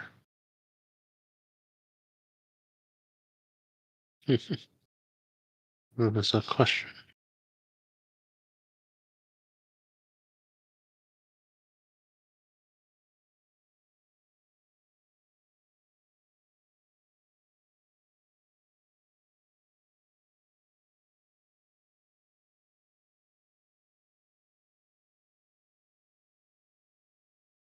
Roll your butt first.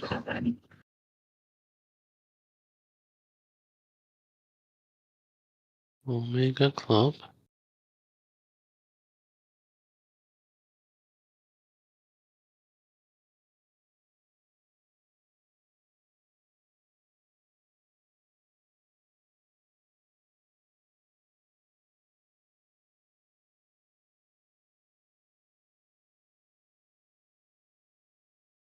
Hmm.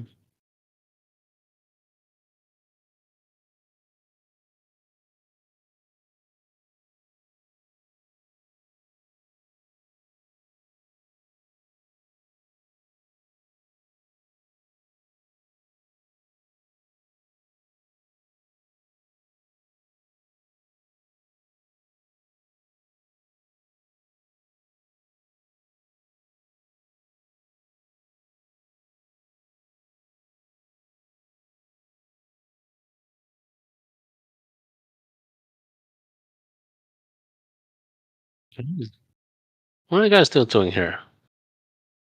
Get that crap out, man. I'm just gonna close the channel.